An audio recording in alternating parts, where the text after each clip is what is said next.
Isis Unveiled, all volumes by H.P. Blavatsky. Foreword by Charles River. Editors www.charlesrivereditors.com. Helena Petrovna Blavatsky 1831–1891. Introduction. H.P. Blavatsky was born August 12, 1831 in Yekaterinoslav, Russia. After leaving Russia after an unconsummated arranged marriage, Helena became a prolific world traveler. She traveled the world with her second husband, Henry Steele Olcott, visiting Egypt, France, Germany, Mexico, South America, Canada, before settling in Madras, India. There, she founded the Theosophical Society. Theosophy's all-encompassing worldview proposes explanations for the origin, workings and ultimate fate of the whole of existence. Isis Unveiled, published in 1877, is a book of esoteric philosophy, and was Blavatsky's first major work. The book discusses or quotes, among others, Plato, the Chaldean oracles, the Egyptian Book of the Dead, the Bible, Pythagoras, Apollonius of Tyana, the Popol Vuh, Paracelsus, Giordano Bruno, Marco Polo, Jesus the Nazarene, Siddhartha Gautama, Zoroaster and Max Muller, as well as Buddhist, Brahmanical, Chinese, Persian, Babylonian, Chaldean, Syrian, Gnostic, Egyptian literature and much more. It is composed of 2 volumes, the first concentrating on science, and the second on religion. This edition is specially formatted, includes the original illustrations, and a table of contents. The Veil of Isis. Part 1-Science. Chapter I. Ego Sum Ki Sum. An axiom of Hermetic philosophy. We commenced research where modern conjecture closes its faithless wings. And with us, those were the common elements of science which the sages of today disdain as wild chimeras, or despair of as unfathomable mysteries. Bulwer's Zanoni. There exists somewhere in this wide world an old book so very old that our modern antiquarians might ponder over its pages an indefinite time, and still not quite agree as to the nature of the fabric upon which it is written. It is the only original copy now in existence. The most ancient Hebrew document on occult learning, the Sefer Geniauta, was compiled from it, and that at a time when the former was already considered in the light of a literary relic. One of its illustrations represents the divine essence emanating from Adam like a luminous arc proceeding to form a circle, and then, having attained the highest point of its circumference, the ineffable glory bends back again, and returns to earth, bringing a higher type of humanity in its vortex. As it approaches nearer and nearer to our planet, the emanation becomes more and more shadowy, until upon touching the ground it is as black as night. A conviction, founded upon 70,000 years of experience, as they allege, has been entertained by Hermetic philosophers of all periods that matter has in time become, through sin, more gross and dense than it was at man's first formation, that, at the beginning, the human body was of a half ethereal nature, and that, before the fall, mankind communed freely with the now unseen universes. But since that time matter has become the formidable barrier between us and the world of spirits. The oldest esoteric traditions also teach that, before the mystic Adam, many races of human beings lived and died out, each giving place in its turn to another. Were these precedent types more perfect? Did any of them belong to the winged race of men mentioned by Plato in Phaedrus? It is the special province of science to solve the problem. The caves of France and the relics of the Stone Age afford a point at which to begin. As the cycle proceeded, man's eyes were more and more opened, until he came to know good and evil as well as the Elohim themselves. Having reached its summit, the cycle began to go downward. When the arc attained a certain point which brought it parallel with the fixed line of our terrestrial plane, the man was furnished by nature with coats of skin, and the Lord God clothed them. This same belief in the pre-existence of a far more spiritual race than the one to which we now belong can be traced back to the earliest traditions of nearly every people. In the ancient Quiche manuscript, published by Brasser de Bourbourg, the Popol Vuh, the first men are mentioned as a race that could reason and speak, whose sight was unlimited, and who knew all things at once. According to Philo Judaeus, the air is filled with an invisible host of spirits, some of whom are free from evil and immortal, and others are pernicious and mortal. From the sons of El we are descended, and sons of El must we become again. And the unequivocal statement of the anonymous Gnostic who wrote the Gospel according to John, that as many as received him, i.e., who followed practically the esoteric doctrine of Jesus, would become the sons of God, points to the same belief. 12. No, ye not, ye are gods, exclaimed the Master. Plato describes admirably in Phaedrus the state in which man once was, and what he will become again, before, and after the loss of his wings, when he lived among the gods, a god himself in the airy world. From the remotest periods religious philosophies taught that the whole universe was filled with divine and spiritual beings of divers races. From one of these evolved, in the course of time, Adam, the primitive man. The Kalmucks and some tribes of Siberia also describe in their legends earlier creations than our present race. These beings, they say, were possessed of almost boundless knowledge, and in their audacity even threatened rebellion against the great chief spirit. To punish their presumption and humble them, he imprisoned them in bodies, and so shut in their senses. From these they can escape but through long repentance, self-purification, and development.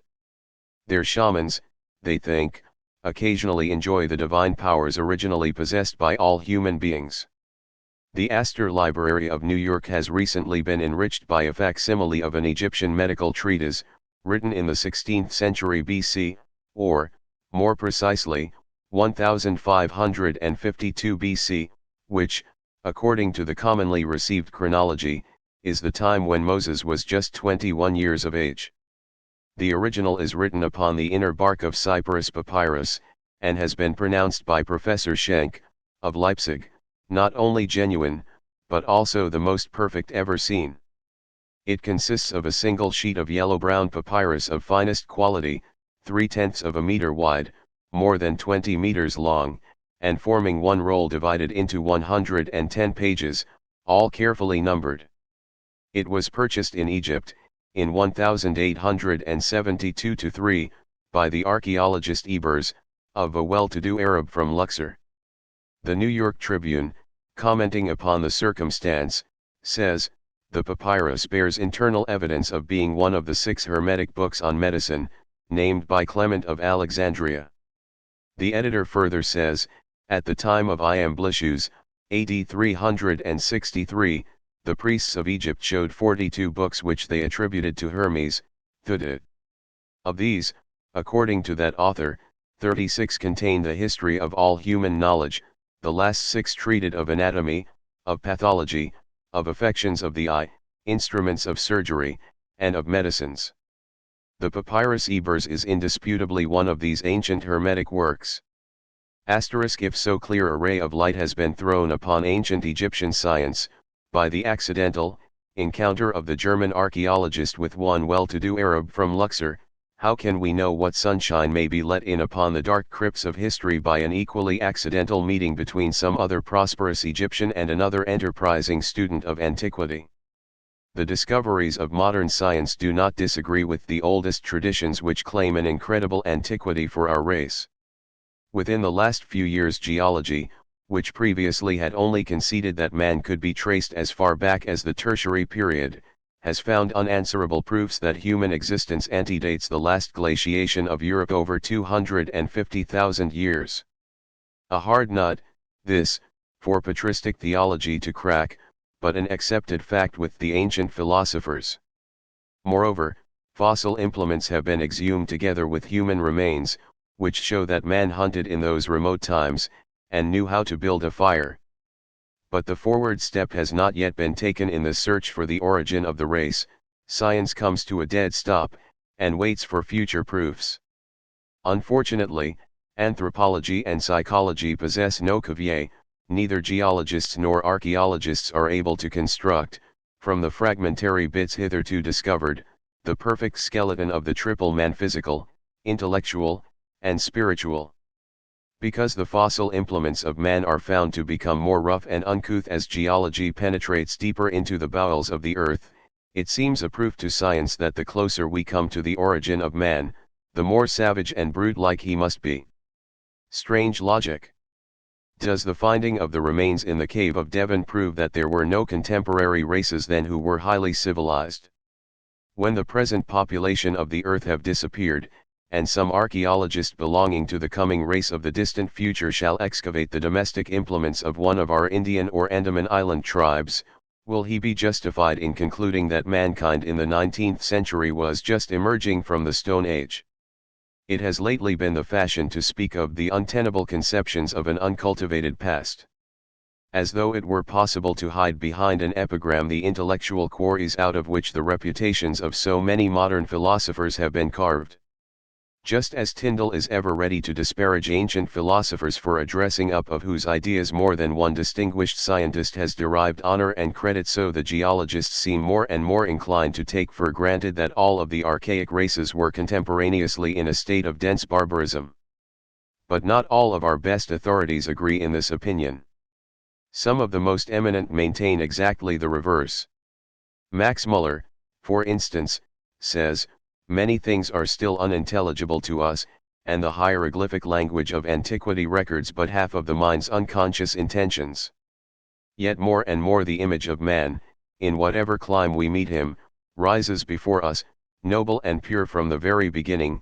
Even his errors we learn to understand, even his dreams we begin to interpret.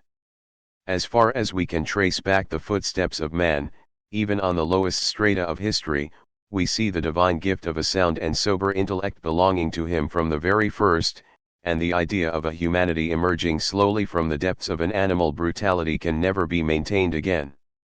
As it is claimed to be unphilosophical to inquire into first causes, scientists now occupy themselves with considering their physical effects. The field of scientific investigation is therefore bounded by physical nature. When once its limits are reached, inquiry must stop, and their work be recommenced. With all due respect to our learned men, they are like the squirrel upon its revolving wheel, for they are doomed to turn their matter over and over again. Science is a mighty potency, and it is not for us pygmies to question her. But the scientists are not themselves science embodied any more than the men of our planet are the planet itself. We have neither the right to demand, nor power to compel our modern-day philosopher to accept without challenge a geographical description of the dark side of the moon. But, if in some lunar cataclysm one of her inhabitants should be hurled thence into the attraction of our atmosphere, and land, safe and sound, at Dr. Carpenter's door, he would be indictable as recreant to professional duty if he should fail to set the physical problem at rest. For a man of science to refuse an opportunity to investigate any new phenomenon, whether it comes to him in the shape of a man from the moon, or a ghost from the Eddy homestead, is alike reprehensible. Whether arrived at by the method of Aristotle, or that of Plato, we need not stop to inquire, but it is a fact that both the inner and outer natures of man are claimed to have been thoroughly understood by the ancient andrologists. Notwithstanding the superficial hypotheses of geologists, we are beginning to have almost daily proofs in corroboration of the assertions of those philosophers. They divided the interminable periods of human existence on this planet into cycles, during each of which mankind gradually reached the culminating point of highest civilization and gradually relapsed into abject barbarism. To what eminence the race in its progress had several times arrived may be feebly surmised by the wonderful monuments of old, still visible, and the descriptions given by Herodotus of other marvels of which no traces now remain. Even in his days the gigantic structures of many pyramids and world-famous temples were but masses of ruins. Scattered by the unrelenting hand of time, they are described by the father of history as these venerable witnesses of the long bygone glory of departed ancestors. He shrinks from speaking of divine things, and gives to posterity but an imperfect description from hearsay of some marvelous subterranean chambers of the labyrinth, where lay and now lie concealed, the sacred remains of the king initiates. We can judge, moreover, of the lofty civilization reached in some periods of antiquity by the historical descriptions of the ages of the Ptolemies, yet in that epoch the arts and sciences were considered to be degenerating, and the secret of a number of the former had been already lost. In the recent excavations of Mariette Bay, at the foot of the pyramids, statues of wood and other relics have been exhumed, which show that long before the period of the first dynasties the Egyptians had attained to a refinement and perfection which is calculated to excite the wonder of even the most ardent admirers of Grecian art. Bayard Taylor describes these statues in one of his lectures, and tells us that the beauty of the heads, ornamented with eyes of precious stones and copper eyelids, is unsurpassed. Far below the stratum of sand in which lay the remains gathered into the collections of Lepsius, Abbot, and the British Museum, were found buried the tangible proofs of the Hermetic doctrine of cycles which has been already explained. Dr. Schliemann, the enthusiastic Hellenist, has recently found, in his excavations in the Troad, abundant evidences of the same gradual change from barbarism to civilization, and from civilization to barbarism again. Why then should we feel so reluctant to admit the possibility that, if the antediluvians were so much better versed than ourselves in certain sciences as to have been perfectly acquainted with important arts, which we now term lost, they might have equally excelled in psychological knowledge? Such a hypothesis must be considered as reasonable as any other until some countervailing evidence shall be discovered to destroy it. Every true savant admits that in many respects human knowledge is yet in its infancy. Can it be that our cycle began in ages comparatively recent? These cycles, according to the Chaldean philosophy, do not embrace all mankind at one and the same time. Professor Draper partially corroborates this view by saying that the periods into which geology has found it convenient to divide the progress of man in civilization are not abrupt epochs which hold good simultaneously for the whole human race, giving as an instance the wandering Indians of America, who are only at the present moment emerging from the Stone Age. Thus more than once scientific men have unwittingly confirmed the testimony of the ancients. Any Kabbalist well acquainted with the Pythagorean system of numerals and geometry can demonstrate that the metaphysical views of Plato were based upon the strictest mathematical principles. True mathematics, says the Magicon, is something with which all higher sciences are connected. Common mathematics is but a deceitful phantasmagoria, whose much praised infallibility only arises from this, that materials, conditions, and references are made its foundation. Scientists who believe they have adopted the Aristotelian method only because they creep when they do not run from demonstrated particulars to universals, glorify this method of inductive philosophy, and reject that of Plato, which they treat as unsubstantial. Professor Draper laments that such speculative mystics as Ammonius Saccas and Plotinus should have taken the place of the severe geometers of the old museum. He forgets that geometry, of all sciences the only one which proceeds from universals to particulars, was precisely the method employed by Plato in his philosophy. As long as exact science confines its observations to physical conditions and proceeds Aristotle-like, it certainly cannot fail. But notwithstanding that the world of matter is boundless for us, it still is finite, and thus materialism will turn forever in this vitiated circle, unable to soar higher than the circumference will permit. The cosmological theory of numerals which Pythagoras learned from the Egyptian hierophants, is alone able to reconcile the two units, matter and spirit, and cause each to demonstrate the other mathematically. The sacred numbers of the universe in their esoteric combination solve the great problem and explain the theory of radiation and the cycle of the emanations. The lower orders before they develop into higher ones must emanate from the higher spiritual ones, and when arrived at the turning point, be reabsorbed again into the infinite. Physiology, like everything else in this world of constant evolution, is subject to the cyclic revolution. As it now seems to be hardly emerging from the shadows of the lower arc, so it may be one day proved to have been at the highest point of the circumference of the circle far earlier than the days of Pythagoras. Moschus, the Sidonian, the physiologist and teacher of the science of anatomy, flourished long before the sage of Samos, and the latter received the sacred instructions from his disciples and descendants. Pythagoras, the pure philosopher, the deeply versed in the profounder phenomena of nature, the noble inheritor of the ancient lore, whose great aim was to free the soul from the fetters of sense and force it to realize its powers, must live eternally in human memory. The impenetrable veil of arcane secrecy was thrown over the sciences taught in the sanctuary. This is the cause of the modern depreciating of the ancient philosophies.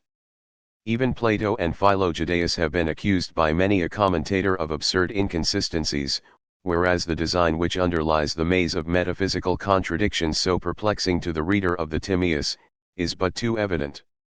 But has Plato ever been read understandingly by one of the expounders of the classics? This is a question warranted by the criticisms to be found in such authors as Stahlbaum, Schleiermacher, Ficinus, Latin translation, Heindorf, Sydenham, Buttman, Taylor, and Burgess, to say nothing of lesser authorities. The covert allusions of the Greek philosopher to esoteric things have manifestly baffled these commentators to the last degree. They not only with unblushing coolness suggest as to certain difficult passages that another phraseology was evidently intended, but they audaciously make the changes. The Orphic line, of the song, the order of the sixth race close, which can only be interpreted as a reference to the sixth race evolved in the consecutive evolution of the spheres, Burgess says, was evidently taken from a cosmogony where man was feigned to be created the last. Ought not one who undertakes to edit another's works at least understand what his author means? Indeed, the ancient philosophers seem to be generally held, even by the least prejudiced of our modern critics, to have lacked that profundity and thorough knowledge in the exact sciences of which our century is so boastful. It is even questioned whether they understood that basic scientific principle, ex nihilo nihil fit. If they suspected the indestructibility of matter at all, say these commentators, it was not in consequence of a firmly established formula but only through an intuitional reasoning and by analogy. We hold to the contrary opinion. The speculations of these philosophers upon matter were open to public criticism, but their teachings in regard to spiritual things were profoundly esoteric.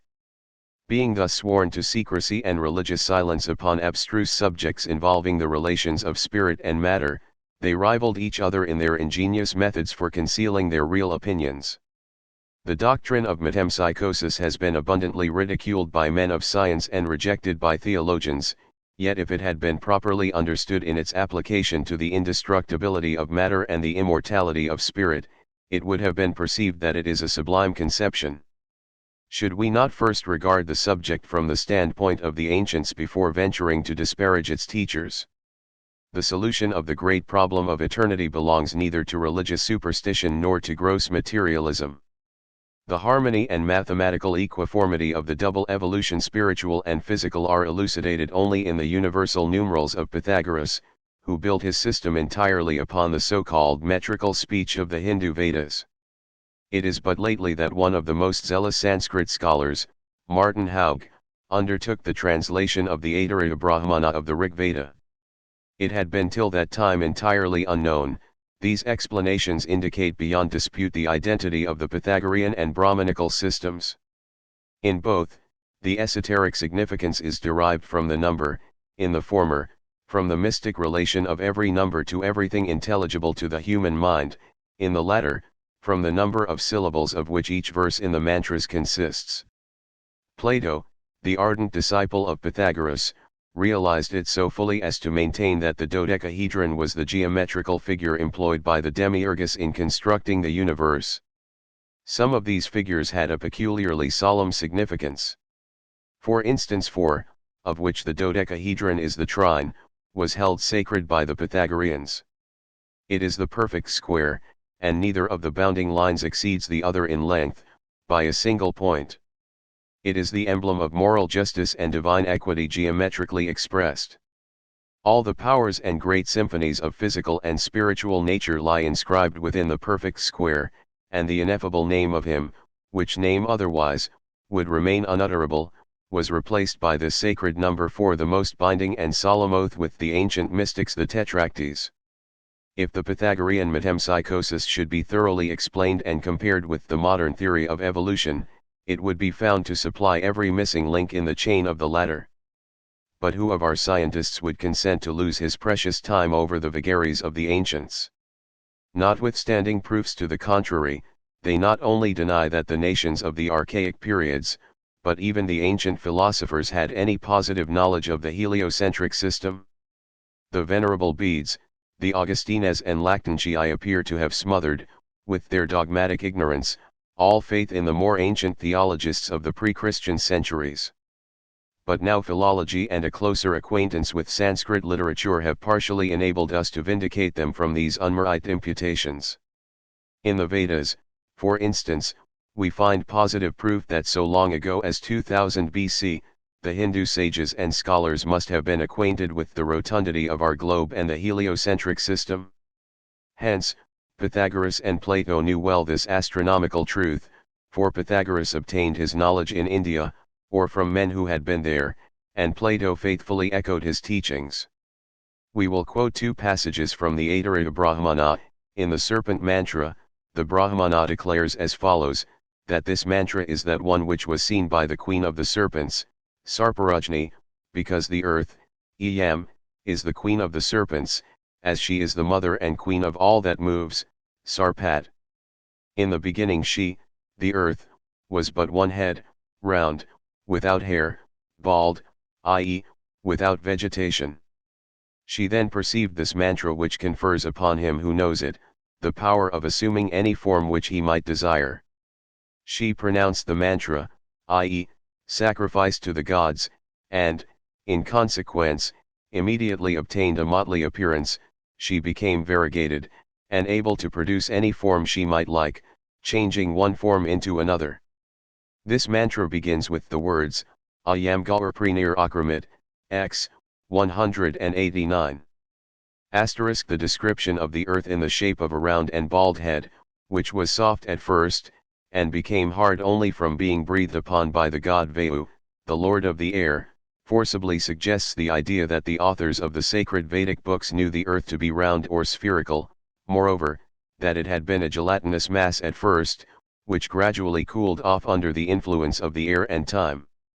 So much for their knowledge about our globe's sphericity, and now we will present the testimony upon which we base our assertion, that the Hindus were perfectly acquainted with the heliocentric system, at least 2000 years BC.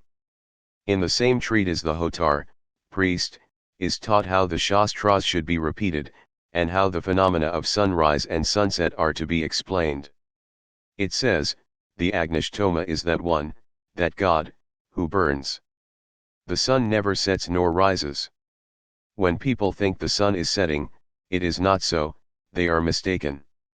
For after having arrived at the end of the day, it produces two opposite effects, making night to what is below, and day to what is on the other side.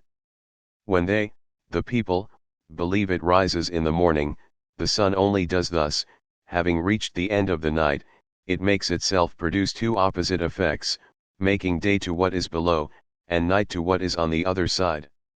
In fact, the sun never sets, nor does it set for him who has such a knowledge. This sentence is so conclusive, that even the translator of the Rig Veda, Dr. Haug, was forced to remark it. He says this passage contains the denial of the existence of sunrise and sunset, and that the author supposes the sun to remain always in its high position. In one of the earliest Navids, Rishi Kutsa, a Hindu sage of the remotest antiquity, explains the allegory of the first laws given to the celestial bodies. For doing what she ought not to do, Anahit, Anaitis or Nana, the Persian Venus, representing the earth in the legend, is sentenced to turn round the sun. The satras, or sacrificial sessions, prove undoubtedly that so early as in the 18th or 20th century BC, the Hindus had made considerable progress in astronomical science. The satras lasted 1 year, and were nothing but an imitation of the sun's yearly course.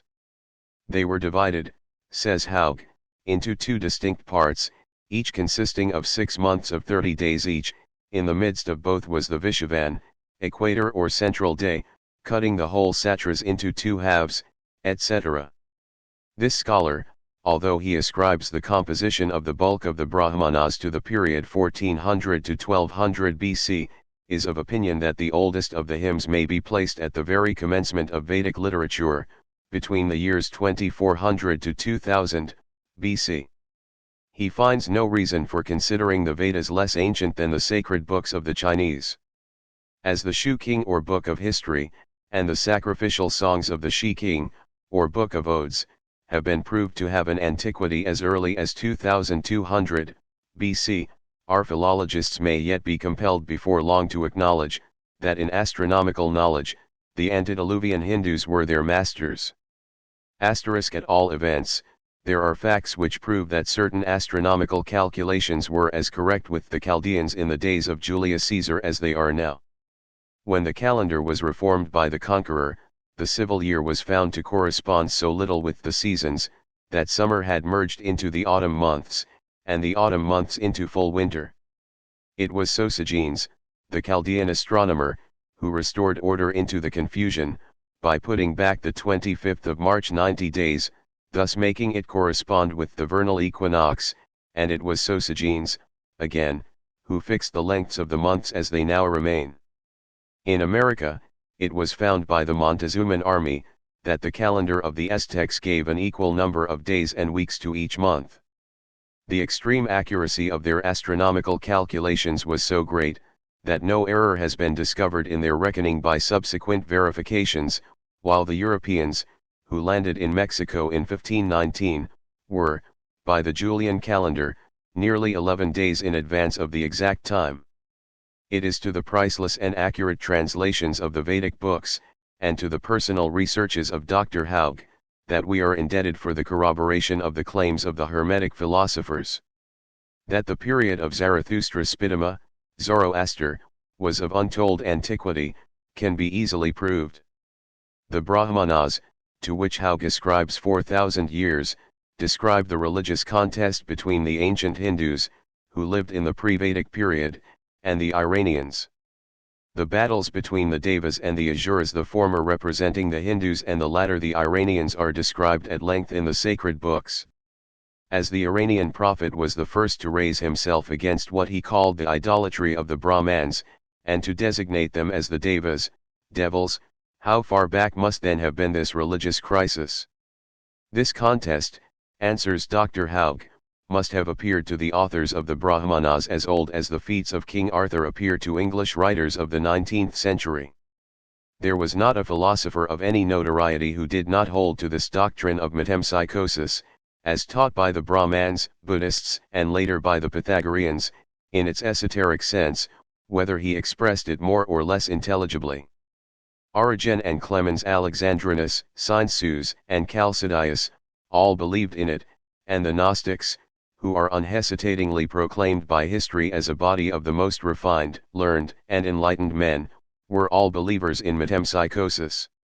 Socrates entertained opinions identical with those of Pythagoras, and both, as the penalty of their divine philosophy, were put to a violent death. The rabble has been the same in all ages. Materialism has been, and will ever be, blind to spiritual truths. These philosophers held, with the Hindus, that God had infused into matter a portion of his own divine spirit, which animates and moves every particle. They taught that men have two souls, of separate and quite different natures, the one perishable, the astral soul, or the inner, fluidic body, the other incorruptible and immortal, the agoids, or portion of the divine spirit, that the mortal or astral soul perishes at each gradual change at the threshold of every new sphere, becoming with every transmigration more purified. The astral man, intangible and invisible as he might be to our mortal, earthly senses, is still constituted of matter, though sublimated. Aristotle, notwithstanding that for political reasons of his own he maintained a prudent silence as to certain esoteric matters, expressed very clearly his opinion on the subject.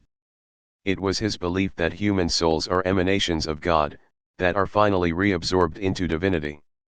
Zeno, the founder of the Stoics, taught that there are two eternal qualities throughout nature, the one active, or male, the other passive, or female, that the former is pure, subtle ether, or divine spirit, the other entirely inert in itself till united with the active principle.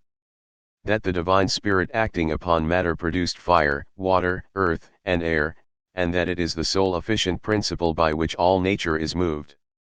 The Stoics, like the Hindu sages, believed in the final absorption. Saint Justin believed in the emanation of these souls from divinity, and Tatian, the Assyrian, his disciple, declared that man was as immortal as God himself. That profoundly significant verse of the Genesis, and to every beast of the earth, and to every fowl of the air, and to everything that creepeth upon the earth, I gave a living soul, should arrest the attention of every Hebrew scholar capable of reading the scripture in its original, instead of following the erroneous translation, in which the phrase reads, wherein there is life. From the first to the last chapters, the translators of the Jewish sacred books misconstrued this meaning. They have even changed the spelling of the name of God, as Sir W. Drummond proves. Thus El, if written correctly, would read Al, for it stands in the original Al, and, according to Higgins, this word means the God Mitra, the Son, the Preserver, and Savior. Sir W. Drummond shows that Beth-El means the house of the Son in its literal translation, and not of God. El, in the composition of these Canaanite names, does not signify Deus, but solution. Thus theology has disfigured ancient theosophy, and science ancient philosophy. For lack of comprehension of this great philosophical principle, the methods of modern science, however exact, must end in nullity. In no one branch can it demonstrate the origin and ultimate of things. Instead of tracing the effect from its primal source, its progress is the reverse. Its higher types, as it teaches, are all evolved from antecedent lower ones. It starts from the bottom of the cycle, led on step by step in the great labyrinth of nature by a thread of matter. As soon as this breaks and the clue is lost, it recoils in affright from the incomprehensible, and confesses itself powerless. Not so did Plato and his disciples. With him the lower types were but the concrete images of the higher abstract ones. The soul, which is immortal, has an arithmetical, as the body has a geometrical, beginning. This beginning, as the reflection of the great universal archeus, is self-moving, and from the center diffuses itself over the whole body of the microcosm. It was the sad perception of this truth that made Tyndall confess how powerless is science, even over the world of matter. The first marshalling of the atoms, on which all subsequent action depends, baffles a keener power than that of the microscope. Through pure excess of complexity, and long before observation can have any voice in the matter, the most highly trained intellect, the most refined and disciplined imagination, retires in bewilderment from the contemplation of the problem. We are struck dumb by an astonishment which no microscope can relieve, doubting not only the power of our instrument, but even whether we ourselves possess the intellectual elements which will ever enable us to grapple with the ultimate structural energies of nature. The fundamental geometrical figure of the Kabbalah, that figure which tradition and the esoteric doctrines tell us was given by the deity itself to Moses on Mount Sinai, contains in its grandiose, because simple combination, the key to the universal problem. This figure contains in itself all the others. For those who are able to master it, there is no need to exercise imagination. No earthly microscope can be compared with the keenness of the spiritual perception. And even for those who are unacquainted with the great science, the description given by a well-trained child psychometer of the genesis of a grain, a fragment of crystal, or any other object is worth all the telescopes and microscopes of exact science. There may be more truth in the adventurous pangenesis of Darwin, whom Tyndall calls a soaring speculator, than in the cautious, line-bound hypothesis of the latter, who, in common with other thinkers of his class, surrounds his imagination by the firm frontiers of reason. The theory of a microscopic germ which contains in itself a world of minor germs, soars in one sense at least into the infinite. It oversteps the world of matter, and begins unconsciously busying itself in the world of spirit. If we accept Darwin's theory of the development of species, we find that his starting point is placed in front of an open door. We are at liberty with him, to either remain within, or cross the threshold, beyond which lies the limitless and the incomprehensible, or rather the unutterable. If our mortal language is inadequate to express what our spirit dimly foresees in the great beyond, while on this earth it must realize it at some point in the timeless eternity. Not so with Professor Huxley's theory of the physical basis of life. Regardless of the formidable majority of nays from his German brother scientists, he creates a universal protoplasm and appoints its cells to become henceforth the sacred founts of the principle of all life. By making the latter identical in living man, dead mutton, a nettle sting, and a lobster, by shutting in the molecular cell of the protoplasm, the life principle, and by shutting out from it the divine influx which comes with subsequent evolution, he closes every door against any possible escape. Like an able tactician, he converts his laws and facts into sentries whom he causes to mount guard over every issue. The standard under which he rallies them is inscribed with the word necessity, but hardly is it unfurled when he mocks the legend and calls it an empty shadow of my own imagination. The fundamental doctrines of spiritualism, he says, lie outside the limits of philosophical inquiry.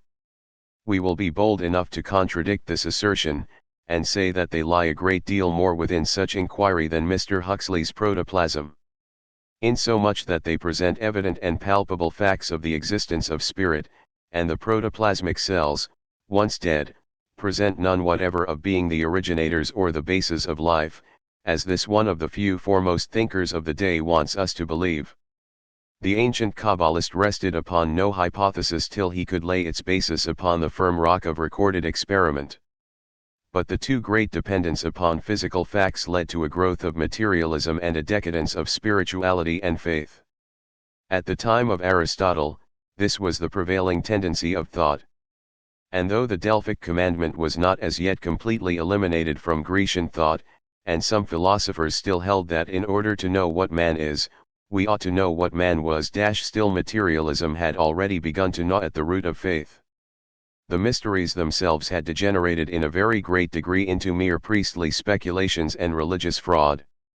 Few were the true adepts and initiates, the heirs and descendants of those who had been dispersed by the conquering swords of various invaders of old Egypt. The time predicted by the great Hermes in his dialogue with Andileg, Scilapius had indeed come, the time when impious foreigners would accuse Egypt of adoring monsters, and naught but the letters engraved in stone upon her monuments would survive enigmas incredible to posterity. Their sacred scribes and hierophants were wanderers upon the face of the earth. Obliged from fear of a profanation of the sacred mysteries to seek refuge among the Hermetic fraternities known later as the Essenes, their esoteric knowledge was buried deeper than ever. The triumphant brand of Aristotle's pupil swept away from his path of conquest every vestige of a once pure religion, and Aristotle himself, the type and child of his epoch, though instructed in the secret science of the Egyptians, knew but little of this crowning result of millenniums of esoteric studies.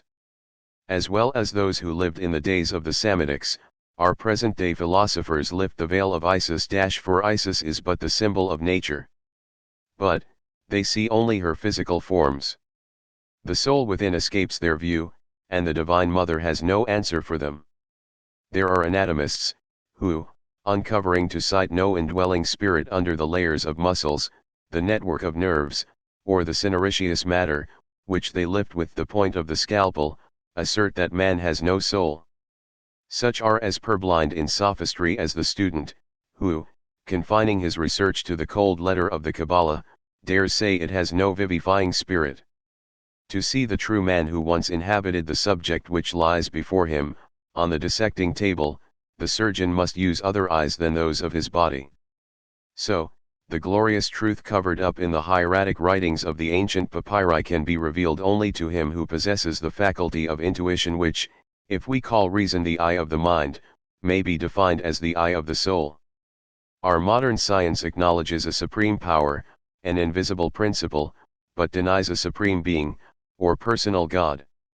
Logically, the difference between the two might be questioned, for in this case the power and the being are identical. Human reason can hardly imagine to itself an intelligent supreme power without associating it with the idea of an intelligent being. The masses can never be expected to have a clear conception of the omnipotence and omnipresence of a supreme God, without investing with those attributes a gigantic projection of their own personality. But the Kabbalists have never looked upon the invisible Ein Sof otherwise than as a power. So far our modern positivists have been anticipated by thousands of ages, in their cautious philosophy. What the Hermetic adept claims to demonstrate is, that simple common sense precludes the possibility that the universe is the result of mere chance. Such an idea appears to him more absurd than to think that the problems of Euclid were unconsciously formed by a monkey playing with geometrical figures. Very few Christians understand, if indeed they know anything at all, of the Jewish theology. The Talmud is the darkest of enigmas even for most Jews, while those Hebrew scholars who do comprehend it do not boast of their knowledge. Their Kabbalistic books are still less understood by them, for in our days more Christian than Jewish students are engrossed in the elimination of their great truths. How much less is definitely known of the Oriental, or the universal Kabbalah. Its adepts are few, but these heirs elect of the sages who first discovered the starry truths which shone on the great Shemaiah of the Chaldean lore have solved the absolute and are now resting from their grand labor. They cannot go beyond that which is given to mortals of this earth to know, and no one, not even these elect, can trespass beyond the line drawn by the finger of the divinity itself. Travelers have met these adepts on the shores of the sacred Ganges, brushed against them in the silent ruins of Thebes, and in the mysterious deserted chambers of Luxor. Within the halls upon whose blue and golden vaults the weird signs attract attention, but whose secret meaning is never penetrated by the idle gazers, they have been seen but seldom recognized. Historical memoirs have recorded their presence in the brilliantly illuminated salons of European aristocracy. They have been encountered again on the arid and desolate plains of the Great Sahara, as in the caves of Elephanta. They may be found everywhere, but make themselves known only to those who have devoted their lives to unselfish study, and are not likely to turn back. Maimonides, the great Jewish theologian and historian, who at one time was almost deified by his countrymen and afterward treated as a heretic, remarks, that the more absurd and void of sense the Talmud seems, the more sublime is the secret meaning. This learned man has successfully demonstrated that the Chaldean magic, the science of Moses and other learned thaumaturgists, was wholly based on an extensive knowledge of the various and now forgotten branches of natural science. Thoroughly acquainted with all the resources of the vegetable, animal, and mineral kingdoms, experts in occult chemistry and physics, psychologists as well as physiologists, why wonder that the graduates or adepts instructed in the mysterious sanctuaries of the temples, could perform wonders, which even in our days of enlightenment would appear supernatural. It is an insult to human nature to brand magic and the occult science with the name of imposture. To believe that for so many thousands of years, one half of mankind practiced deception and fraud on the other half, is equivalent to saying that the human race was composed only of knaves and incurable idiots. Where is the country in which magic was not practiced? At what age was it wholly forgotten? In the oldest documents now in our possession, the Vedas and the older laws of Manu, we find many magical rites practiced and permitted by the Brahmans. Tibet, Japan, and China teach in the present age that which was taught by the oldest Chaldeans. The clergy of these respective countries prove moreover what they teach, namely, that the practice of moral and physical purity, and of certain austerities, develops the vital soul power of self-illumination. Affording to man the control over his own immortal spirit, it gives him truly magical powers over the elementary spirits inferior to himself. In the West we find magic of as high an antiquity as in the East. The Druids of Great Britain practiced it in the silent crypts of their deep caves, and Pliny devotes many a chapter to the wisdom of the leaders of the Celts. The Semothese - the Druids of the Gauls, expounded the physical as well as the spiritual sciences. They taught the secrets of the universe, the harmonious progress of the heavenly bodies, the formation of the earth, and above all the immortality of the soul. Into their sacred groves, natural academies built by the hand of the invisible architect, the initiates assembled at the still hour of midnight to learn about what man once was and what he will be. They needed no artificial illumination, nor life-drawing gas, to light up their temples, for the chaste goddess of night beamed her most silvery rays on their oak-crowned heads, and their white-robed sacred bards knew how to converse with the solitary queen of the starry vault. On the dead soil of the long bygone past stand their sacred oaks, now dried up and stripped of their spiritual meaning by the venomous breath of materialism. But for the student of occult learning, their vegetation is still as verdant and luxuriant, and as full of deep and sacred truths, as at that hour when the archdruid performed his magical cures, and waving the branch of mistletoe, severed with his golden sickle the green bough from its mother oak tree. Magic is as old as man. It is as impossible to name the time when it sprang into existence as to indicate on what day the first man himself was born. Whenever a writer has started with the idea of connecting its first foundation in a country with some historical character, further research has proved his views groundless. Odin, the Scandinavian priest and monarch, was thought by many to have originated the practice of magic some 70 years BC. But it was easily demonstrated that the mysterious rites of the priestesses called voilers, valas, were greatly anterior to his age. Some modern authors were bent on proving that Zoroaster was the founder of magic, because he was the founder of the Magian religion. Ammianus Marcellinus, Arnobius, Pliny, and other ancient historians demonstrated conclusively that he was but a reformer of magic as practiced by the Chaldeans and Egyptians.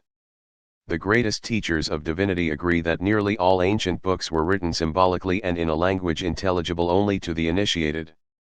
The biographical sketch of Apollonius of Tyana affords an example.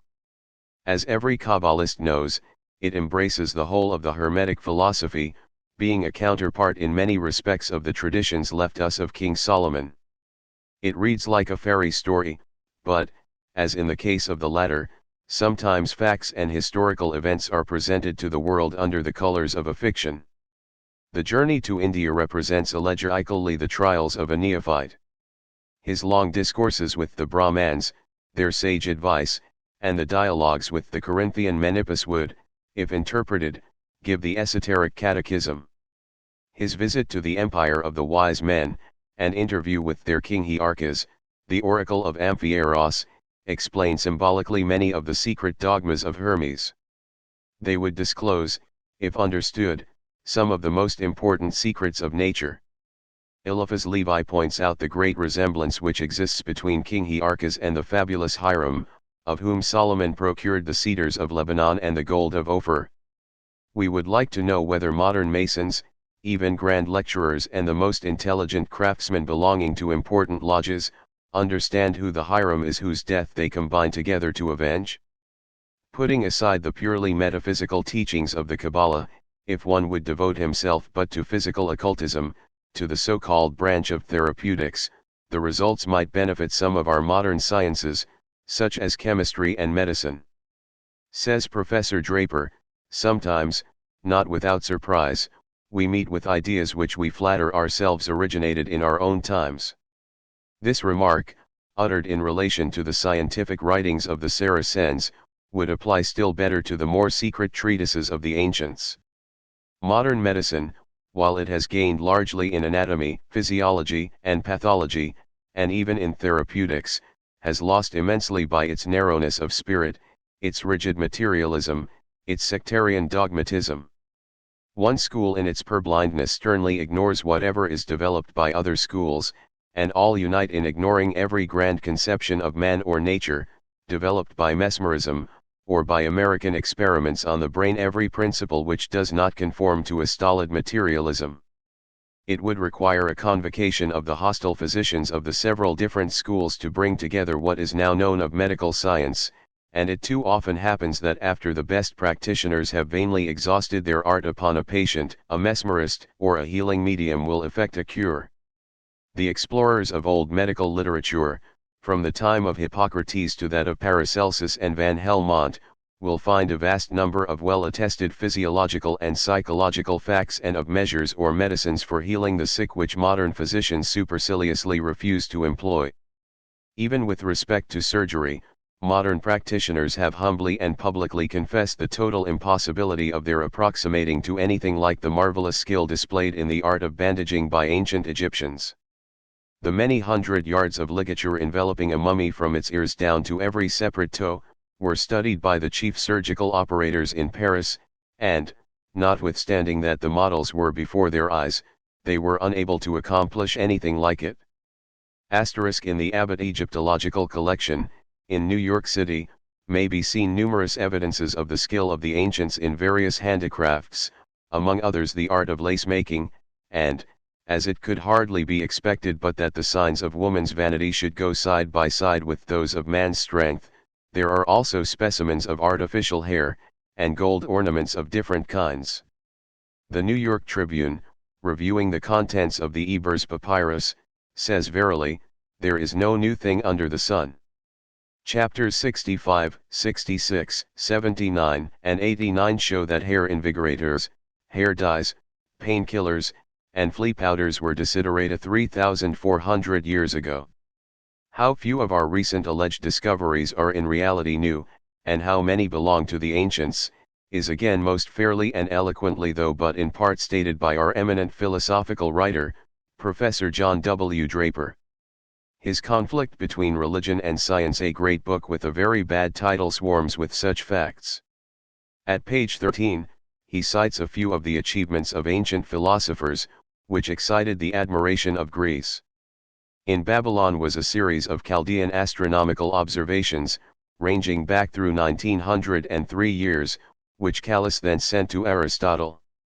Ptolemy, the Egyptian king astronomer, possessed a Babylonian record of eclipses going back 747 years before our era. As Professor Draper truly remarks, long-continued and close observations were necessary before some of these astronomical results that have reached our times could have been ascertained.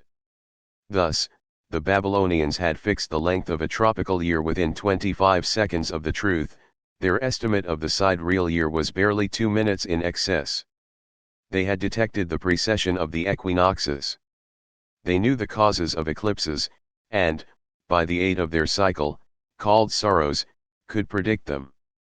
Their estimate of the value of that cycle, which is more than 6,585 days, was within 19.5 minutes of the truth. Such facts furnish incontrovertible proof of the patience and skill with which astronomy had been cultivated in Mesopotamia, and that, with very inadequate instrumental means, it had reached no inconsiderable perfection. These old observers had made a catalogue of the stars, had divided the zodiac into 12 signs, they had parted the day into 12 hours, the night into 12. They had, as Aristotle says, for a long time devoted themselves to observations of steroccultations by the moon. They had correct views of the structure of the solar system, and knew the order of emplacement of the planets. They constructed sundials, clepsydras, astrolabes, gnomons. Speaking of the world of eternal truths that lies within the world of transient delusions and unrealities, Professor Draper says, that world is not to be discovered through the vain traditions that have brought down to us the opinion of men who lived in the morning of civilization, nor in the dreams of mystics who thought that they were inspired. It is to be discovered by the investigations of geometry, and by the practical interrogations of nature. Precisely. The issue could not be better stated. This eloquent writer tells us a profound truth. He does not, however, tell us the whole truth, because he does not know it. He has not described the nature or extent of the knowledge imparted in the mysteries. No subsequent people has been so proficient in geometry as the builders of the pyramids and other titanic monuments, antediluvian and post-diluvian. On the other hand, none has ever equaled them in the practical interrogation of nature. An undeniable proof of this is the significance of their countless symbols. Every one of these symbols is an embodied idea combining the conception of the divine invisible with the earthly and visible. The former is derived from the latter strictly through analogy according to the Hermetic formula as below, so it is above. Their symbols show great knowledge of natural sciences and a practical study of cosmical power. As to practical results to be obtained by the investigations of geometry, very fortunately for students who are coming upon the stage of action, we are no longer forced to content ourselves with mere conjectures. In our own times, an American, Mr. George H. Felt, of New York, who, if he continues as he has begun, may one day be recognized as the greatest geometer of the age, has been enabled, by the sole help of the premises established by the ancient Egyptians, to arrive at results which we will give in his own language. Firstly, says Mr. Felt, the fundamental diagram to which all science of elementary geometry, both plane and solid, is referable, to produce arithmetical systems of proportion in a geometrical manner, to identify this figure with all the remains of architecture and sculpture, in all which it had been followed in a marvelously exact manner, to determine that the Egyptians had used it as the basis of all their astronomical calculations, on which their religious symbolism was almost entirely founded, to find its traces among all the remnants of art and architecture of the Greeks, to discover its traces so strongly among the Jewish sacred records, as to prove conclusively that it was founded thereon, to find that the whole system had been discovered by the Egyptians after researches of tens of thousands of years into the laws of nature, and that it might truly be called the science of the universe. Further, it enabled him to determine with precision problems in physiology heretofore only surmised, to first develop such a Masonic philosophy as showed it to be conclusively the first science and religion, as it will be the last, and we may add, lastly, to prove by ocular demonstrations that the Egyptian sculptors and architects obtained the models for the quaint figures which adorn the facades and vestibules of their temples, not in the disordered fantasies of their own brains, but from the viewless races of the air, and other kingdoms of nature, whom he, like them, claims to make visible by resort to their own chemical and cabalistical processes. Schweiger proves that the symbols of all the mythologies have a scientific foundation and substance. It is only through recent discoveries of the physical electromagnetical powers of nature that such experts in mesmerism as Ennemoser, Schweiger, and Barth, in Germany, Baron du Potet and Regazzoni, in France and Italy, were enabled to trace with almost faultless accuracy the true relation which each theomythos bore to some one of these powers. The ethioic finger, which had such importance in the magic art of healing, means an iron asterisk finger, which is attracted and repulsed in turn by magnetic, natural forces. It produced, in Samothrace, wonders of healing by restoring affected organs to their normal condition. Barth goes deeper than Schweiger into the significations of the old myths, and studies the subject from both its spiritual and physical aspects. He treats at length of the Phrygian dactyls, those magicians and exorcists of sickness, and of the Cape Irian theurgists. He says, while we treat of the close union of the dactyls and magnetic forces, we are not necessarily confined to the magnetic stone, and our views of nature but take a glance at magnetism in its whole meaning. Then it is clear how the initiated, who called themselves dactyls, created astonishment in the people through their magic arts, working as they did, miracles of a healing nature. To this united themselves many other things which the priesthood of antiquity was wont to practice, the cultivation of the land and of morals, the advancement of art and science, mysteries and secret consecrations. All this was done by the priestly Cape Irians, and wherefore not guided and supported by the mysterious spirits of nature. Schweiger is of the same opinion, and demonstrates that the phenomena of ancient theurgy were produced by magnetic powers under the guidance of spirits. Despite their apparent polytheism, the ancients, those of the educated class at all events, were entirely monotheistical, and this, too, ages upon ages before the days of Moses. In the Ebers Papyrus this fact is shown conclusively in the following words, translated from the first 4 lines of Plate I came from Heliopolis with the great ones from Hetaat, the lords of protection, the masters of eternity and salvation. I came from Sais with the mother goddesses, who extended to me protection. The Lord of the universe told me how to free the gods from all murderous diseases. Eminent men were called gods by the ancients.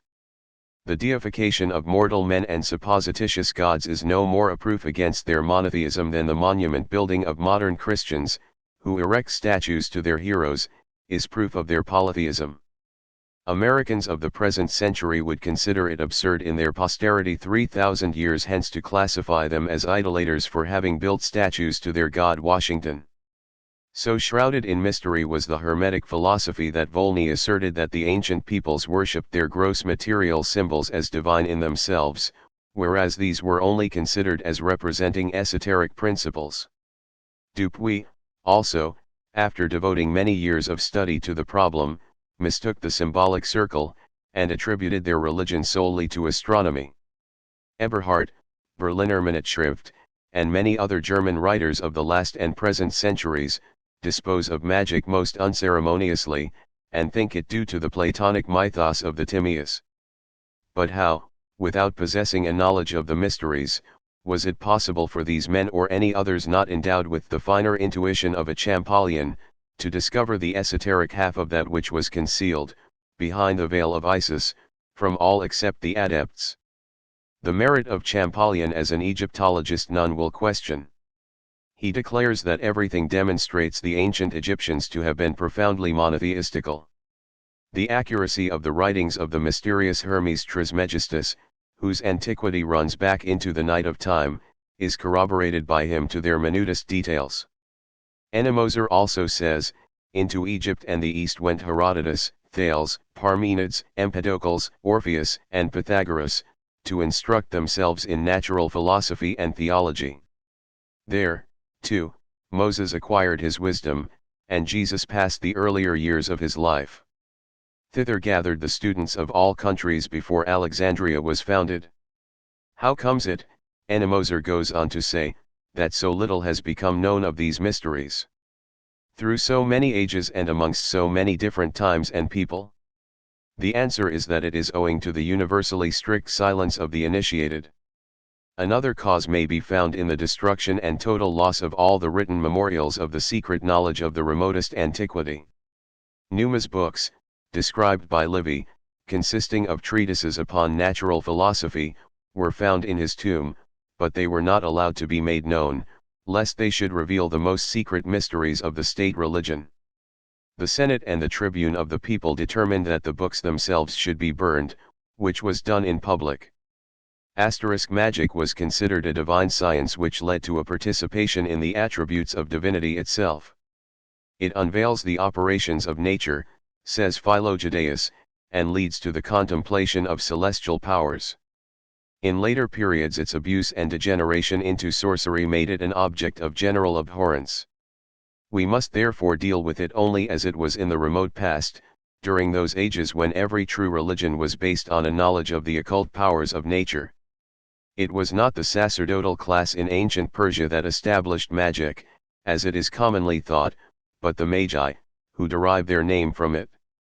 The Mobs, priests of the Parsis, the ancient Ghebers, are named, even at the present day, Magoi, in the dialect of the Pahlavi.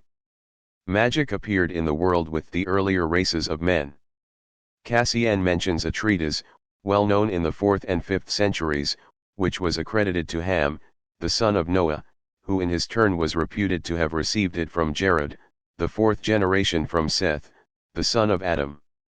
Moses was indebted for his knowledge to the mother of the Egyptian princess, Thermothes, who saved him from the waters of the Nile.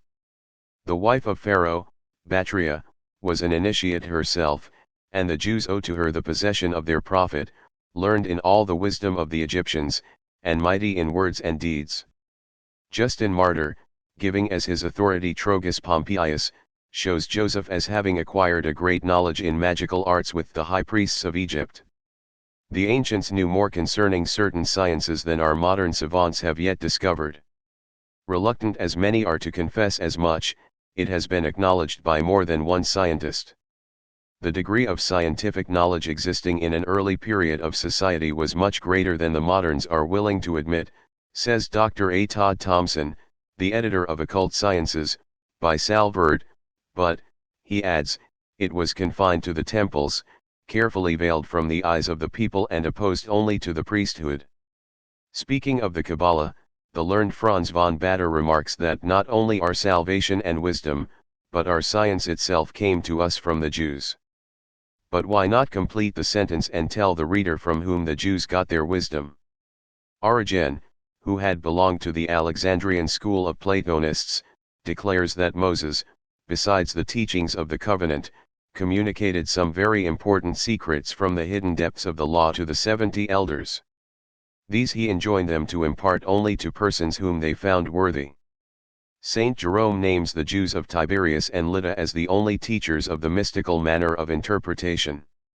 Finally, Ennemoser expresses a strong opinion that the writings of Dionysius Areopagita have palpably been grounded on the Jewish Kabbalah. When we take in consideration that the Gnostics, or early Christians, were but the followers of the old Essenes under a new name, this fact is nothing to be wondered at. Professor Molitor gives the Kabbalah its just due.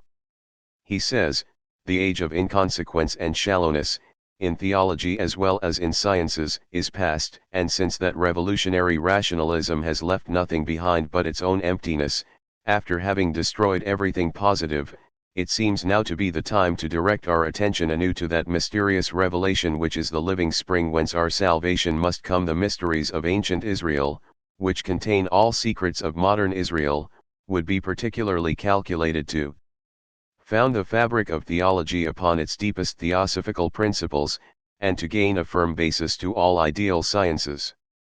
It would open a new path to the obscure labyrinth of the myths, mysteries, and constitutions of primitive nations.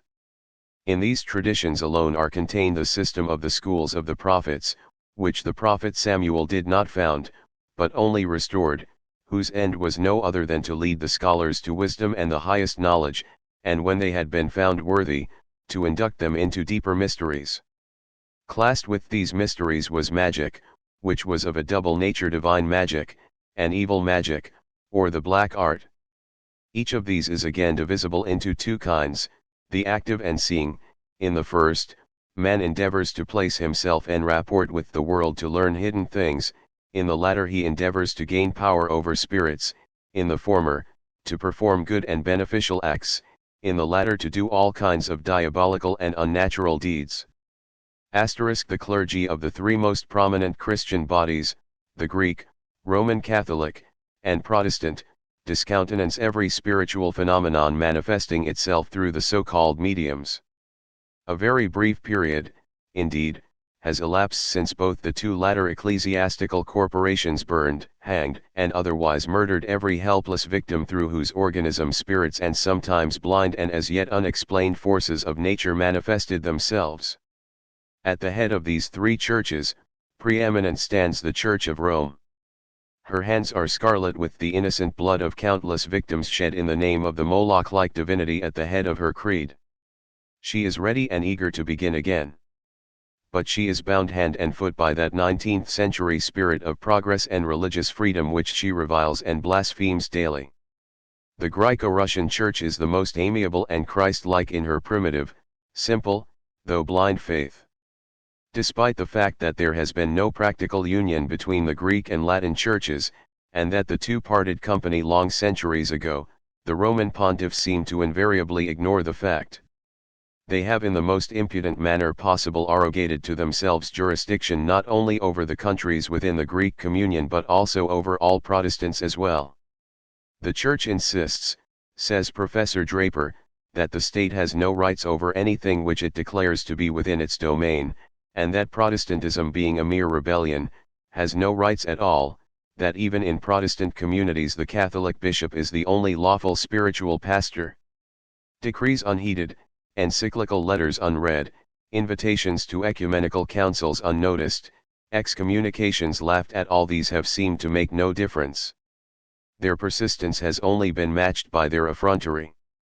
In 1864, the culmination of absurdity was attained when Pius IX excommunicated and fulminated publicly his anathemas against the Russian Emperor, as a schismatic cast out from the bosom of the Holy Mother Church.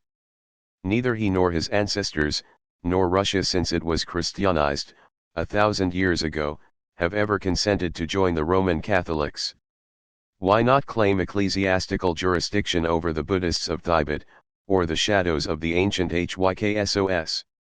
The mediumistic phenomena have manifested themselves at all times in Russia as well as in other countries. This force ignores religious differences, it laughs at nationalities, and invades unasked any individuality, whether of a crowned head or a poor beggar. Not even the present vice-god, Pius IX, himself, could avoid the unwelcome guest. For the last 50 years His Holiness has been known to be subject to very extraordinary fits. Inside the Vatican they are termed divine visions, outside, physicians call them epileptic fits, and popular rumor attributes them to an obsession by the ghosts of Perugia, Castelfidardo, and Mentana. The lights burn blue, it is now dead midnight, cold fearful drops stand on my trembling flesh, methought the souls of all that I caused to be murdered came. The Prince of Hohenlohe, so famous during the first quarter of our century for his healing powers, was himself a great medium. Indeed, these phenomena and powers belong to no particular age or country. They form a portion of the psychological attributes of man, the microcosmos.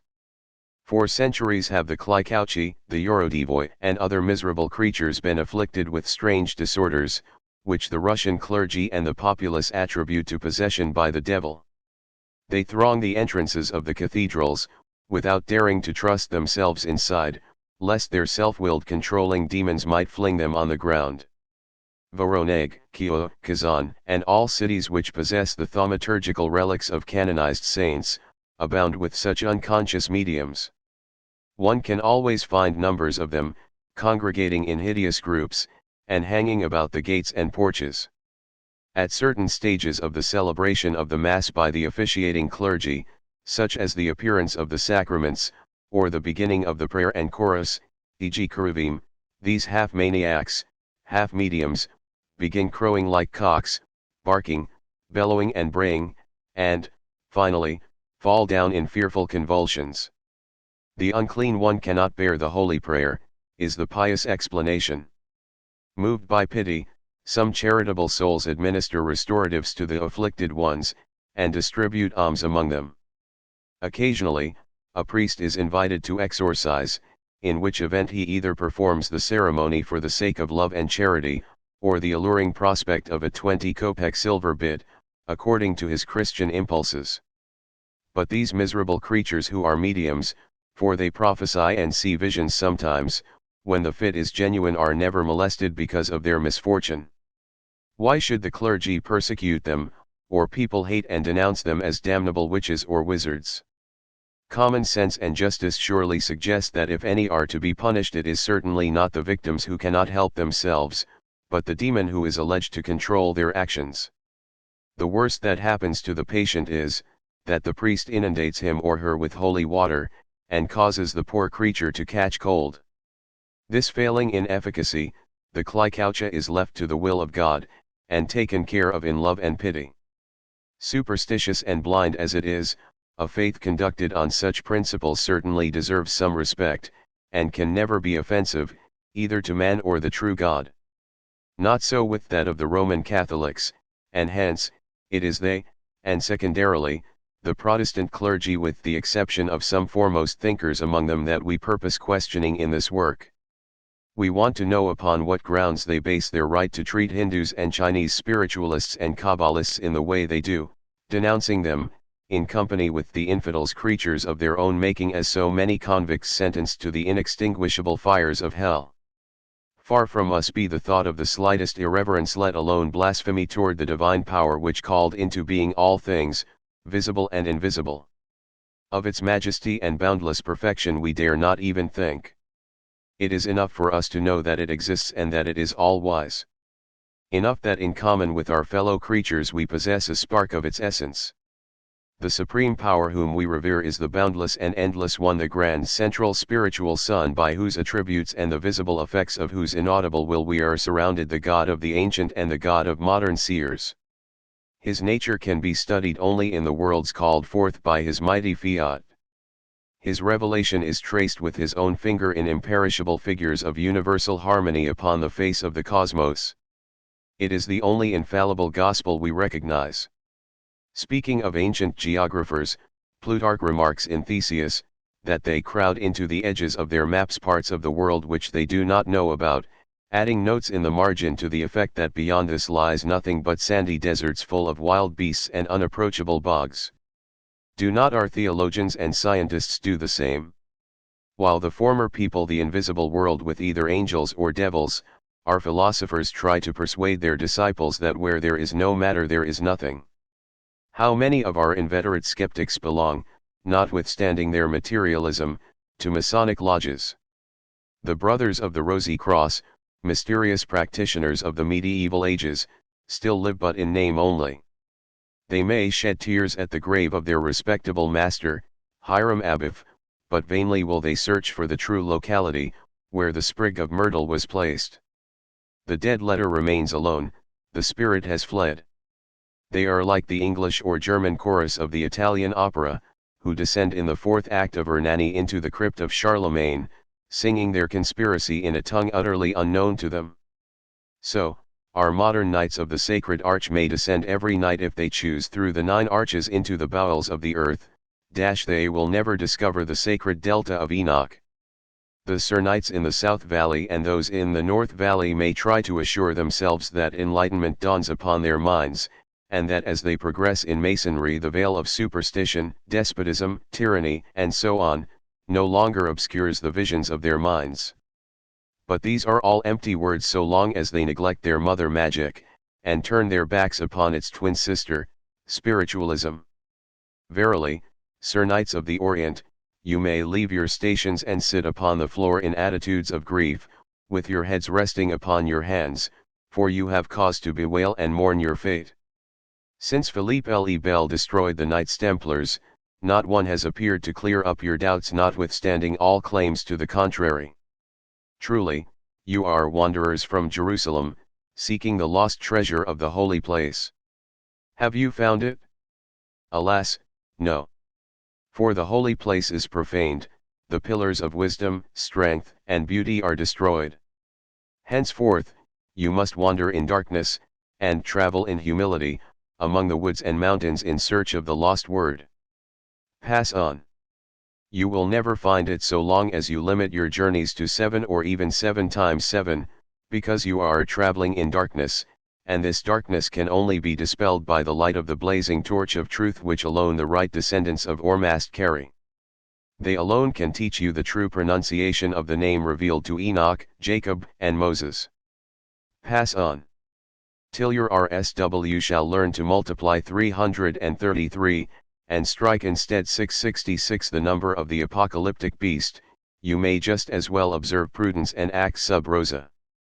In order to demonstrate that the notions which the ancients entertained about dividing human history into cycles were not utterly devoid of a philosophical basis, we will close this chapter by introducing to the reader one of the oldest traditions of antiquity as to the evolution of our planet.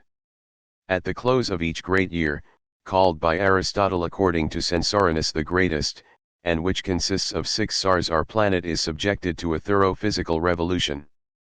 The polar and equatorial climates gradually exchange places, the former moving slowly toward the line, and the tropical zone, with its exuberant vegetation and swarming animal life, replacing the forbidding wastes of the icy poles.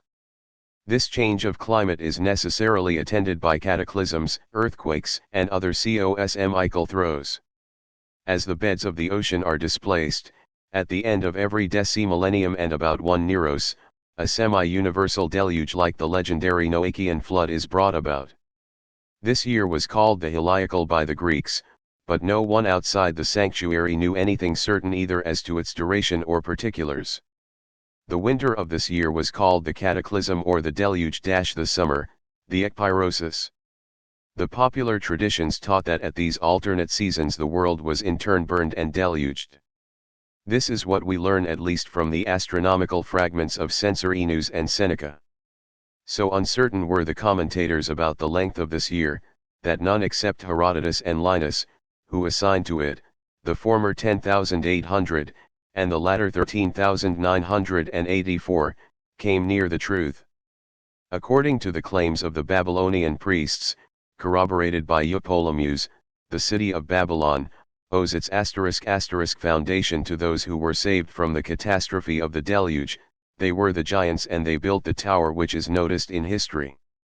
These giants, who were great astrologers and had received moreover from their fathers, the sons of God, every instruction pertaining to secret matters, instructed the priests in their turn, and left in the temples all the records of the periodical cataclysm that they had witnessed themselves.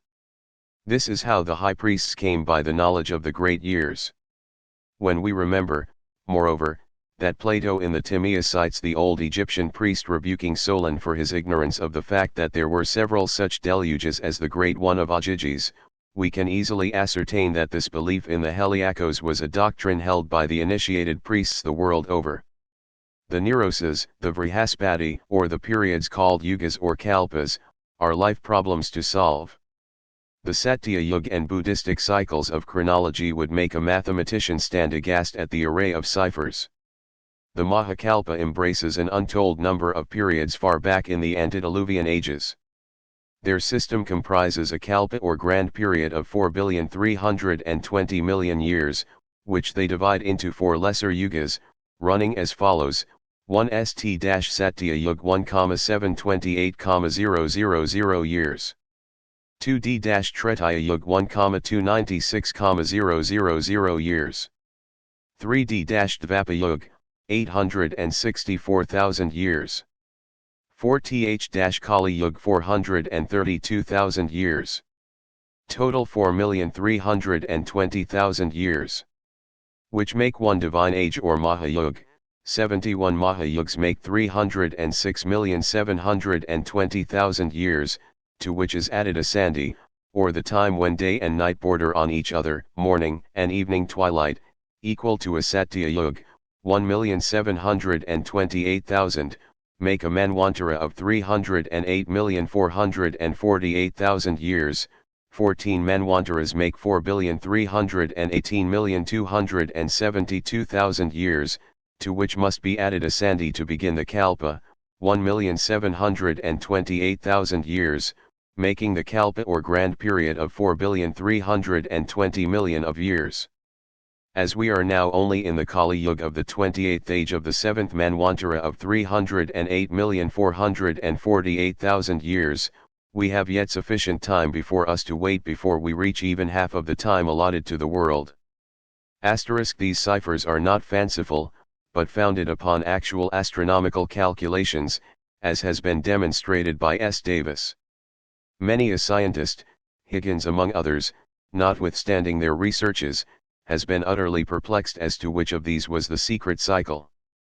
Bunsen has demonstrated that the Egyptian priests, who made the cyclic notations, kept them always in the profoundest mystery. Perhaps their difficulty arose from the fact that the calculations of the ancients applied equally to the spiritual progress of humanity as to the physical. It will not be difficult to understand the close correspondence drawn by the ancients between the cycles of nature and of mankind, if we keep in mind their belief in the constant and all-potent influences of the planets upon the fortunes of humanity. Higgins justly believed that the cycle of the Indian system, of 432,000, is the true key of the secret cycle. But his failure in trying to decipher it was made apparent, for as it pertained to the mystery of the creation, this cycle was the most inviolable of all. It was repeated in symbolic figures only in the Chaldean Book of Numbers, the original of which, if now extant, is certainly not to be found in libraries, as it formed one of the most ancient books of Hermes, the number of which is at present undetermined. Calculating by the secret period of the great Neros and the Hindu Kalpas, some Kabbalists, mathematicians, and archaeologists who knew naught of the secret computations made the above number of 21,000 years to be 24,000 years, for the length of the great year, as it was to the renewal only of our globe that they thought the last period of 6,000 years applied. Higgins gives as a reason for it, that it was anciently thought that the equinoxes preceded only after the rate of 2,000, not 2,160, years in a sign, for thus it would allow for the length of the great year 4 times 6,000 or 24,000 years. Hence, he says, might arise their immensely lengthened cycles, because, it would be the same with this great year as with the common year, till it travelled round an immensely lengthened circle, when it would come to the old point again. He therefore accounts for the 24,000 in the following manner: if the angle which the plane of the ecliptic makes with the plane of the equator had decreased gradually and regularly, as it was till very lately supposed to do, the two planes would have coincided in about 10 ages, 6,000 years, in 10 ages, 6,000 years more, the Sun would have been situated relatively to the southern hemisphere as he is now to the northern, in 10 ages, 6,000 years more, the two planes would coincide again, and in 10 ages, 6,000 years more, he would be situated as he is now, after a lapse of about 24 or 25,000 years in all. When the Sun arrived at the equator, the 10 ages or 6,000 years would end, and the world would be destroyed by fire, when he arrived at the southern point, it would be destroyed by water. And thus, it would be destroyed at the end of every 6,000 years, or 10 Neroses. This method of calculating by the Neroses, without allowing any consideration for the secrecy in which the ancient philosophers, who were exclusively of the sacerdotal order, held their knowledge, gave rise to the greatest errors. It led the Jews, as well as some of the Christian Platonists, to maintain that the world would be destroyed at the end of 6,000 years. Gale shows how firmly this belief was rooted in the Jews. It has also led modern scientists to discredit entirely the hypothesis of the ancients. It has given rise to the formation of different religious sects, which, like the Adventists of our century, are always living in the expectation of the approaching destruction of the world. As our planet revolves once every year around the sun and at the same time turns once in every 24 hours upon its own axis, thus traversing minor circles within a larger one, so is the work of the smaller cyclic periods accomplished and recommenced, within the great sorrows. The revolution of the physical world, according to the ancient doctrine, is attended by a like revolution in the world of intellect, the spiritual evolution of the world proceeding in cycles, like the physical one. Thus we see in history a regular alternation of ebb and flow in the tide of human progress. The great kingdoms and empires of the world, after reaching the culmination of their greatness, descend again, in accordance with the same law by which they ascended, till, having reached the lowest point, humanity reasserts itself and mounts up once more, the height of its attainment being, by this law of ascending progression by cycles, somewhat higher than the point from which it had before descended. The division of the history of mankind into golden, silver, copper, and iron ages, is not a fiction. We see the same thing in the literature of peoples. An age of great inspiration and unconscious productiveness is invariably followed by an age of criticism and consciousness. The one affords material for the analyzing and critical intellect of the other.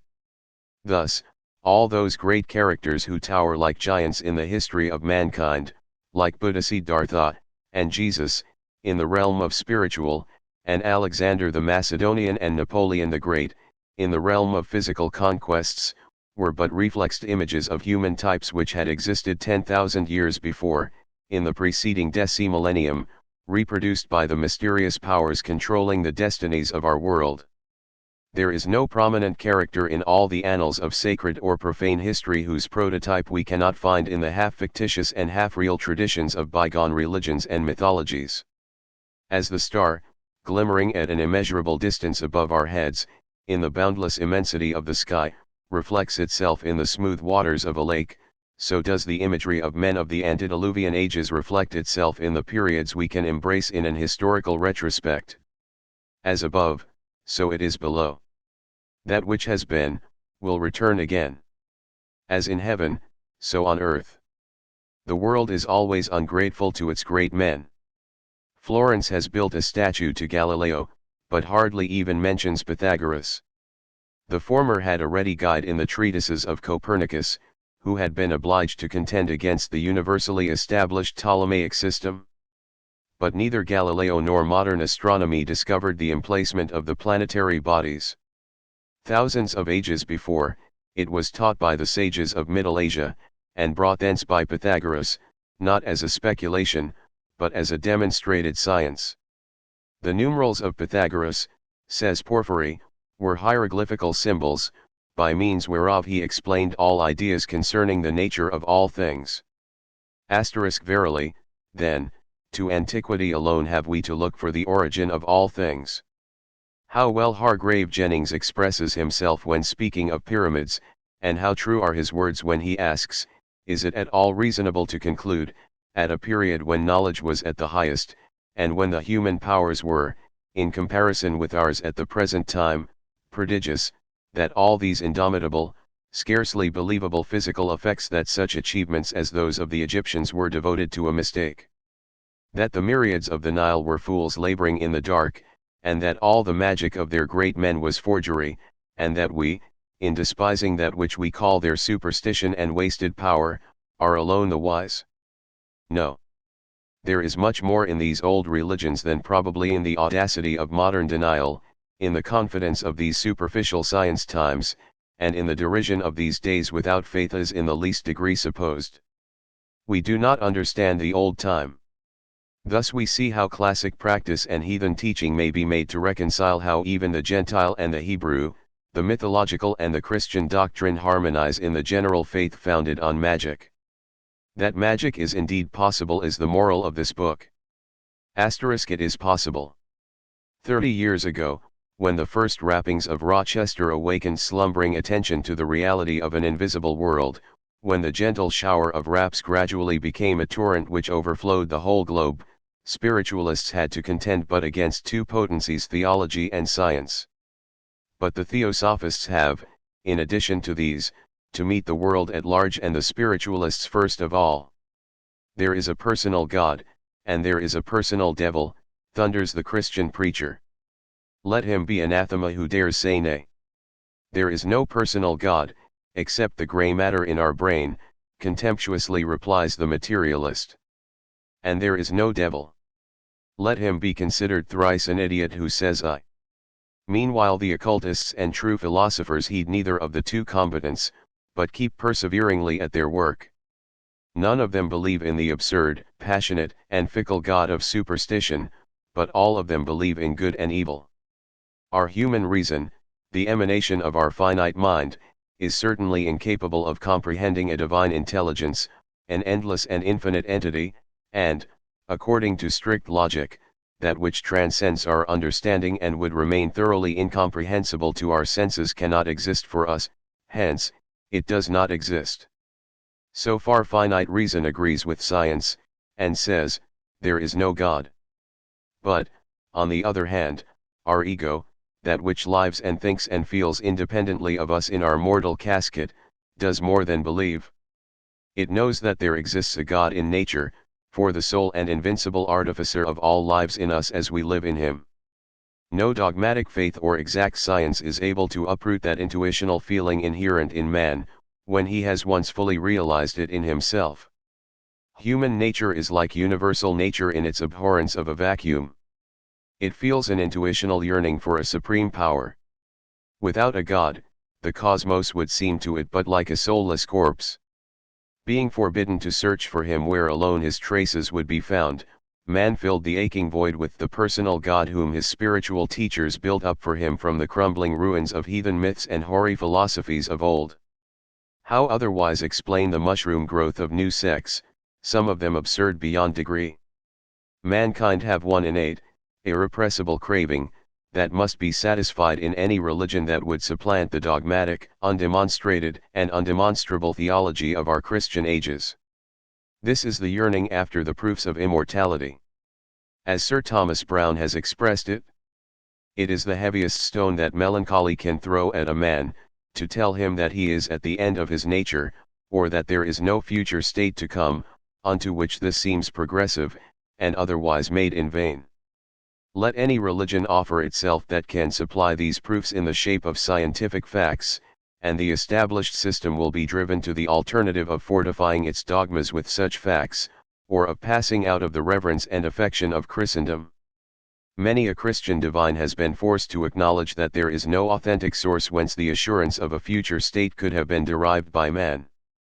How could then such a belief have stood for countless ages, were it not that among all nations, whether civilized or savage, man has been allowed the demonstrative proof? Is not the very existence of such a belief an evidence that thinking philosopher and unreasoning savage have both been compelled to acknowledge the testimony of their senses? That if, in isolated instances, spectral illusion may have resulted from physical causes, on the other hand, in thousands of instances, apparitions of persons have held converse with several individuals at once, who saw and heard them collectively, and could not all have been diseased in mind? The greatest thinkers of Greece and Rome regarded such matters as demonstrated facts. They distinguished the apparitions by the names of manes, anima, and umbra, the manes descending after the decease of the individual into the underworld, the anima, or pure spirit, ascending to heaven, and the restless umbra, earthbound spirit, hovering about its tomb, because the attraction of matter and love of its earthly body prevailed in it and prevented its ascension to higher regions. Terra legit carnum tumulum circumvolat umbra, arcus habet manes, spiritus astra peti, says Ovid, speaking of the threefold constituents of souls. But all such definitions must be subjected to the careful analysis of philosophy. Too many of our thinkers do not consider that the numerous changes in language, the allegorical phraseology and evident secretiveness of old mystic writers, who were generally under an obligation never to divulge the solemn secrets of the sanctuary, might have sadly misled translators and commentators. The phrases of the medieval alchemist they read literally, and even the veiled symbolology of Plato is commonly misunderstood by the modern scholar. One day they may learn to know better, and so become aware that the method of extreme necessarian was practiced in ancient as well as in modern philosophy, that from the first ages of man, the fundamental truths of all that we are permitted to know on earth was in the safekeeping of the adepts of the sanctuary, that the difference in creeds and religious practice was only external, and that those guardians of the primitive divine revelation, who had solved every problem that is within the grasp of human intellect, were bound together by a universal freemasonry of science and philosophy, which formed one unbroken chain around the globe. It is for philology and psychology to find the end of the thread. That done, it will then be ascertained that, by relaxing one single loop of the old religious systems, the chain of mystery may be disentangled. The neglect and withholding of these proofs have driven such eminent minds as Hare and Wallace, and other men of power, into the fold of modern spiritualism. At the same time it has forced others, congenitally devoid of spiritual intuitions, into a gross materialism that figures under various names. But we see no utility in prosecuting the subject further. For, though in the opinion of most of our contemporaries, there has been but one day of learning, in whose twilight stood the older philosophers, and whose noontide brightness is all our own, and though the testimony of scores of ancient and medieval thinkers has proved valueless to modern experimenters, as though the world dated from AD 1, and all knowledge were of recent growth, we will not lose hope or courage. The moment is more opportune than ever for the review of old philosophies. Archaeologists, philologists, astronomers, chemists, and physicists are getting nearer and nearer to the point where they will be forced to consider them. Physical science has already reached its limits of exploration, dogmatic theology sees the springs of its inspiration dry. Unless we mistake the signs, the day is approaching when the world will receive the proofs that only ancient religions were in harmony with nature, and ancient science embraced all that can be known. Secrets long kept may be revealed, books long forgotten and arts long time lost may be brought out to light again, papyri and parchments of inestimable importance will turn up in the hands of men who pretend to have unrolled them from mummies, or stumbled upon them in buried crypts, tablets and pillars, whose sculptured revelations will stagger theologians and confound scientists, may yet be excavated and interpreted. Who knows the possibilities of the future? An era of disenchantment and rebuilding will soon begin, nay, has already begun. The cycle has almost run its course, a new one is about to begin, and the future pages of history may contain full evidence, and convey full proof that if ancestry can be in aught believed, descending spirits have conversed with man, and told him secrets of the world unknown. Footnotes 1 * The name is used in the sense of the Greek word alpha nu theta rho omicron pi omicron. 1 ** The traditions of the Oriental Kabbalists claim their science to be older than that. Modern scientists may doubt and reject the assertion. They cannot prove it false. 3 * Clement of Alexandria asserted that in his day the Egyptian priests possessed 42 canonical books. 4 * Chips from a German workshop, Volume 2, p. 7. Comparative Mythology. 7 * Conflict between religion and science, CHI. 8 * In another place, we explain with some minuteness the Hermetic philosophy of the evolution of the spheres and their several races. 8 * J. Burgess, The Works of Plato, p. 207, note. 10 * From the Sanskrit text of the Aetarita Brahmanam. Rig Veda, v. ch. 2, verse 23. 10 asterisk asterisk Aterita Brahmanam, Book 3, CV, 44. 10 asterisk 8. Brahm, Volume 2, p. 242. 11 asterisk 8. Brahm, Book 4. 11 asterisk asterisk Septenary Institutions, Stone Him to Death, p. 20. 12 asterisk C. Gibbon's Decline and Fall of the Roman Empire. 13 asterisk C. Turner, also G. Higgins's Anacalypsis. 13 asterisk asterisk Genesis, I, 30. 13 asterisk Sir William Drummond, Oedipus Judicus, p. 250. 13 asterisk The absolute necessity for the perpetration of such pious frauds by the early fathers and later theologians becomes apparent, if we consider that if they had allowed the word al to remain as in the original, it would have become but too evident except for the initiated that the Jehovah of Moses and the Son were identical. The multitudes, which ignore that the ancient Hierophant considered our visible sun but as an emblem of the central, invisible, and spiritual Son, would have accused Moses, as many of our modern commentators have already done, of worshipping the planetary bodies, in short, of actual Zoroastrianism. 14 asterisk Exodus, XXV, 40. 15 asterisk The Physical Basis of Life. A lecture by T. H. Huxley. 15 asterisk asterisk Huxley, Physical Basis of Life. 16 asterisk Professor J. W. Draper, Conflict Between Religion and Science. 17 asterisk Bulwer's Zanoni. 18 asterisk See the Code published by Sir William Jones, Chapter 9, p. 11. 18 asterisk asterisk Pliny, History Nat, XXX. I, IB, 16, 14, XXV, 9, etc. 18 asterisk Pomponius ascribes to them the knowledge of the highest sciences. 18 asterisk Caesar, 3, 14. 18 asterisk Pliny, XXX. 19 asterisk Munter, On the Most Ancient Religion of the North Before the Time of Odin. Memoirs de la Société d'Antiquaires de France. Tome 2, p. 230. 19 asterisk asterisk Ammianus Marcellinus, XXVI, 6.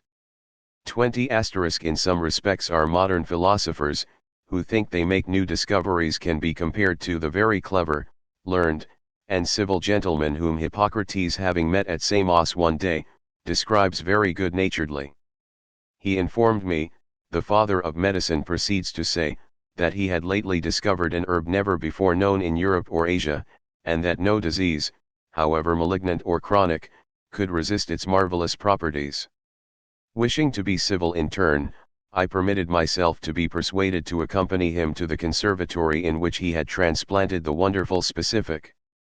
What I found was one of the commonest plants in Greece, namely, garlic, the plant which above all others has least pretensions to healing virtues. Hippocrates, De Optima Predicandi Rationi Item Judicii Operum Magna. I 23 asterisk Schweiger, Introduction to Mythology Through Natural History. 23 asterisk asterisk Ennemoser, History of Magic, I, 325 asterisk History of Magic, Volume I, p. 3.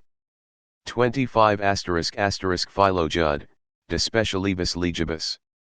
25 asterisk Zendavesta, Volume 2, p. 506. 25 asterisk Cashin, Conference, I, 21. 25 asterisk De Vita et Mort Moses, p. 199. 25 asterisk Acts of the Apostles, 7, 22. 25 asterisk Justin, 30, 2. 26 asterisk Molidor, Philosophy of History and Traditions, Howitt's Translation, p. 285. 27 asterisk Conflict Between Religion and Science, p. 329. 27 asterisk asterisk See Gazette du Midi, and Le Monde, of May 3, 1864. 28 asterisk Shakespeare, Richard III. 28 asterisk asterisk Literally, the Screaming or the Howling Ones. 28 asterisk The Half-Demented, the Idiots. 28 But such is not always the case, for some among these beggars make a regular and profitable trade of it. 30 Webster declares very erroneously that the Chaldeans called Saros, the cycle of eclipses, a period of about 6,586 years, the time of revolution of the moon's node. Berosus, himself a Chaldean astrologer, at the temple of Belus, at Babylon, gives the duration of the Sar, or Saros, 3,600 years, a Nero 600, and a Sasa 60. See, Berosus from Abydenus, of the Chaldean kings and the deluge. See also Eusebius, and Chores Ms ex Cod. Reg. Gall. GR number 2360, FOL 154. 31 Before scientists reject such a theory traditional as it is, it would be in order for them to demonstrate why, at the end of the Tertiary period, the northern hemisphere had undergone such a reduction of temperature as to utterly change the torrid zone to a Siberian climate. Let us bear in mind that the heliocentric system came to us from Upper India, and that the germs of all great astronomical truths were brought thence by Pythagoras. So long as we lack a mathematically correct demonstration, one hypothesis is as good as another. 31 Censor Enus, De Natal Die. Seneca, Nat Quaest, 3, 29. 31 Joseb, Prep. Evangelist. Of the Tower of Babel and Abraham. 31 This is in flat contradiction of the Bible narrative, which tells us that the deluge was sent for the special destruction of these giants. The Babylon priests had no object to invent lies. 32 Coleman, who makes this calculation, allowed a serious error to escape the proofreader. The length of the Manvantara is given at 368,448,000, which is just 60 million years too much. 32 S. Davis, Essay in the Asiatic Researches, and Higgins's Anacalypsis, also see Coleman's Mythology of the Hindus. Preface, p. 13. 32 Bunsen, Egypt, Volume I. 33 The 42 sacred books of the Egyptians mentioned by Clement of Alexandria as having existed in his time, were but a portion of the books of Hermes. Iamblichus, on the authority of the Egyptian priest Abaman, attributes 1,200 of such books to Hermes, and Manetho 36,000. But the testimony of Iamblichus as a Neoplatonist and theurgist is of course rejected by modern critics. Manetho, who is held by Bunsen in the highest consideration as a purely historical personage with whom none of the later native historians can be compared. See Egypt, p. 97, suddenly becomes a pseudo-Manetho, as soon as the ideas propounded by him clash with the scientific prejudices against magic and the occult knowledge claimed by the ancient priests. However, none of the archaeologists doubt for a moment the almost incredible antiquity of the Hermetic books. Champollion shows the greatest regard for their authenticity and great truthfulness, corroborated as it is by many of the oldest monuments. And Bunsen brings irrefutable proofs of their age. From his researches, for instance, we learn that there was a line of 61 kings before the days of Moses, who preceded the Mosaic period by a clearly traceable civilization of several thousand years. Thus we are warranted in believing that the works of Hermes Trismegistus were extant many ages before the birth of the Jewish lawgiver. Stelae and inkstands were found on monuments of the 4th dynasty, the oldest in the world, says Bunsen.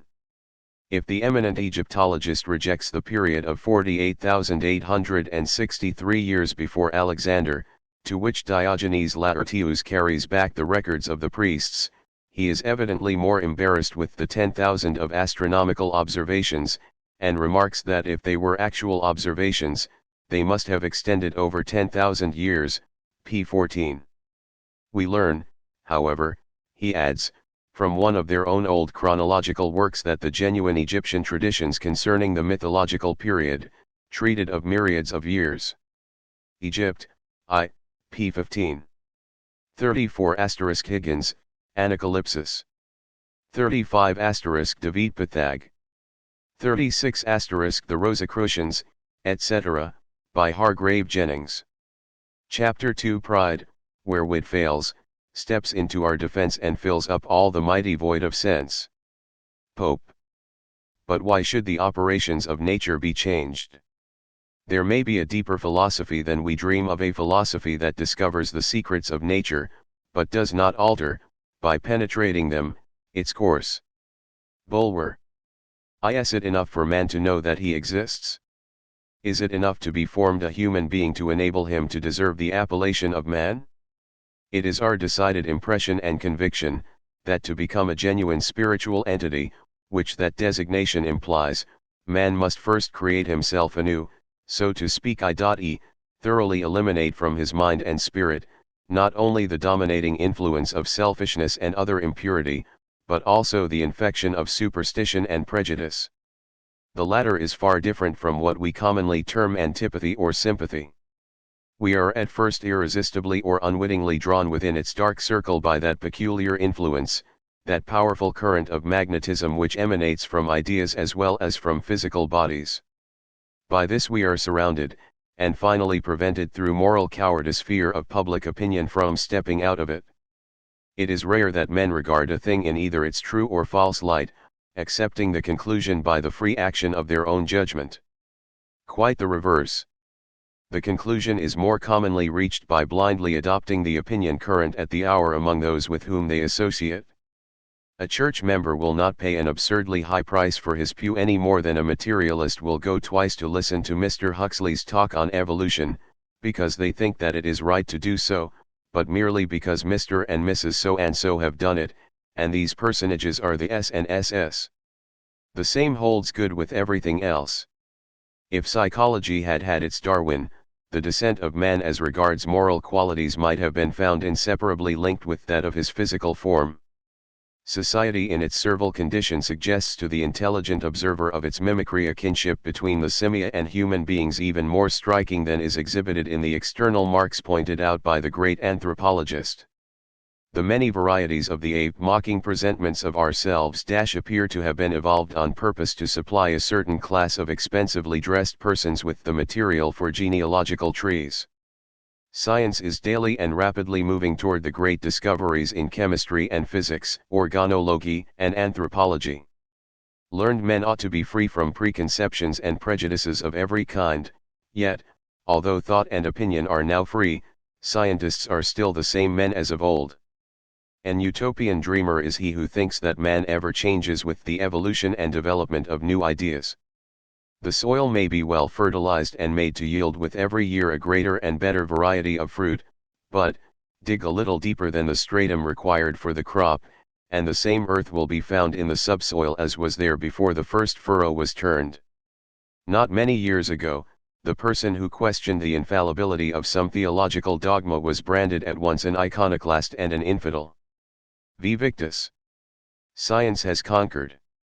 But in its turn the victor claims the same infallibility, though it equally fails to prove its right. Tempora mutantur et nos mutimer in illis, the saying of the good old Lotharius, applies to the case. Nevertheless, we feel as if we had some right to question the high priests of science. For many years we have watched the development and growth of that apple of discord, modern spiritualism. Familiar with its literature both in Europe and America, we have closely and eagerly witnessed its interminable controversies and compared its contradictory hypotheses. Many educated men and women heterodox spiritualists, of course, have tried to fathom the protean phenomena. The only result was that they came to the following conclusion: whatever may be the reason of these constant failures, whether such are to be laid at the door of the investigators themselves, or of the secret force at work, it is at least proved that, in proportion as the psychological manifestations increase in frequency and variety, the darkness surrounding their origin becomes more impenetrable.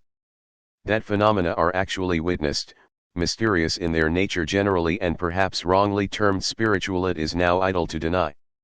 Allowing a large discount for clever fraud, what remains is quite serious enough to demand the careful scrutiny of science. E per se muav, the sentence spoken ages since, has passed into the category of household words. The courage of Galileo is not now required to fling it into the face of the Academy. Psychological phenomena are already on the offensive. The position assumed by modern scientists is that even though the occurrence of certain mysterious phenomena in the presence of the mediums be a fact, there is no proof that they are not due to some abnormal nervous condition of those individuals. The possibility that they may be produced by returning human spirits need not be considered until the other question is decided. Little exception can be taken to this position. Unquestionably, the burden of proof rests upon those who assert the agency of spirits. If the scientists would grapple with the subject in good faith, showing an earnest desire to solve the perplexing mystery, instead of treating it with undignified and unprofessional contempt, they would be open to no censure. True, the great majority of spiritual communications are calculated to disgust investigators of even moderate intelligence. Even when genuine, they are trivial, commonplace, and often vulgar.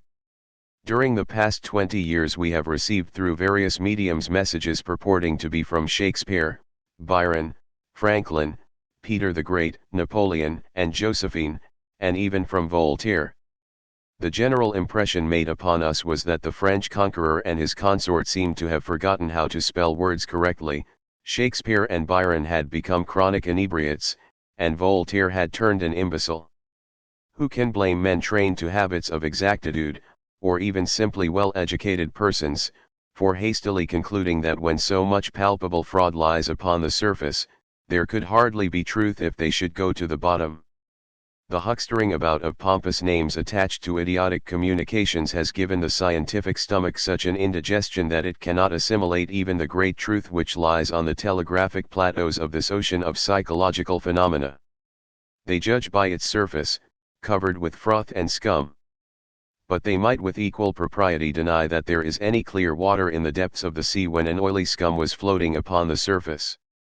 Therefore, if on one hand we cannot very well blame them for stepping back at the first sight of what seems really repulsive, we do, and have a right to censure them for their unwillingness to explore deeper. Neither pearls nor cut diamonds are to be found lying loose on the ground, and these persons act as unwisely as would a professional diver, who should reject an oyster on account of its filthy and slimy appearance, when by opening it he might find a precious pearl inside the shell. Even the just and severe rebukes of some of their leading men are of no avail, and the fear on the part of men of science to investigate such an unpopular subject, seems to have now become a general panic. The phenomena chase the scientists, and the scientists run away from the phenomena, very pointedly remarks M.A.N. Aksakov in an able article on mediumism and the St. Petersburg Scientific Committee. The attitude of this body of professors toward the subject which they had pledged themselves to investigate was throughout simply disgraceful. Their premature and prearranged report was so evidently partial and inconclusive as to call out a scornful protest even from unbelievers. The inconsistency of the logic of our learned gentlemen against the philosophy of spiritualism proper is admirably pointed out by Professor John Fiske, one of their own body. In a recent philosophical work, The Unseen World, while showing that from the very definition of the terms matter and spirit, the existence of spirit cannot be demonstrated to the senses, and that thus no theory is amenable to scientific tests, he deals a severe blow at his colleagues in the following lines: the testimony in such a case, he says, must, under the conditions of the present life, be forever inaccessible. It lies wholly outside the range of experience. However abundant it may be, we cannot expect to meet it. And, accordingly, our failure to produce it does not raise even the slightest presumption against our theory. When conceived in this way, the belief in the future life is without scientific support, but at the same time it is placed beyond the need of scientific support and the range of scientific criticism. It is a belief which no imaginable future advance of physical discovery can in any way impugn. It is a belief which is in no sense irrational, and which may be logically entertained without in the least affecting our scientific habit of mind, or influencing our scientific conclusions. If now, he adds, men of science will accept the position that spirit is not matter, nor governed by the laws of matter, and refrain from speculations concerning it restricted by their knowledge of material things, they will withdraw what is to men of religion, at present, their principal cause of irritation. But, they will do no such thing. They feel incensed at the brave, loyal, and highly commendable surrender of such superior men as Wallace, and refuse to accept even the prudent and restrictive policy of Mr. Crooks. No other claim is advanced for a hearing of the opinions contained in the present work than that they are based upon many years' study of both ancient magic and its modern form, spiritualism. The former, even now, when phenomena of the same nature have become so familiar to all, is commonly set down as clever jugglery. The latter, when overwhelming evidence precludes the possibility of truthfully declaring it charlatanry, is denominated an universal hallucination. Many years of wandering among heathen and Christian magicians, occultists, mesmerizers, and the tutti quanti of white and black art, ought to be sufficient, we think, to give us a certain right to feel competent to take a practical view of this doubted and very complicated question. We have associated with the fakirs, the holy men of India, and seen them when in intercourse with the Pitris. We have watched the proceedings and modus operandi of the howling and dancing dervishes, held friendly communications with the marabouts of European and Asiatic Turkey, and the serpent charmers of Damascus and Benares have but few secrets that we have not had the fortune to study. Therefore, when scientists who have never had an opportunity of living among these Oriental jugglers and can judge at the best but superficially, tell us that there is naught in their performances but mere tricks of prestidigitation, we cannot help feeling a profound regret for such hasty conclusions. That such pretentious claims should be made to a thorough analysis of the powers of nature, and at the same time such unpardonable neglect displayed of questions of purely physiological and psychological character, and astounding phenomena rejected without either examination or appeal, is an exhibition of inconsistency, strongly savoring of timidity, if not of moral obliquity. If, therefore, we should ever receive from some contemporaneous Faraday the same fling that that gentleman made years since, when, with more sincerity than good breeding, he said that many dogs have the power of coming to much more logical conclusions than some spiritualists, we fear we must still persist. Abuse is not argument, least of all, proof. Because such men as Huxley and Tyndall denominate spiritualism a degrading belief and Oriental magic jugglery, they cannot thereby take from truth its verity. Skepticism, whether it proceeds from a scientific or an ignorant brain, is unable to overturn the immortality of our souls if such immortality is a fact and plunge them into post-mortem annihilation. Reason is subject to error, says Aristotle, so is opinion, and the personal views of the most learned philosopher are often more liable to be proved erroneous, than the plain common sense of his own illiterate cook. In the tales of the impious Caliph, Barachias Hassanoglu, the Arabian sage holds a wise discourse. Beware, O my son, of self-incense, he says. It is the most dangerous, on account of its agreeable intoxication. Profit by thy own wisdom, but learn to respect the wisdom of thy fathers likewise. And remember, O my beloved, that the light of Allah's truth will often penetrate much easier an empty head, than one that is so crammed with learning that many a silver ray is crowded out for want of space, such is the case with our overwise Cutty. These representatives of modern science in both hemispheres seem never to have exhibited more scorn, or to have felt more bitterly toward the unsolvable mystery, than since Mr. Crooks began the investigation of the phenomena, in London. This courageous gentleman was the first to introduce to the public one of those alleged materialized sentries that guard the forbidden gates.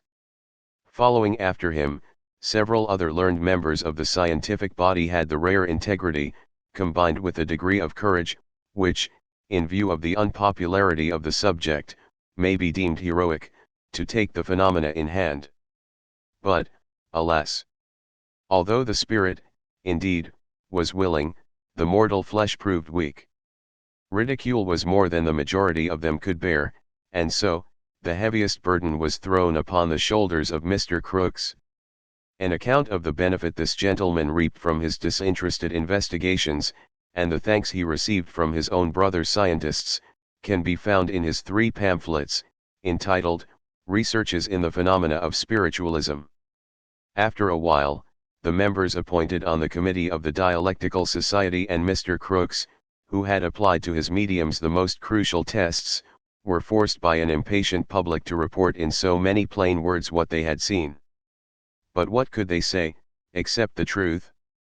Thus, they were compelled to acknowledge, first, that the phenomena which they, at least, had witnessed, were genuine, and impossible to simulate, thus showing that manifestations produced by some unknown force, could and did happen. 2d. That, whether the phenomena were produced by disembodied spirits or other analogous entities, they could not tell, but that manifestations, thoroughly upsetting many preconceived theories as to natural laws, did happen and were undeniable. Several of these occurred in their own families. 3d. That, notwithstanding all their combined efforts to the contrary, beyond the indisputable fact of the reality of the phenomena, glimpses of natural action not yet reduced to law, they, to borrow the expression of the Count de Gabalis, could make neither head nor tail on't. Now this was precisely what a skeptical public had not bargained for. The discomfiture of the believers in spiritualism had been impatiently anticipated before the conclusions of Messrs. Crookes, Varley, and the Dialectical Society were announced. Such a confession on the part of their brother scientists was too humiliating for the pride of even those who had timorously abstained from investigation. It was regarded as really too much, that such vulgar and repulsive manifestations of phenomena which had always, by common consent of educated people, been regarded as nursery tales, fit only to amuse hysterical servant girls and afford revenue to professional somnambulists, that manifestations which had been consigned by the Academy and Institute of Paris to oblivion, should so impertinently elude detection at the hands of experts in physical sciences. A tornado of indignation followed the confession. Mr. Crookes depicts it in his pamphlet on psychic force. He heads it very pointedly with the quotation from Galvani, "I am attacked by two very opposite sects, the scientists and the know-nothings, yet I know that I have discovered one of the greatest forces in nature." He then proceeds, "It was taken for granted that the results of my experiments would be in accordance with their preconceptions. What they really desired was not the truth, but an additional witness in favor of their own foregone conclusions. When they found the facts which that investigation established could not be made to fit those opinions, why, so much the worse for the facts. They try to creep out of their own confident recommendations of the inquiry, by declaring that Mr. Home is a clever conjurer who has duped us all. M.R. Crookes might, with equal propriety, examine the performances of an Indian juggler. M.R. Crookes must get better witnesses before he can be believed. The thing is too absurd to be treated seriously. It is impossible, and therefore can't be. I never said it was impossible, I only said it was true. The observers have all been biologized, and fancy they saw things occur which really never took place, etc., etc., etc.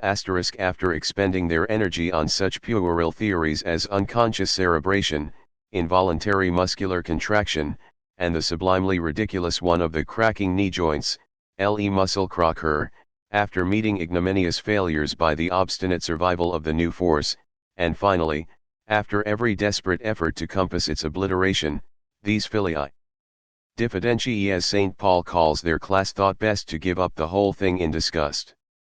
Sacrificing their courageously persevering brethren as a holocaust on the altar of public opinion, they withdrew in dignified silence.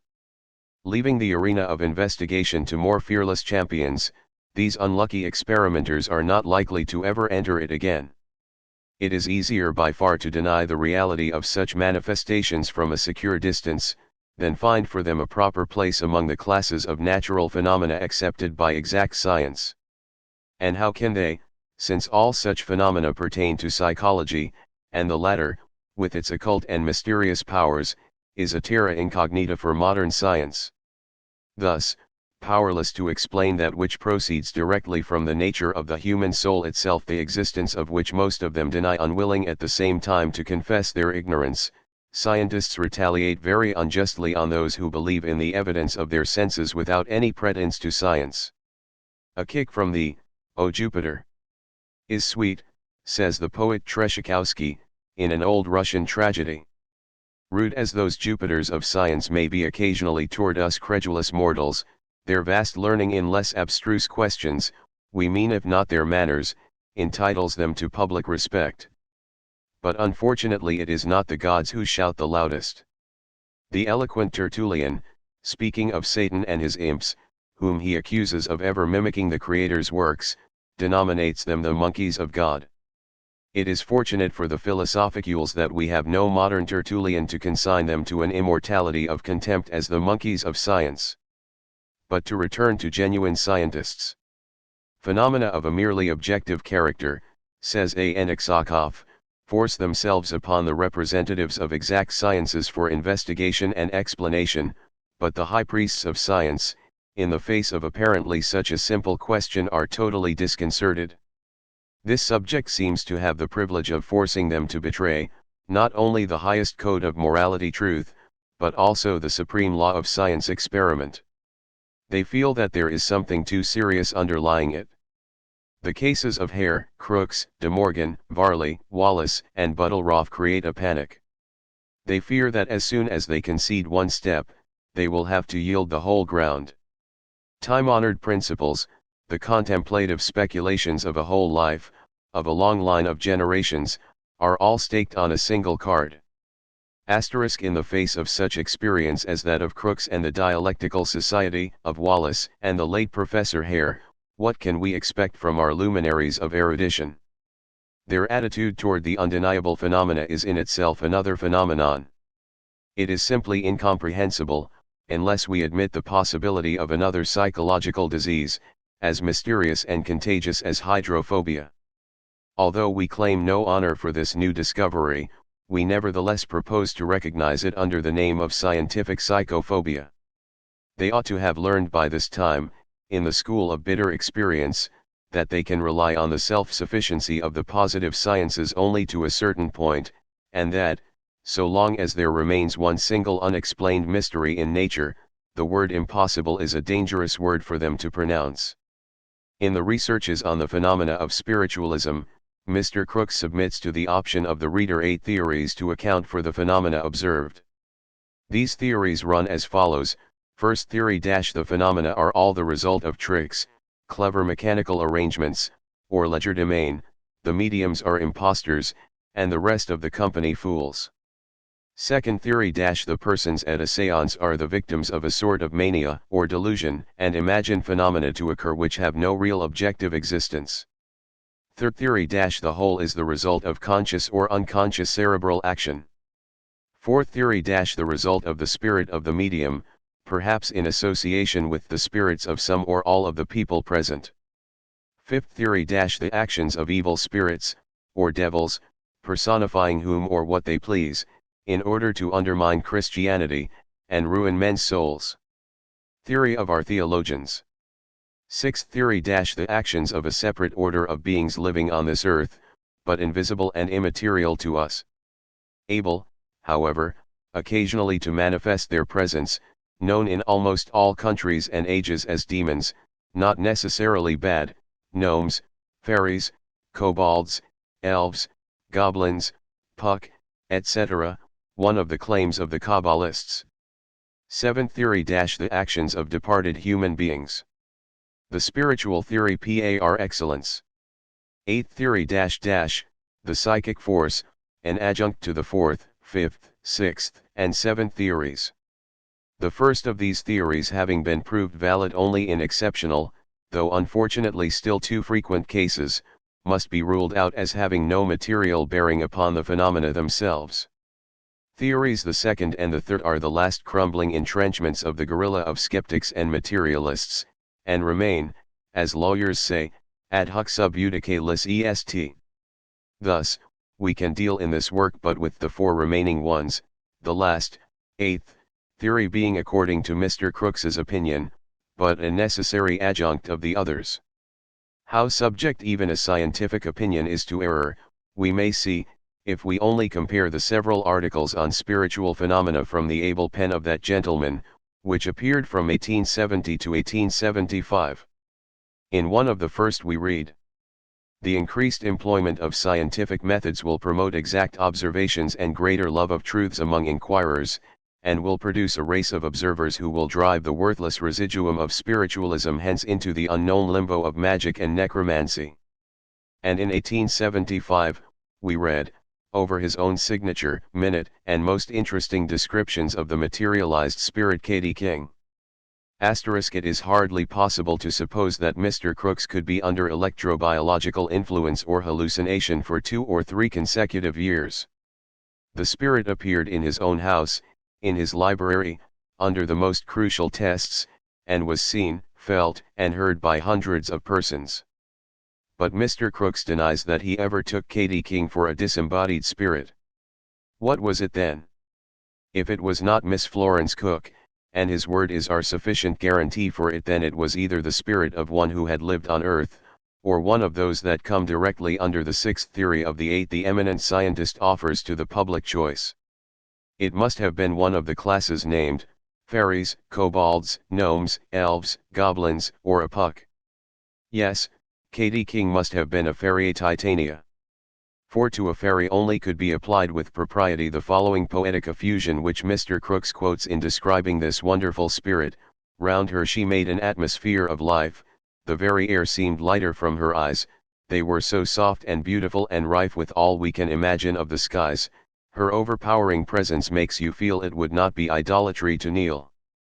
And thus, after having written, in 1870, his severe sentence against spiritualism and magic, after saying that even at that moment he believed the whole affair a superstition, or, at least, an unexplained trick, a delusion of the senses, Mr. Crooks, in 1875, closes his letter with the following memorable words: to imagine, I say, the K.D. King of the last 3 years to be the result of imposture does more violence to one's reason and common sense than to believe her to be what she herself affirms.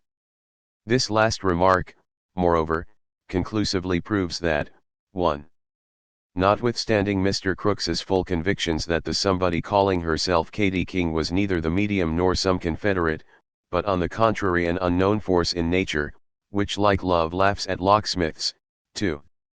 That hitherto unrecognized form of force, albeit it had become with him not a matter of opinion, but of absolute knowledge, the eminent investigator still did not abandon to the last his skeptical attitude toward the question. In short, he firmly believes in the phenomenon, but cannot accept the idea of its being the human spirit of a departed somebody. It seems to us, that, as far as public prejudice goes, Mr. Crooks solves one mystery by creating a still deeper one, the obscurum per obscurius. In other words, rejecting the worthless residuum of spiritualism, the courageous scientist fearlessly plunges into his own unknown limbo of magic and necromancy. The recognized laws of physical science account for but a few of the more objective of the so-called spiritual phenomena. While proving the reality of certain visible effects of an unknown force, they have not thus far enabled scientists to control at will even this portion of the phenomena. The truth is that the professors have not yet discovered the necessary conditions of their occurrence. They must go as deeply into the study of the triple nature of man, physiological, psychological, and divine, as did their predecessors, the magicians, theurgists, and thaumaturgists of old. Until the present moment, even those who have investigated the phenomena as thoroughly and impartially as Mr. Crooks, have set aside the cause as something not to be discovered now, if ever. They have troubled themselves no more about that than about the first cause of the cosmic phenomena of the correlation of forces, whose endless effects they are at such pains to observe and classify. Their course has been as unwise as that of a man who should attempt to discover the sources of a river by exploring toward its mouth. It has so narrowed their views of the possibilities of natural law that very simple forms of occult phenomena have necessitated their denial that they can occur unless miracles were possible, and this being a scientific absurdity, the result has been that physical science has latterly been losing prestige. If scientists had studied the so-called miracles instead of denying them, many secret laws of nature comprehended by the ancients would have been again discovered. Conviction, says Bacon, comes not through arguments but through experiments. The ancients were always distinguished, especially the Chaldean astrologers and Magians, for their ardent love and pursuit of knowledge in every branch of science. They tried to penetrate the secrets of nature in the same way as our modern naturalists, and by the only method by which this object can be obtained, namely, by experimental researches and reason. If our modern philosophers cannot apprehend the fact that they penetrated deeper than themselves into the mysteries of the universe, this does not constitute a valid reason why the credit of possessing this knowledge should be denied them or the imputation of superstition laid at their door. Nothing warrants the charge, and every new archaeological discovery militates against the assumption. As chemists they were unequaled, and in his famous lecture on the lost arts, Wendell Phillips says, the chemistry of the most ancient period had reached a point which we have never even approached. The secret of the malleable glass, which, if supported by one end by its own weight, in 20 hours dwindles down to a fine line that you can curve around your wrist, would be as difficult to rediscover in our civilized countries as to fly to the moon. The fabrication of a cup of glass which was brought by an exile to Rome in the reign of Tiberius, a cup which he dashed upon the marble pavement, and it was not crushed nor broken by the fall, and which, as it got dented some was easily brought into shape again with a hammer, is a historic fact. If it is doubted now it is merely because the moderns cannot do the same. And yet, in Samarkand and some monasteries of Tibet such cups and glassware may be found to this day, nay, there are persons who claim that they can make the same by virtue of their knowledge of the much ridiculed and ever doubted alkhes, the universal solvent. This agent that Paracelsus and Van Helmont maintain to be a certain fluid in nature, capable of reducing all sublunary bodies, as well homogeneous as mixed, into their ens primum, or the original matter of which they are composed, or into an uniform, equable, and potable liquor, that will unite with water, and the juices of all bodies, and yet retain its own radical virtues, and, if again mixed with itself will thereby be converted into pure elementary water, what impossibilities prevent our crediting the statement? Why should it not exist and why the idea be considered utopian? Is it again because our modern chemists are unable to produce it? But surely it may be conceived without any great effort of imagination that all bodies must have originally come from some first matter, and that this matter, according to the lessons of astronomy, geology, and physics, must have been a fluid. Why should not gold, of whose genesis our scientists know so little, have been originally a primitive or basic matter of gold, a ponderous fluid which, as says Van Helmont, from its own nature, or a strong cohesion between its particles, acquired afterward a solid form? There seems to be very little absurdity to believe in a universal ens that resolves all bodies into their ens genitale. Van Helmont calls it the highest and most successful of all salts, which having obtained the supreme degree of simplicity, purity, subtlety, enjoys alone the faculty of remaining unchanged and unimpaired by the subjects it works upon, and of dissolving the most stubborn and untractable bodies, as stones, gems, glass, earth, sulfur, metals, etc., into red salt, equal in weight to the matter dissolved, and this with as much ease as hot water melts down snow. It is into this fluid that the makers of malleable glass claimed, and now claim, that they immersed common glass for several hours, to acquire the property of malleability. We have a ready and palpable proof of such possibilities. A foreign correspondent of the Theosophical Society, a well-known medical practitioner, and one who has studied the occult sciences for upward of 30 years, has succeeded in obtaining what he terms the true oil of gold, i.e., the primal element. Chemists and physicists have seen and examined it, and were driven to confess that they neither knew how it was obtained nor could they do the same. That he desires his name to remain unknown is not to be wondered at. Ridicule and public prejudice are more dangerous sometimes than the Inquisition of old. This Adamic earth is next door neighbor to the Alkahest, and one of the most important secrets of the alchemists. No Kabbalist will reveal it to the world, for, as he expresses it in the well-known jargon, it would explain the eagles of the alchemists, and how the eagle's wings are clipped, a secret that it took Thomas von Eugenius Philolaethes 20 years to learn. As the dawn of physical science broke into a glaring daylight, the spiritual sciences merged deeper and deeper into night, and in their turn they were denied. So, now, These greatest masters in psychology are looked upon as ignorant and superstitious ancestors, as mountebanks and jugglers, because, forsooth, the sun of modern learning shines today so bright, it has become an axiom that the philosophers and men of science of the olden time knew nothing, and lived in a night of superstition. But their traducers forget that the sun of today will seem dark by comparison with the luminary of tomorrow, whether justly or not, and as the men of our century think their ancestors ignorant, so will perhaps their descendants count them for know-nothings. The world moves in cycles. The coming races will be but the reproductions of races long bygone, as we, perhaps, are the images of those who lived 100 centuries ago. The time will come when those who now in public slander the Hermetists, but ponder in secret their dust-covered volumes, who plagiarize their ideas, assimilate and give them out as their own, will receive their dues. Who, honestly, exclaims Faff, what man has ever taken more comprehensive views of nature than Paracelsus?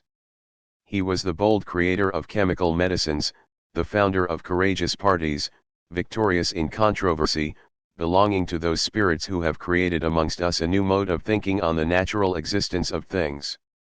What he scattered through his writings on the philosopher's stone, on pygmies and spirits of the mines, on signs, on homunculi and the elixir of life, and which are employed by many to lower his estimation, cannot extinguish our grateful remembrance of his general works, nor our admiration of his free, bold exertions, and his noble, intellectual life. More than one pathologist, chemist, homeopathist, and magnetist has quenched his thirst for knowledge in the books of Paracelsus. Frederick Hufeland got his theoretical doctrines on infection from this medieval quack, as Sprengel delights in calling one who was immeasurably higher than himself.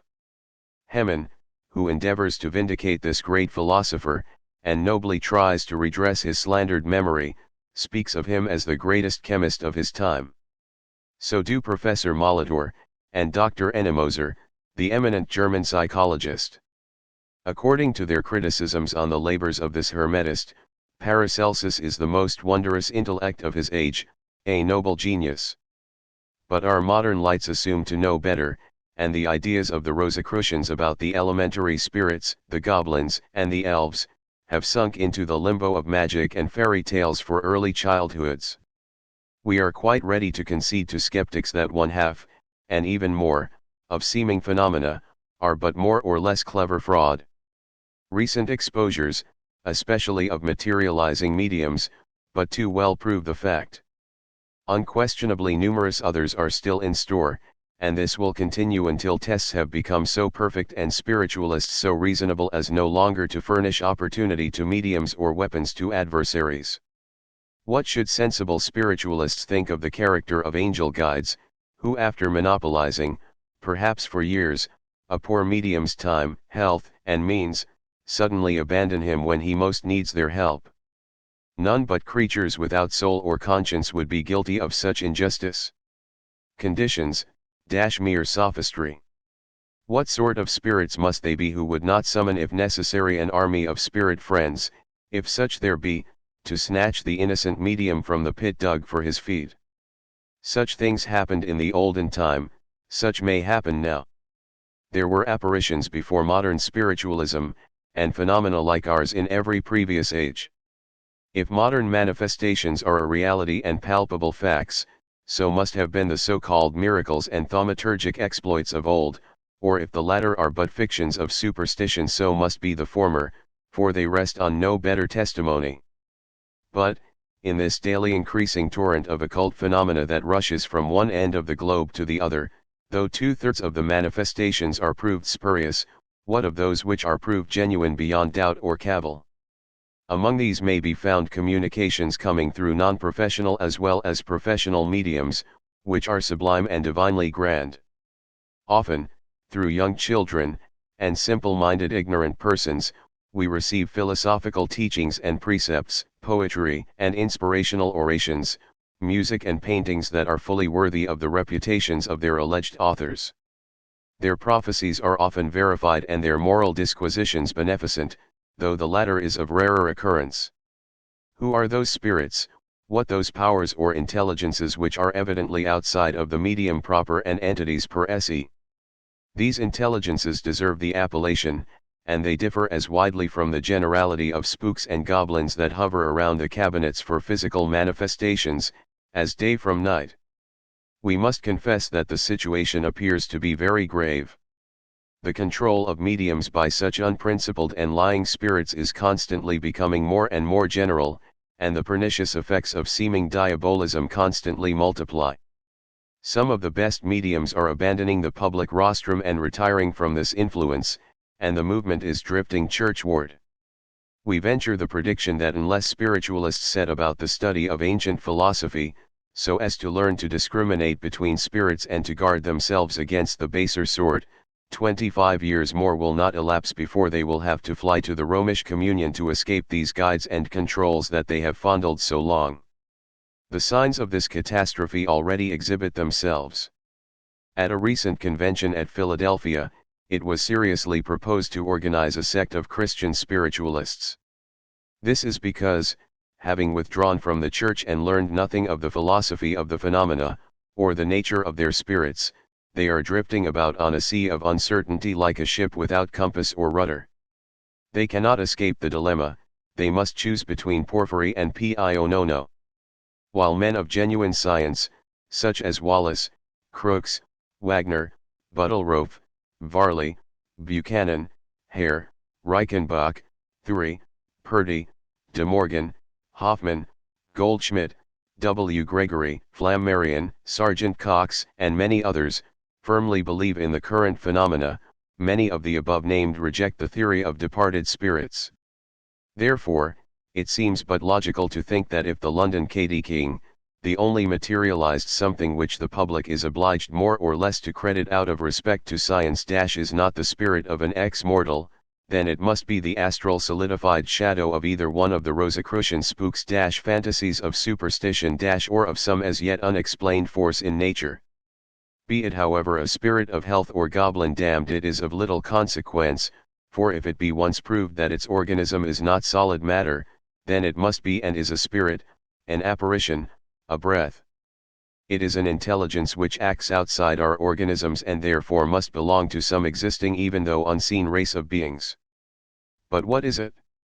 What is this something which thinks and even speaks but yet is not human, that is impalpable and yet not a disembodied spirit, that simulates affection, passion, remorse, fear, joy, but yet feels neither? What is this contained creature which rejoices in cheating the truthful inquirer and mocking at sacred human feeling? For, if not Mr. Crookes's Katy King, other similar creatures have done all these. Who can fathom the mystery? The true psychologist alone. And where should he go for his textbooks but to the neglected alcoves of libraries where the works of despised Hermetists and Theurgists have been gathering dust these many years?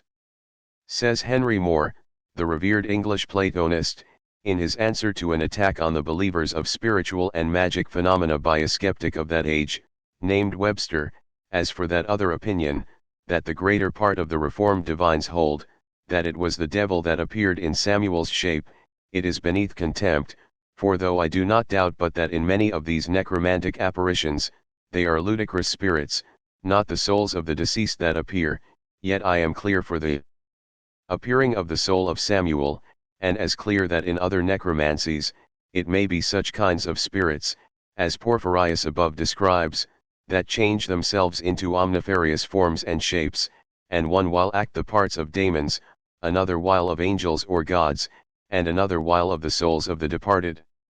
And I confess such a spirit as this might personate Samuel here, for anything Webster alleged to the contrary, for his arguments indeed are wonderfully weak and wooden.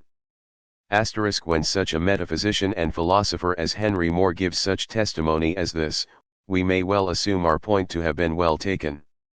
Learned investigators, all very skeptical as to spirits in general and departed human spirits in particular, during the last 20 years have taxed their brains to invent new names for an old thing. Thus, with Mr. Crookes and Sergeant Cox, it is the psychic force. Professor Thury of Geneva calls it the psychode or ichnic force, Professor Balfour Stewart, the electrobiological power, Faraday, the great master of experimental philosophy in physics, but apparently a novice in psychology, superciliously termed it an unconscious muscular action, an unconscious cerebration, and what not. Sir William Hamilton, a latent thought, Dr. Carpenter, the ideomotor principle, etc., etc. So many scientists, so many names. Years ago the old German philosopher, Schopenhauer, disposed of this force and matter at the same time, and since the conversion of Mr. Wallace, the great anthropologist has evidently adopted his ideas. Schopenhauer's doctrine is that the universe is but the manifestation of the will. Every force in nature is also an effect of will, representing a higher or lower degree of its objectiveness. It is the teaching of Plato, who stated distinctly that everything visible was created or evolved out of the invisible and eternal will, and after its fashion. Our heaven, he says, was produced according to the eternal pattern of the ideal world, contained, as everything else, in the dodecahedron, the geometrical model used by the deity. With Plato, the primal being is an emanation of the demiurgic mind, nous, which contains from the eternity the idea of the to-be-created world within itself, and which idea he produces out of himself. The laws of nature are the established relations of this idea to the forms of its manifestations. These forms, says Schopenhauer, are time, space, and causality. Through time and space the idea varies in its numberless manifestations. These ideas are far from being new, and even with Plato they were not original. This is what we read in the Chaldean oracles: the works of nature coexist with the intellectual nu omicron epsilon rho iota omicron, spiritual light of the Father. For it is the soul psi upsilon chi epsilon which adorned the great heaven, and which adorns it after the Father. The incorporeal world then was already completed, having its seat in the divine reason, says Philo, who is erroneously accused of deriving his philosophy from Plato's. In the Theogony of Machus, we find ether first, and then the air, the two principles from which Ulam, the intelligible nu omicron epsilon tau omicron God, the visible universe of matter, is born. In the Orphic hymns, the eros phans evolves from the spiritual egg, which the ethereal winds impregnate, wind being the Spirit of God, who is said to move in ether, brooding over the chaos. The divine idea. In the Hindu Kathokopanishad, Purusha, the divine spirit, already stands before the original matter, from whose union springs the great soul of the world. Maha equals Atma, Brahm, the spirit of life. These latter appellations are identical with the universal soul, or anima mundi, and the astral light of the theurgists and Kabbalists. Pythagoras brought his doctrines from the eastern sanctuaries, and Plato compiled them into a form more intelligible than the mysterious numerals of the sage whose doctrines he had fully embraced to the uninitiated mind. Thus, the cosmos is the sun with Plato, having for his father and mother the divine thought and matter.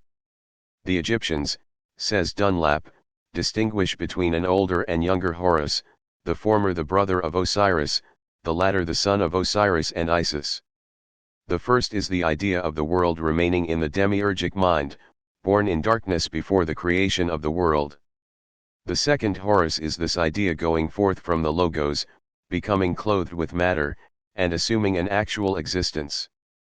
The mundane God, eternal, boundless, young and old, of winding form, say the Chaldean oracles.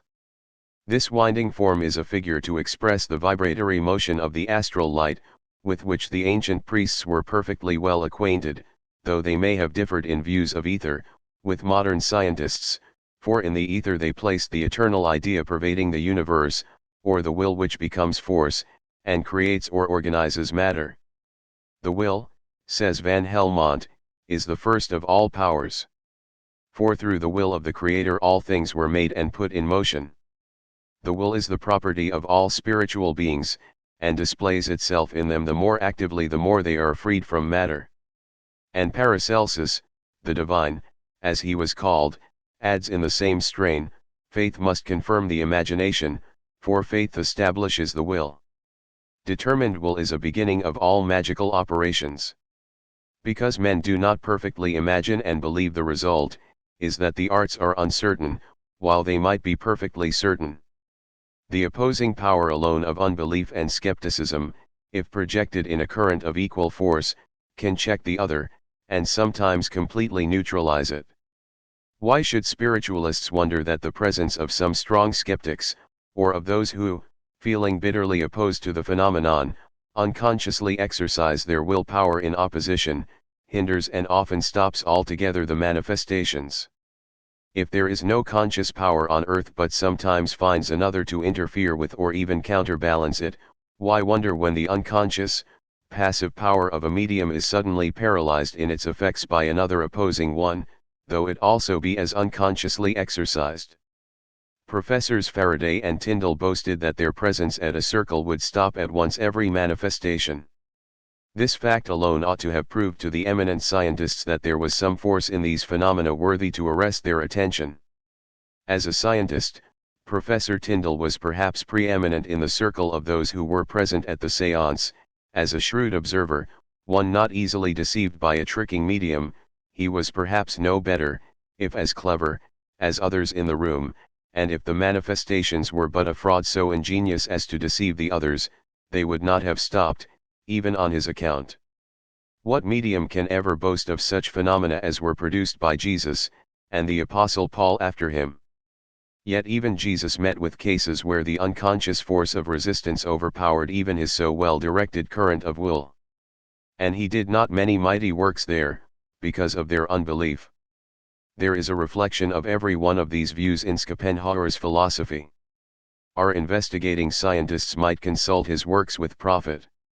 They will find therein many a strange hypothesis founded on old ideas, speculations on the new phenomena, which may prove as reasonable as any, and be saved the useless trouble of inventing new theories. The psychic and icnic forces, the ideomotor and electrobiological powers, latent thought and even unconscious cerebration theories, can be condensed in two words: the Kabbalistic astral light. The bold theories and opinions expressed in Schopenhauer's works differ widely with those of the majority of our orthodox scientists. In reality, remarks this daring speculator, there is neither matter nor spirit. The tendency to gravitation in a stone is as unexplainable as thought in human brain. If matter can no one knows why fall to the ground, then it can also no one knows why think. As soon, even in mechanics, as we trespass beyond the purely mathematical, as soon as we reach the inscrutable, adhesion, gravitation, and so on, we are faced by phenomena which are to our senses as mysterious as the will and thought in man. We find ourselves facing the incomprehensible, for such is every force in nature. Where is then that matter which you all pretend to know so well, and from which, being so familiar with it, you draw all your conclusions and explanations, and attribute to it all things? That, which can be fully realized by our reason and senses, is but the superficial; they can never reach the true inner substance of things. Such was the opinion of Kant.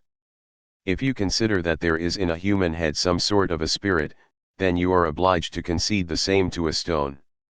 If your dead and utterly passive matter can manifest a tendency toward gravitation, or, like electricity, attract and repel, and send out sparks, then, as well as the brain, it can also think. In short, every particle of the so-called spirit, we can replace with an equivalent of matter, and every particle of matter replace with spirit. Thus, it is not the Cartesian division of all things into matter and spirit that can ever be found philosophically exact, but only if we divide them into will and manifestation, which form of division has naught to do with the former, for it spiritualizes everything. All that, which is in the first instance real and objective body and matter, it transforms into a representation, and every manifestation into will. These views corroborate what we have expressed about the various names given to the same thing. The disputants are battling about mere words. Call the phenomena force, energy, electricity, or magnetism, will, or spirit power, it will ever be the partial manifestation of the soul, whether disembodied or imprisoned for a while in its body, of a portion of that intelligent, omnipotent, and individual will, pervading all nature, and known, through the insufficiency of human language to express correctly psychological images, as God. The ideas of some of our schoolmen about matter are, from the Kabbalistic standing point, in many a way erroneous. Hartmann calls their views an instinctual prejudice. Furthermore, he demonstrates that no experimenter can have anything to do with matter properly termed, but only with the forces into which he divides it. The visible effects of matter are but the effects of force. He concludes thereby, that which is now called matter is nothing but the aggregation of atomic forces, to express which the word matter is used. Outside of that, for science matter is but a word void of sense. Notwithstanding many an honest confession on the part of our specialists, physicists, physiologists, and chemists that they know nothing whatever of matter, they deify it. Every new phenomenon which they find themselves unable to explain, is triturated, compounded into incense, and burned on the altar of the goddess who patronizes modern scientists. No one can better treat his subject than does Schopenhauer in his Perurga. In this work he discusses at length animal magnetism, clairvoyance, sympathetic cures, seership, magic, omens, ghost-seeing, and other spiritual matters. All these manifestations, he says, are branches of one and the same tree, and furnish us with irrefutable proofs of the existence of a chain of beings which is based on quite a different order of things than that nature which has at its foundation laws of space, time, and adaptability. This other order of things is far deeper, for it is the original and the direct one. In its presence the common laws of nature, which are simply formal, are unavailing. Therefore, under its immediate action neither time nor space can separate any longer the individuals, and the separation impendent on these forms presents no more insurmountable barriers for the intercourse of thoughts and the immediate action of the will. In this manner changes may be wrought by quite a different course than the course of physical causality, i.e., through an action of the manifestation of the will exhibited in a peculiar way and outside the individual himself. Therefore the peculiar character of all the aforesaid manifestations is the visio in dist ante et actio in dist ante, vision and action at a distance, in its relation to time as well as in its relation to space. Such an action at a distance is just what constitutes the fundamental character of what is called magical, for such is the immediate action of our will, an action liberated from the causal conditions of physical action, viz., contact. Besides that, continues Schopenhauer, these manifestations present to us a substantial and perfectly logical contradiction to materialism, and even to naturalism, because in the light of such manifestations, that order of things in nature which both these philosophies seek to present as absolute and the only genuine, appears before us on the contrary purely phenomenal and superficial, and containing at the bottom of it a substance of things apart and perfectly independent of its own laws. That is why these manifestations, at least from a purely philosophical point of view among all the facts which are presented to us in the domain of experiment, are beyond any comparison the most important. Therefore, it is the duty of every scientist to acquaint himself with them. To pass from the philosophical speculations of a man like Schopenhauer to the superficial generalizations of some of the French academicians, would be profitless but for the fact that it enables us to estimate the intellectual grasp of the two schools of learning. What the German makes of profound psychological questions, we have seen. Compare with it the best that the astronomer Bobinette and the chemist Boussingault can offer by way of explaining an important spiritualistic phenomenon. In 1854-5 these distinguished specialists presented to the Academy a memoir, or monograph, whose evident object was to corroborate and at the same time make clearer Dr. Chevreul's too complicated theory in explanation of the turning tables, of the commission for the investigation of which he was a member. Here it is verbatim: as to the movements and oscillations alleged to happen with certain tables, they can have no cause other than the invisible and involuntary vibrations of the experimenter's muscular system, the extended contraction of the muscles manifesting itself at such time by a series of vibrations, and becoming thus a visible tremor which communicates to the object a circumrotary motion. This rotation is thus enabled to manifest itself with a considerable energy, by a gradually quickening motion, or by a strong resistance, whenever it is required to stop.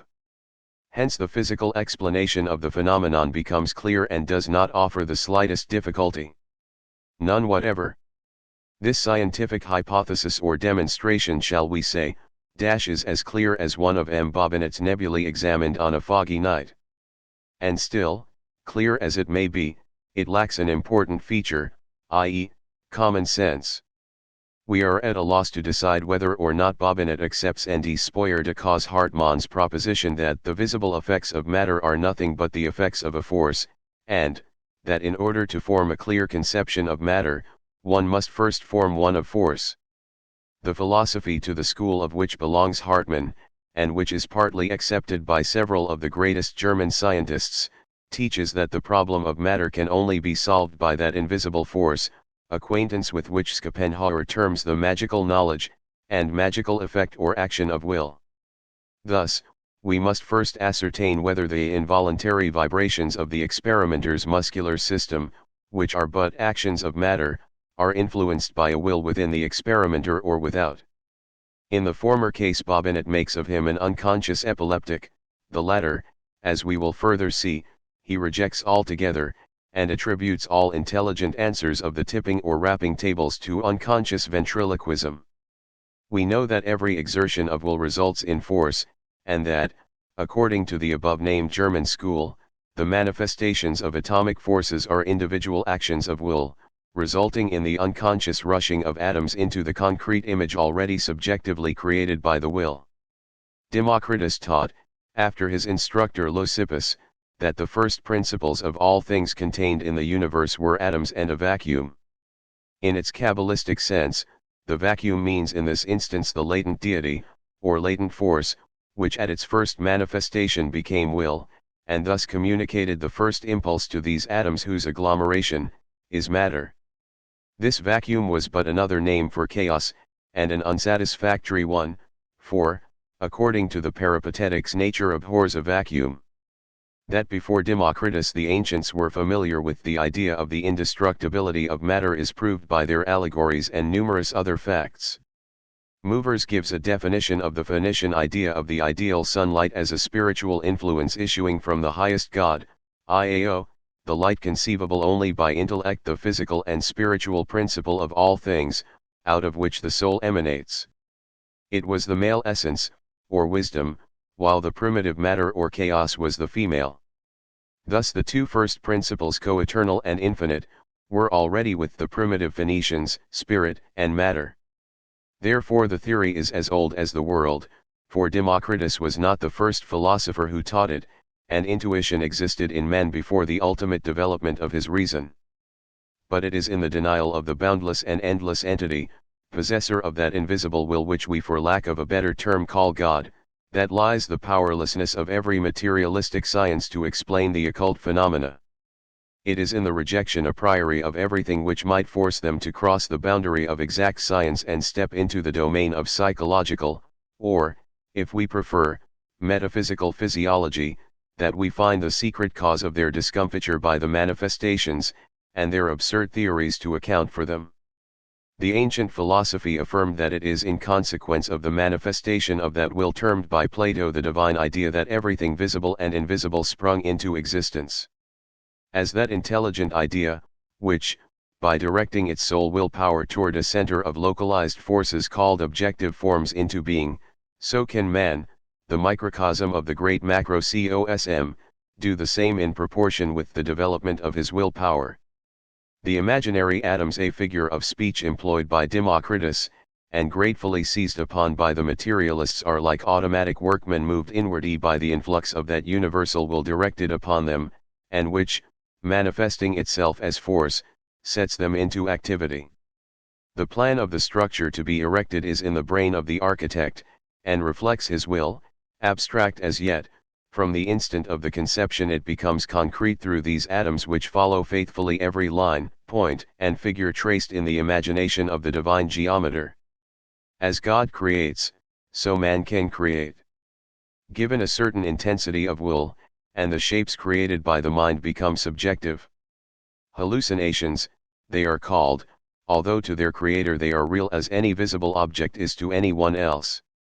Given a more intense and intelligent concentration of this will, and the form becomes concrete, visible, objective, the man has learned the secret of secrets, he is a magician. The materialist should not object to this logic, for he regards thought as matter. Conceding it to be so, the cunning mechanism contrived by the inventor, the fairy scenes born in the poet's brain, the gorgeous painting limned by the artist's fancy, the peerless statue chiseled in ether by the sculptor, the palaces and castles built in air by the architect, all these, though invisible and subjective, must exist, for they are matter, shaped and molded. Who shall say, then, that there are not some men of such imperial will as to be able to drag these air-drawn fancies into view, enveloped in the hard casing of gross substance to make them tangible? If the French scientists reaped no laurels in the new field of investigation, what more was done in England, until the day when Mr. Crookes offered himself in atonement for the sins of the learned body? Why, Mr. Faraday, some 20 years ago, actually condescended to be spoken to once or twice upon the subject. Faraday, whose name is pronounced by the anti-spiritualists in every discussion upon the phenomena, as a sort of scientific charm against the evil eye of spiritualism, Faraday, who blushed for having published his researches upon such a degrading belief, is now proved on good authority to have never sat at a tipping table himself at all. We have but to open a few stray numbers of the Journal de Débats, published while a noted Scotch medium was in England, to recall the past events in all their primitive freshness. In one of these numbers, Dr. Foucault, of Paris, comes out as a champion for the eminent English experimenter. "Pray, do not imagine," says he, "that the grand physicist had ever himself condescended so far as to sit prosaically at a jumping table. Whence, then, came the blushes which suffused the cheeks of the father of experimental philosophy? Remembering this fact, we will now examine the nature of Faraday's beautiful indicator, the extraordinary medium catcher, invented by him for the detection of mediumistic fraud. That complicated machine, the memory of which haunts like a nightmare the dreams of dishonest mediums, is carefully described in Comte de Mervelly's Question d'Esprits. The better to prove to the experimenters the reality of their own impulsion, Professor Faraday placed several cardboard discs, united to each other and stuck to the table by a half-soft glue, which, making the whole adhere for a time together, would, nevertheless, yield to a continuous pressure. Now, the table having turned, yes, actually having dared to turn before Mr. Faraday, which fact is of some value, at least the discs were examined, and, as they were found to have gradually displaced themselves by slipping in the same direction as the table, it thus became an unquestionable proof that the experimenters had pushed the tables themselves. Another of the so-called scientific tests, so useful in a phenomenon alleged to be either spiritual or psychical, consisted of a small instrument which immediately warned the witnesses of the slightest personal impulsion on their part, or rather, according to Mr. Faraday's own expression, it warned them when they changed from the passive to the active state. This needle which betrayed the active motion proved but one thing, viz., the action of a force which either emanated from the sitters or controlled them. And who has ever said that there is no such force? Every one admits so much, whether this force passes through the operator, as it is generally shown, or acts independently of him, as is so often the case. The whole mystery consisted in the disproportion of the force employed by the operators, who pushed because they were forced to push, with certain effects of rotation, or rather, of a really marvelous race. In the presence of such prodigious effects, how could anyone imagine that the Lilliputian experiments of that kind could have any value in this newly discovered land of giants? Professor Agassiz, who occupied in America nearly the same eminent position as a scientist which Mr. Faraday did in England, acted with a still greater unfairness.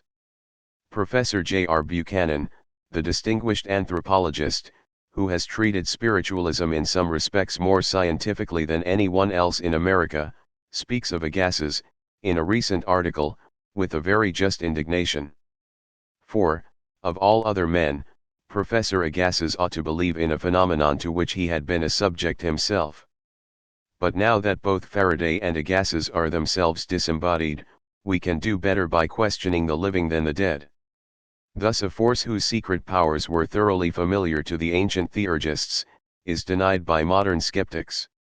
The antediluvian children who perhaps played with it, using it as the boys in Bulwer Lytton's Coming Race, used the tremendous vril dash called it the water of the, their descendants named it the anima mundi, the soul of the universe, and still later the medieval Hermetists termed it sidereal light, or the milk of the celestial virgin, the Magnus, and many other names. But our modern learned men will neither accept nor recognize it under such appellations, for it pertains to magic, and magic is, in their conception, a disgraceful superstition. Apollonius and Iamblichus held that it was not in the knowledge of things without, but in the perfection of the soul within, that lies the empire of man, aspiring to be more than men. Thus they had arrived at a perfect cognizance of their godlike souls, the powers of which they used with all the wisdom, outgrowth of esoteric study of the Hermetic lore, inherited by them from their forefathers. But our philosophers, tightly shutting themselves up in their shells of flesh, cannot or dare not carry their timid gaze beyond the comprehensible. For them there is no future life, there are no godlike dreams, they scorn them as unscientific, for them the men of old are but ignorant ancestors, as they express it, and whenever they meet during their physiological researches with an author who believes that this mysterious yearning after spiritual knowledge is inherent in every human being, and cannot have been given us utterly in vain, they regard him with contemptuous pity. Says a Persian proverb, the darker the sky is, the brighter the stars will shine. Thus, on the dark firmament of the medieval ages began appearing the mysterious brothers of the Rosy Cross. They formed no associations, they built no colleges, for, hunted up and down like so many wild beasts, when caught by the Christian Church, they were unceremoniously roasted. As religion forbids it, says Bell, to spill blood, therefore, to elude the maxim, ecclesia non navit sanguinum, they burned human beings, as burning a man does not shed his blood. Many of these mystics, by following what they were taught by some treatises, secretly preserved from one generation to another, achieved discoveries which would not be despised even in our modern days of exact sciences. Roger Bacon, the friar, was laughed at as a quack, and is now generally numbered among pretenders to magic art, but his discoveries were nevertheless accepted, and are now used by those who ridicule him the most. Roger Bacon belonged by right if not by fact to that brotherhood which includes all those who study the occult sciences. Living in the 13th century, almost a contemporary, therefore, of Albertus Magnus and Thomas Aquinas, his discoveries such as gunpowder and optical glasses, and his mechanical achievements were considered by everyone as so many miracles. He was accused of having made a compact with the evil one.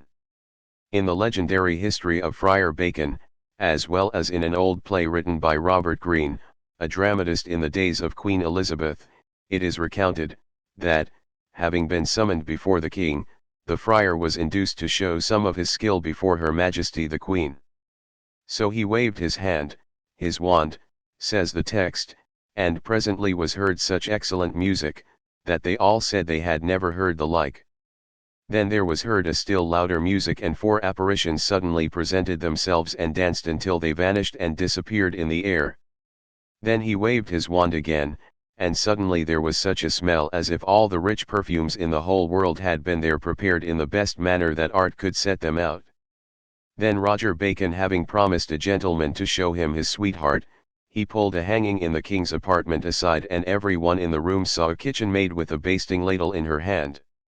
The proud gentleman, although he recognized the maiden who disappeared as suddenly as she had appeared, was enraged at the humiliating spectacle, and threatened the friar with his revenge. What does the magician do?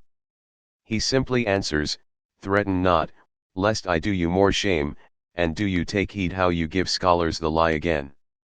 As a commentary on this, the modern historian remarks, this may be taken as a sort of exemplification of the class of exhibitions which were probably the result of a superior knowledge of natural sciences.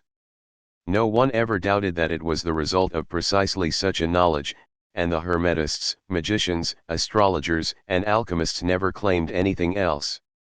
It certainly was not their fault that the ignorant masses, under the influence of an unscrupulous and fanatical clergy, should have attributed all such works to the agency of the devil. In view of the atrocious tortures provided by the Inquisition for all suspected of either black or white magic, it is not strange that these philosophers neither boasted nor even acknowledged the fact of such an intercourse. On the contrary, their own writings prove that they held that magic is no more than the application of natural active causes to passive things or subjects. By means thereof, many tremendously surprising but yet natural effects are produced. The phenomena of the mystic odors and music, exhibited by Roger Bacon, have been often observed in our own time. To say nothing of our personal experience, we are informed by English correspondents of the Theosophical Society that they have heard strains of the most ravishing music, coming from no visible instrument, and inhaled a succession of delightful odors produced, as they believed, by spirit agency. One correspondent tells us that so powerful was one of these familiar odors that of sandalwood that the house would be impregnated with it for weeks after the séance. The medium in this case was a member of a private family, and the experiments were all made within the domestic circle. Another describes what he calls a musical rap. The potencies that are now capable of producing these phenomena must have existed and been equally efficacious in the days of Roger Bacon.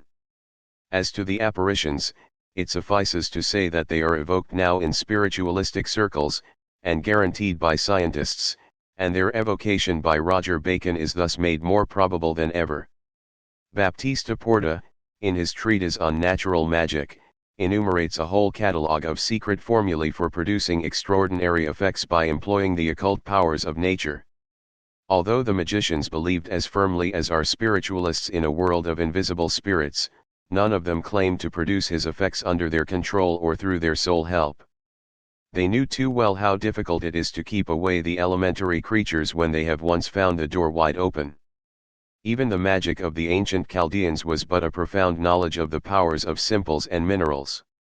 It was only when the theurgist desired divine help in spiritual and earthly matters that he sought direct communication through religious rites, with pure spiritual beings. With them, even, those spirits who remain invisible and communicate with mortals through their awakened inner senses, as in clairvoyance, clairaudience, and trance, could only be evoked subjectively and as a result of purity of life and prayer. But all physical phenomena were produced simply by applying a knowledge of natural forces, although certainly not by the method of legerdemain, practiced in our days by conjurers.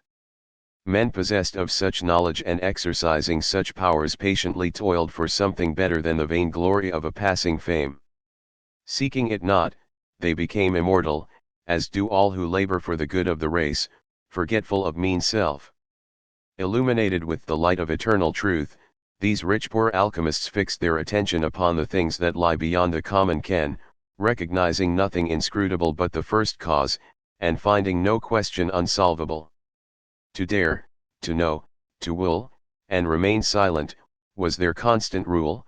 To be beneficent, unselfish, and unpretending, were, with them, spontaneous impulses.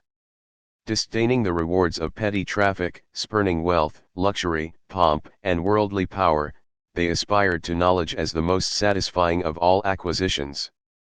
They esteemed poverty, hunger, toil, and the evil report of men, as none too great a price to pay for its achievement. They, who might have lain on downy, velvet-covered beds, suffered themselves to die in hospitals and by the wayside, rather than debase their souls and allow the profane cupidity of those who tempted them to triumph over their sacred vows. The lives of Paracelsus, Cornelius Agrippa, and Philolaethes are too well known to repeat the old, sad story. If spiritualists are anxious to keep strictly dogmatic in their notions of the spirit world, they must not set scientists to investigate their phenomena in the true experimental spirit. The attempt would most surely result in a partial rediscovery of the magic of old, that of Moses and Paracelsus. Under the deceptive beauty of some of their apparitions, they might find some day the Sylphs and fair undines of the Rosicrucians playing in the currents of psychic and otic force. Already Mr. Crookes, who fully credits the being, feels that under the fair skin of Katie, covering a simulacrum of heart borrowed partially from the medium and the circle, there is no soul. And the learned authors of the unseen universe, abandoning their electrobiological theory, begin to perceive in the universal ether the possibility that it is a photographic album of Ensof the boundless. We are far from believing that all the spirits that communicate at circles are of the classes called elemental and elementary. Many, especially among those who control the medium subjectively to speak, write, and otherwise act in various ways, are human, disembodied spirits. Whether the majority of such spirits are good or bad, largely depends on the private morality of the medium, much on the circle present, and a great deal on the intensity and object of their purpose. If this object is merely to gratify curiosity and to pass the time, it is useless to expect anything serious. But, in any case, human spirits can never materialize themselves in propria persona. These can never appear to the investigator clothed with warm, solid flesh, sweating hands and faces, and grossly material bodies. The most they can do is to project their ethereal reflection on the atmospheric waves, and if the touch of their hands and clothing can become upon rare occasions objective to the senses of a living mortal, it will be felt as a passing breeze gently sweeping over the touched spot, not as a human hand or material body. It is useless to plead that the materialized spirits that have exhibited themselves with beating hearts and loud voices, with or without a trumpet, are human spirits. The voices, if such sound can be termed a voice at all, of a spiritual apparition once heard can hardly be forgotten. That of a pure spirit is like the tremulous murmur of an Aeolian harp echoed from a distance. The voice of a suffering, hence impure, if not utterly bad spirit, may be assimilated to a human voice issuing from an empty barrel. This is not our philosophy, but that of the numberless generations of theurgists and magicians, and based upon their practical experience. The testimony of antiquity is positive on this subject. Delta alpha iota mu omicron nu iota nu phi omicron nu alpha rho theta rho omicron iota epsilon iota sigma iota. The voices of spirits are not articulated. The spirit voice consists of a series of sounds which conveys the impression of a column of compressed air ascending from beneath upward, and spreading around the living interlocutor. The many eyewitnesses who testified in the case of Elizabeth Esslinger, namely, the deputy * governor of the prison of Weinsberg, Meyer, Eckhart, Thurer, and Knorr, sworn evidence, Duttenhofer and Kapf, the mathematician, testified that they saw the apparition like a pillar of clouds. For the space of 11 weeks, Dr. Kerner and his sons, several Lutheran ministers, the advocate Froese, the engraver Duttenhofer, 2 physicians, Siefer and Sicherer, the judge Hade, and the Baron von Hugel, with many others, followed this manifestation daily. During the time it lasted, the prisoner Elizabeth prayed with a loud voice uninterruptedly. Therefore, as the spirit was talking at the same time, it could be no ventriloquism, and that voice, they say, had nothing human in it. No one could imitate its sounds. Further on we will give abundant proofs from ancient authors concerning this neglected truism. We will now only again assert that no spirit claimed by the spiritualists to be human was ever proved to be such on sufficient testimony. The influence of the disembodied ones can be felt, and communicated subjectively by them to sensitives. They can produce objective manifestations, but they cannot produce themselves otherwise than as described above. They can control the body of a medium, and express their desires and ideas in various modes well known to spiritualists, but not materialize what is matterless and purely spiritual, their divine essence. Thus every so-called materialization when genuine is either produced, perhaps, by the will of that spirit whom the appearance is claimed to be but can only personate at best, or by the elementary goblins themselves, which are generally too stupid to deserve the honor of being called devils. Upon rare occasions the spirits are able to subdue and control these soulless beings, which are ever ready to assume pompous names if left to themselves, in such a way that the mischievous spirit of the air, shaped in the real image of the human spirit, will be moved by the latter like a marionette, and unable to either act or utter other words than those imposed on him by the immortal soul. But this requires many conditions generally unknown to the circles of even spiritualists most in the habit of regularly attending séances. Not every one can attract human spirits who likes. One of the most powerful attractions of our departed ones is their strong affection for those whom they have left on earth. It draws them irresistibly, by degrees, into the current of the astral light vibrating between the persons sympathetic to them and the universal soul. Another very important condition is harmony, and the magnetic purity of the persons present. If this philosophy is wrong, if all the materialized forms emerging in darkened rooms from still darker cabinets, are spirits of men who once lived upon this earth, why such a difference between them and the ghosts that appear unexpectedly ex abrupto without either cabinet or medium? Who ever heard of the apparitions, unrestful souls, hovering about the spots where they were murdered, or coming back for some other mysterious reasons of their own, with warm hands feeling like living flesh, and but that they are known to be dead and buried, not distinguishable from living mortals? We have well-attested facts of such apparitions making themselves suddenly visible, but never, until the beginning of the era of the materializations, did we see anything like them. In the Medium and Daybreak, of September 8, 1876, we read a letter from a lady traveling on the continent, narrating a circumstance that happened in a haunted house. She says, "A strange sound proceeded from a darkened corner of the library. On looking up she perceived a cloud or column of luminous vapor. The earthbound spirit was hovering about the spot rendered accursed by his evil deed. As this spirit was doubtless a genuine elementary apparition, which made itself visible of its own free will, in short, an umbra it was, as every respectable shadow should be, visible but impalpable, or if palpable at all, communicating to the feeling of touch the sensation of a mass of water suddenly clasped in the hand, or of condensed but cold steam. It was luminous and vapory, for aught we can tell it might have been the real personal umbra of the spirit, persecuted, and earthbound, either by its own remorse and crimes or those of another person or spirit. The mysteries of after death are many, and modern materializations only make them cheap and ridiculous in the eyes of the indifferent. To these assertions may be opposed a fact well known among spiritualists: the writer has publicly certified to having seen such materialized forms. We have most assuredly done so, and are ready to repeat the testimony. We have recognized such figures as the visible representations of acquaintances, friends, and even relatives. We have, in company with many other spectators, heard them pronounce words in languages unfamiliar not only to the medium and to every one else in the room, except ourselves, but, in some cases, to almost if not quite every medium in America and Europe, for they were the tongues of Eastern tribes and peoples. At the time, these instances were justly regarded as conclusive proofs of the genuine mediumship of the uneducated Vermont farmer who sat in the cabinet. But, nevertheless, these figures were not the forms of the persons they appeared to be. They were simply their portrait statues, constructed, animated and operated by the elementaries. If we have not previously elucidated this point, it was because the spiritualistic public was not then ready to even listen to the fundamental proposition that there are elemental and elementary spirits. Since that time this subject has been broached and more or less widely discussed.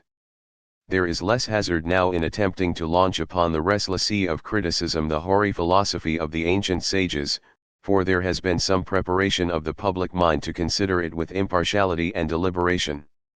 2 years of agitation have effected a marked change for the better. Pausanias writes that 400 years after the Battle of Marathon, there were still heard in the place where it was fought, the neighing of horses and the shouts of shadowy soldiers. Supposing that the specters of the slaughtered soldiers were their genuine spirits, they looked like shadows, not materialized men. Who, then, or what, produced the neighing of horses? Equine spirits? And if it be pronounced untrue that horses have spirits, which assuredly no one among zoologists, physiologists, or psychologists, or even spiritualists, can either prove or disprove, then must we take it for granted that it was the immortal souls of men which produced the neighing at Marathon to make the historical battle scene more vivid and dramatic. The phantoms of dogs, cats, and various other animals have been repeatedly seen, and the worldwide testimony is as trustworthy upon this point as that with respect to human apparitions. Who or what personates, if we are allowed such an expression, the ghosts of departed animals. Is it, again, human spirits? As the matter now stands, there is no side issue.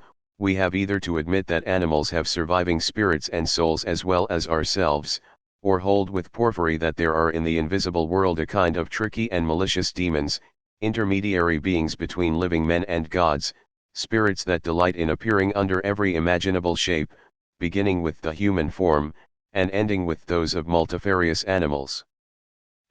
Before venturing to decide the question whether the spectral animal forms so frequently seen and attested are the returning spirits of dead beasts, we must carefully consider their reported behavior.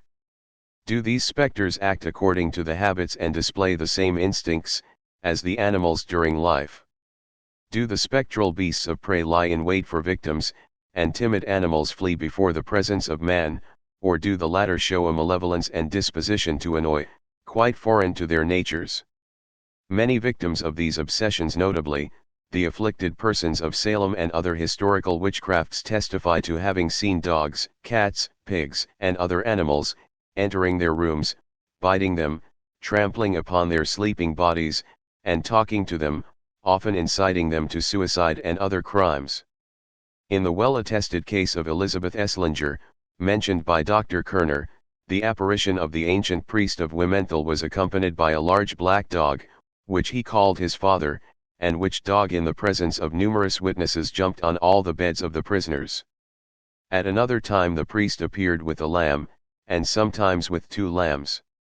Most of those accused at Salem were charged by the seer Esses with consulting and plotting mischief with yellow birds, which would sit on their shoulder or on the beams overhead.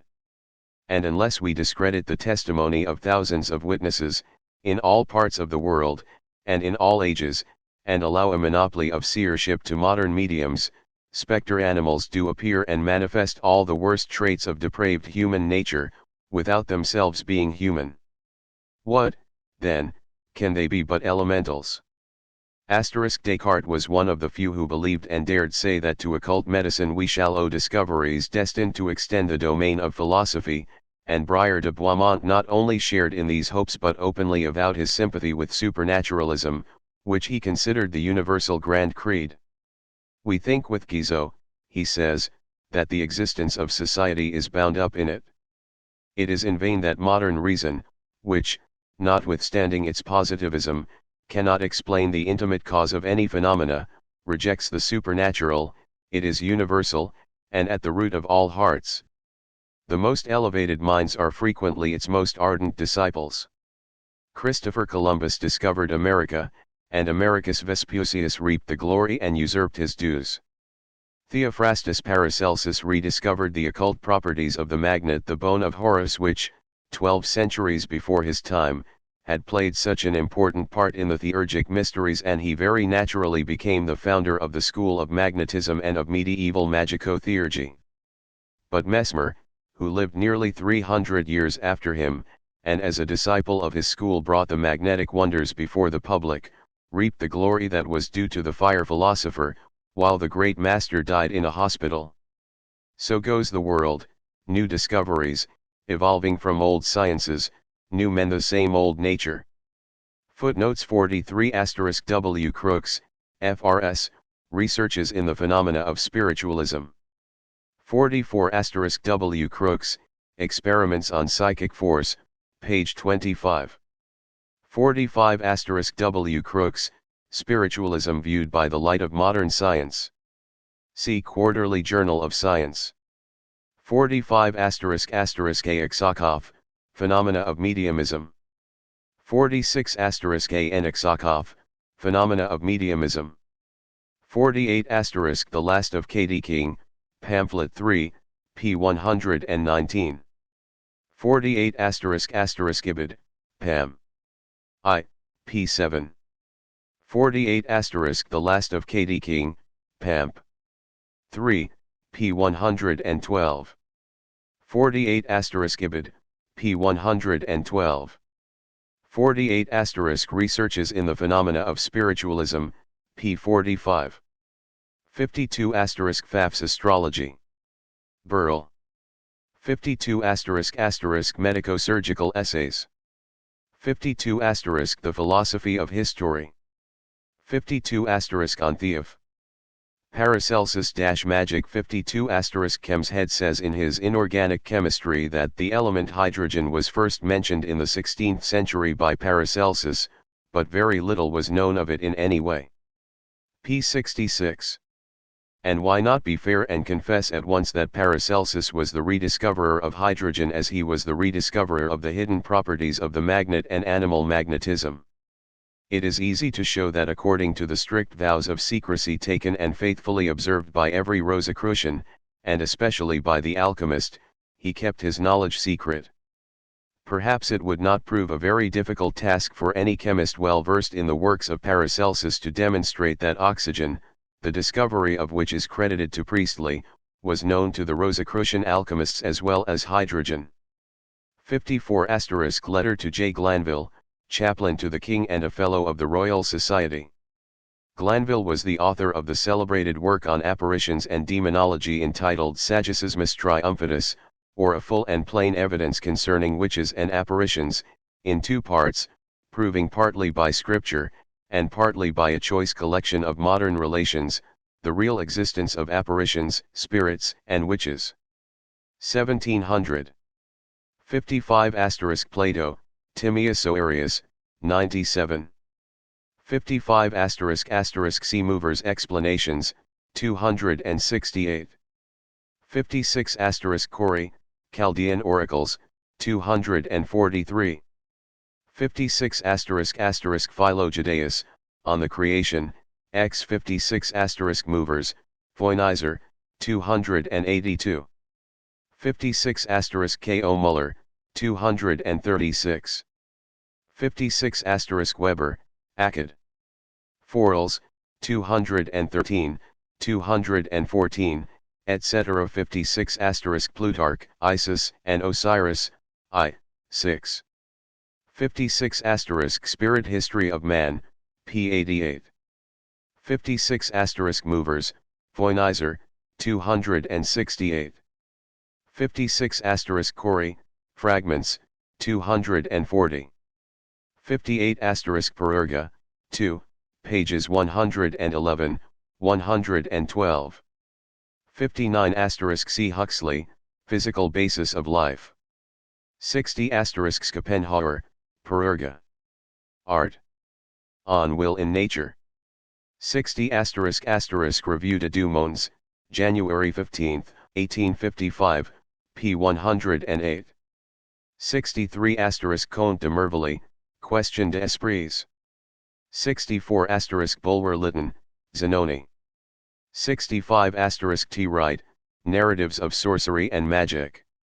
68 * C. de Musoas Dodon, and Dieu et Lateur, p. 326. 68 * Apparitions, translated by C. Crow, pages 388, 391, 399.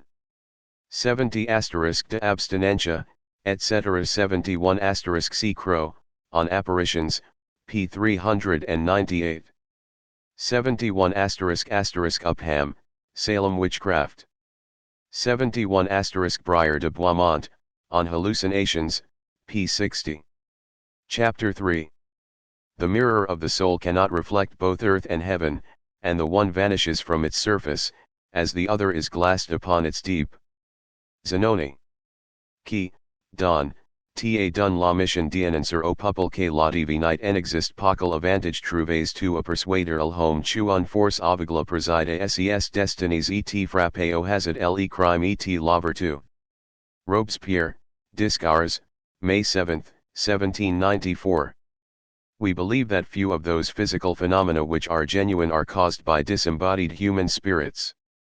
Still, even those that are produced by occult forces of nature, such as happen through a few genuine mediums, and are consciously employed by the so-called jugglers of India and Egypt, deserve a careful and serious investigation by science, especially now that a number of respected authorities have testified that in many cases the hypothesis of fraud does not hold.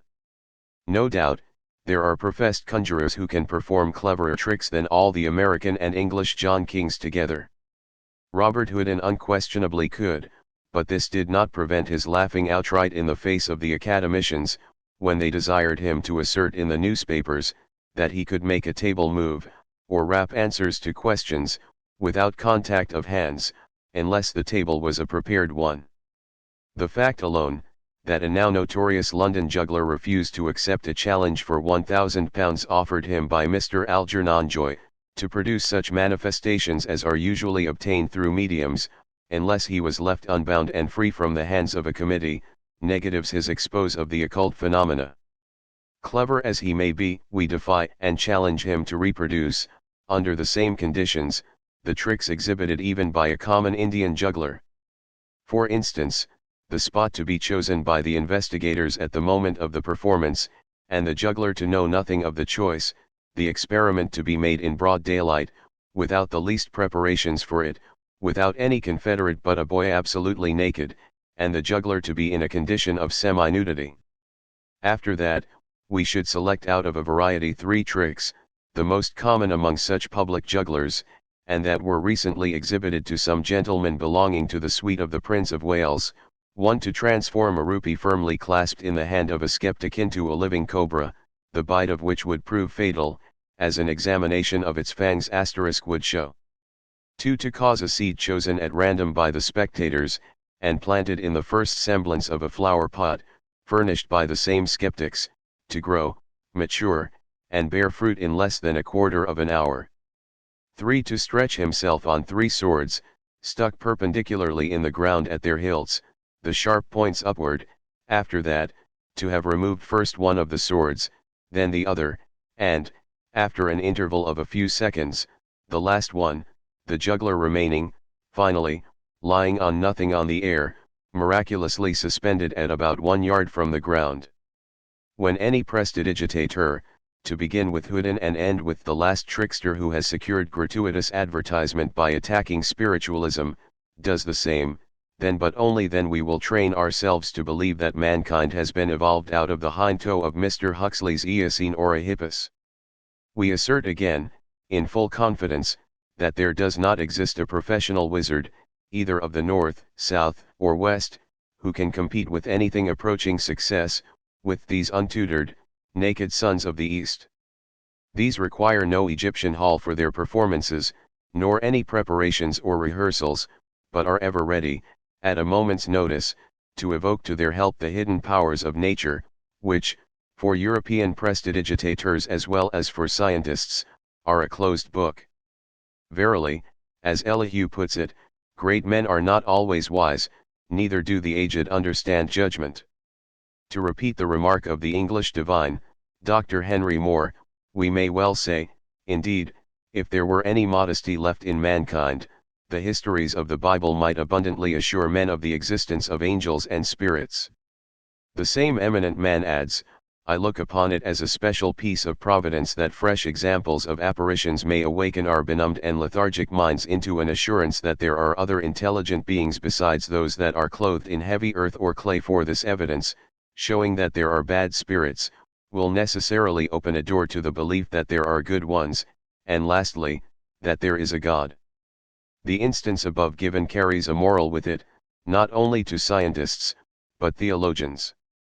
Men who have made their mark in the pulpit and in professors' chairs, are continually showing the lay public that they really know so little of psychology, as to take up with any plausible schemer who comes their way, and so make themselves ridiculous in the eyes of the thoughtful student. Public opinion upon this subject has been manufactured by jugglers and self-styled savants, unworthy of respectful consideration. The development of psychological science has been retarded far more by the ridicule of this class of pretenders, than by the inherent difficulties of its study. The empty laugh of the scientific nursling or of the fools of fashion, has done more to keep man ignorant of his imperial psychical powers, than the obscurities, the obstacles, and the dangers that cluster about the subject. This is especially the case with spiritualistic phenomena.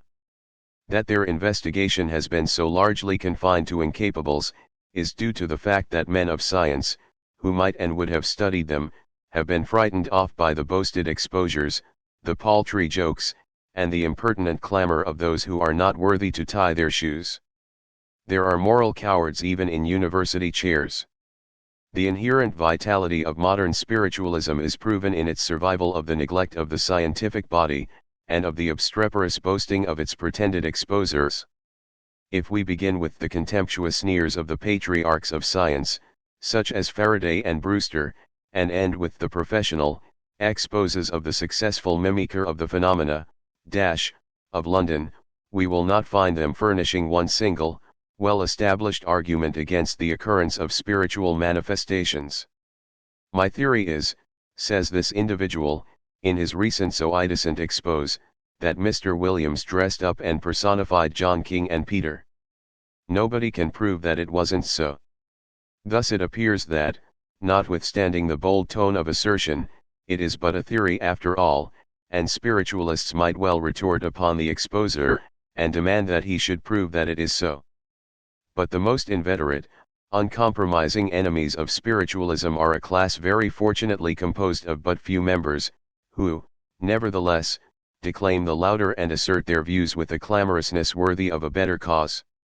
These are the pretenders to science of young America, a mongrel class of pseudo-philosophers, mentioned at the opening of this chapter, with sometimes no better right to be regarded as scholars than the possession of an electrical machine, or the delivery of a puerile lecture on insanity and mediomania. Such men are, if you believe them, profound thinkers and physiologists. There is none of your metaphysical nonsense about them. They are positivists, the mental sucklings of Auguste Comte, whose bosoms swell at the thought of plucking deluded humanity from the dark abyss of superstition, and rebuilding the cosmos on improved principles. Irascible psychophobists, no more cutting insult can be offered them than to suggest that they may be endowed with immortal spirits. To hear them, one would fancy that there can be no other souls in men and women than scientific or unscientific souls, whatever that kind of soul may be.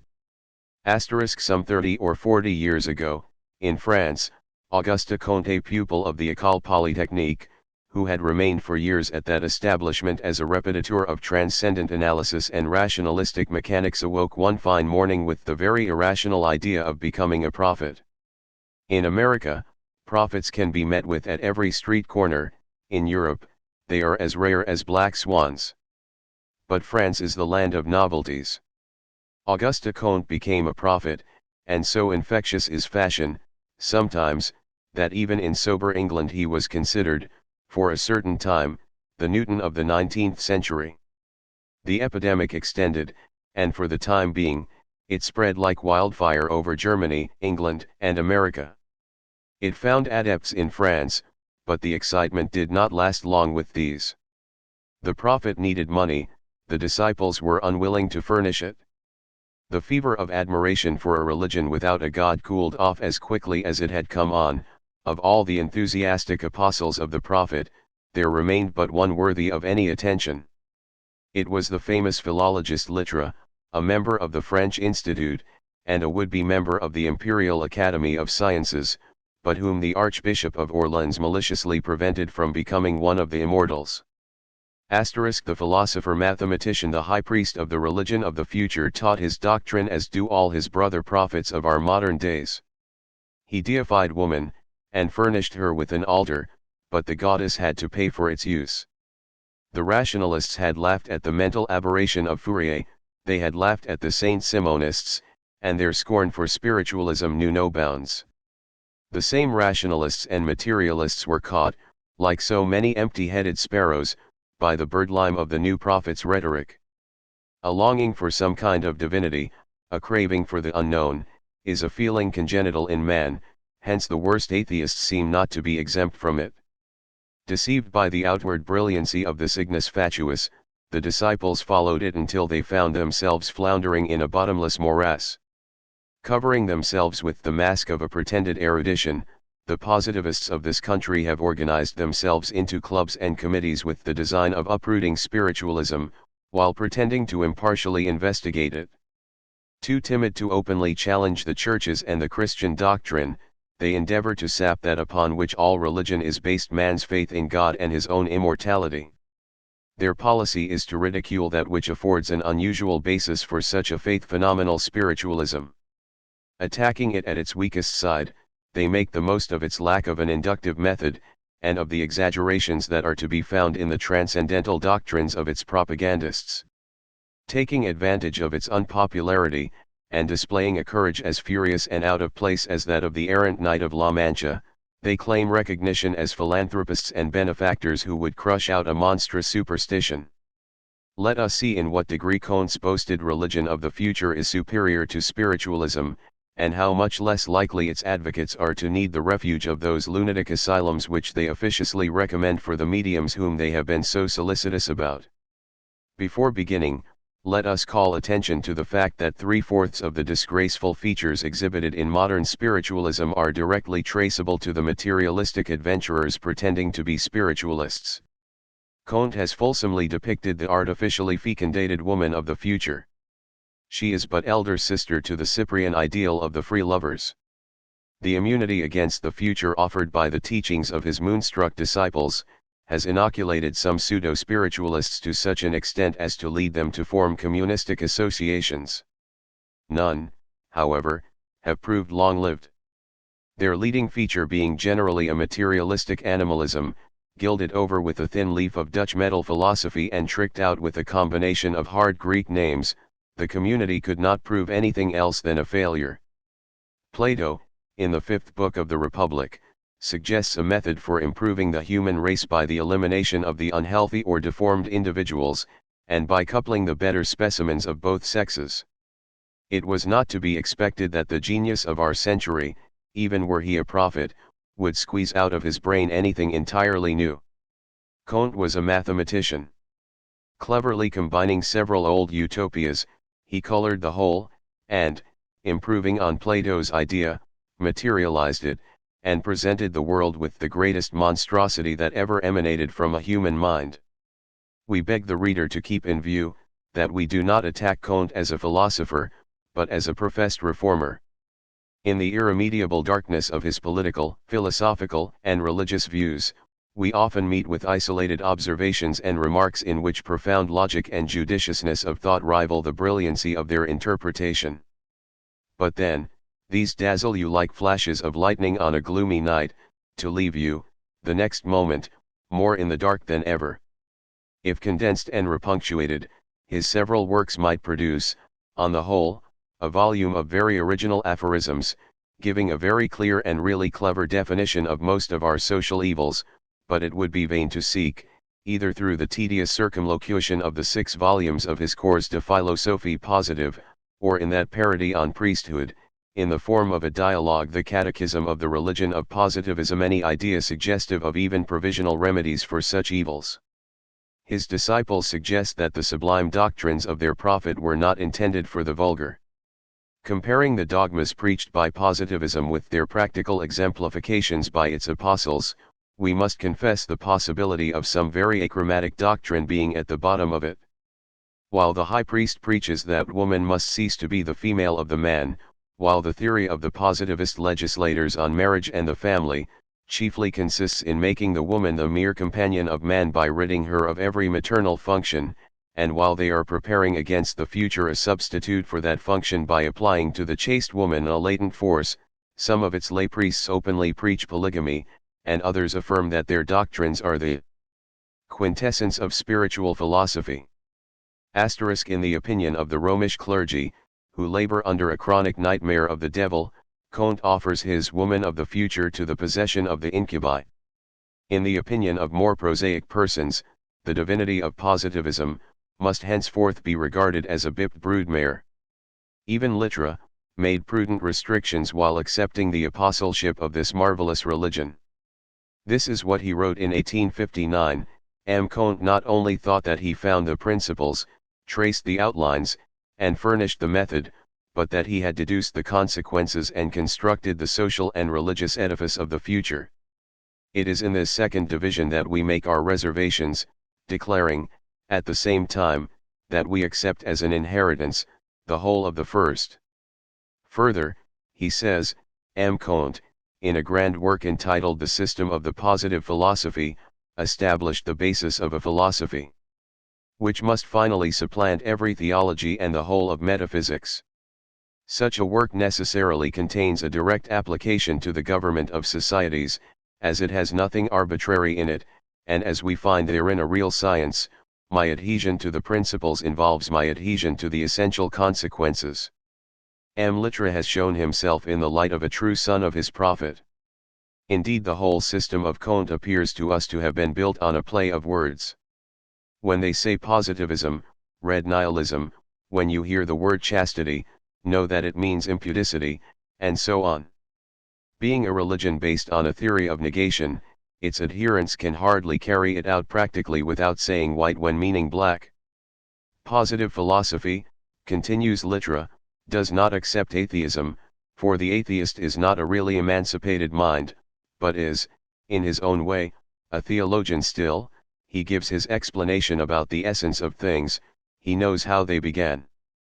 Atheism is pantheism, this system is quite theological yet, and thus belongs to the ancient party.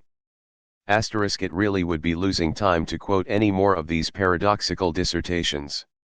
Comte attained to the apotheosis of absurdity and inconsistency when, after inventing his philosophy, he named it a religion. And, as is usually the case, the disciples have surpassed the reformer in absurdity. Supposititious philosophers, who shine in the American academies of Comte, like a Lampiris noctiluca beside a planet, leave us in no doubt as to their belief, and contrast that system of thought and life elaborated by the French apostle with the idiocy of spiritualism, of course to the advantage of the former.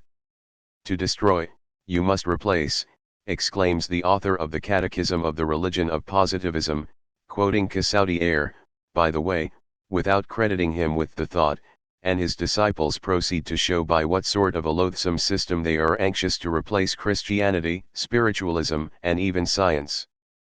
Positivism, perorates one of them, is an integral doctrine. It rejects completely all forms of theological and metaphysical belief, all forms of supernaturalism, and thus spiritualism. The true positive spirit consists in substituting the study of the invariable laws of phenomena for that of their so-called causes, whether proximate or primary. On this ground it equally rejects atheism, for the atheist is at bottom a theologian. He adds, plagiarizing sentences from Litra's works, the atheist does not reject the problems of theology, only the solution of these, and so he is illogical. We positivists reject the problem in our turn on the ground that it is utterly inaccessible to the intellect, and we would only waste our strength in a vain search for first and final causes. As you see, positivism gives a complete explanation of the world, of man, his duty and destiny. Very brilliant this, and now, by way of contrast, we will quote what a really great scientist, Professor Hare, thinks of this system. Comte's positive philosophy, he says, after all, is merely negative. It is admitted by Comte, that he knows nothing of the sources and causes of nature's laws, that their origination is so perfectly inscrutable as to make it idle to take up time in any scrutiny for that purpose. Of course his doctrine makes him avowedly a thorough ignoramus, as to the causes of laws, or the means by which they are established, and can have no basis but the negative argument above stated, in objecting to the facts ascertained in relation to the spiritual creation. Thus, while allowing the atheist his material dominion, spiritualism will erect within and above the same space a dominion of an importance as much greater as eternity is to the average duration of human life, and as the boundless regions of the fixed stars are to the habitable area of this globe. In short, positivism proposes to itself to destroy theology, metaphysics, spiritualism, atheism, materialism, pantheism, and science, and it must finally end in destroying itself. De Merville thinks that according to positivism, order will begin to reign in the human mind only on the day when psychology will become a sort of cerebral physics, and history a kind of social physics. The modern Mohammed first disburdens man and woman of God and their own soul, and then unwittingly disembowels his own doctrine with the too sharp sword of metaphysics, which all the time he thought he was avoiding, thus letting out every vestige of philosophy. In 1864, M. Paul Janet, a member of the Institute, pronounced a discourse upon positivism, in which occur the following remarkable words: there are some minds which were brought up and fed on exact and positive sciences, but which feel nevertheless, a sort of instinctive impulse for philosophy. They can satisfy this instinct but with elements that they have already on hand. Ignorant in psychological sciences, having studied only the rudiments of metaphysics, they nevertheless are determined to fight these same metaphysics as well as psychology, of which they know as little as of the other. After this is done, they will imagine themselves to have founded a positive science, while the truth is that they have only built up a new mutilated and incomplete metaphysical theory. They arrogate to themselves the authority and infallibility properly belonging alone to the true sciences, those which are based on experience and calculations, but they lack such an authority, for their ideas, defective as they may be, nevertheless belong to the same class as those which they attack. Hence the weakness of their situation, the final ruin of their ideas, which are soon scattered to the four winds. The positivists of America have joined hands in their untiring efforts to overthrow spiritualism. To show their impartiality, though, they propound such novel queries as follows: how much rationality is there in the dogmas of the Immaculate Conception, the Trinity, and Transubstantiation, if submitted to the tests of physiology, mathematics, and chemistry, and they undertake to say, that the vagaries of spiritualism do not surpass in absurdity these eminently respectable beliefs. Very well. But there is neither theological absurdity nor spiritualistic delusion that can match in depravity and imbecility that positivist notion of artificial fecundation. Denying to themselves all thought on primal and final causes, they apply their insane theories to the construction of an impossible woman for the worship of future generations, the living, immortal companion of man they would replace with the Indian female fetish of the obia, the wooden idol that is stuffed every day with serpents' eggs, to be hatched by the heat of the sun. And now, if we are permitted to ask in the name of common sense, why should Christian mystics be taxed with credulity or the spiritualists be consigned to bedlam, when a religion embodying such revolting absurdity finds disciples even among academicians, when such insane rhapsodies as the following can be uttered by the mouth of Comte and admired by his followers: my eyes are dazzled, they open each day more and more to the increasing coincidence between the social advent of the feminine mystery, and the mental decadence of the Eucharistical sacrament. Already the Virgin has dethroned God in the minds of Southern Catholics. Positivism realizes the utopia of the medieval ages, by representing all the members of the great family as the issue of a virgin mother without a husband. And again, after giving the modus operandi, the development of the new process would soon cause to spring up a caste without heredity, better adapted than vulgar procreation to the recruitment of spiritual chiefs, or even temporal ones, whose authority would then rest upon an origin truly superior, which would not shrink from an investigation. Asterisk to this we might inquire with propriety, whether there has ever been found in the vagaries of spiritualism, or the mysteries of Christianity, anything more preposterous than this ideal coming race. If the tendency of materialism is not grossly belied by the behavior of some of its advocates, those who publicly preach polygamy, we fancy that whether or not there will ever be a sacerdotal stirp so begotten, we shall see no end of progeny the offspring of mothers without husbands. How natural that a philosophy which could engender such a caste of didactic incubi, should express through the pen of one of its most garrulous essayists, the following sentiments: this is a very sad age, full of dead and dying faiths, full of idle prayers sent out in vain search for the departing gods. But oh! It is a glorious age, full of the golden light which streams from the ascending sun of science.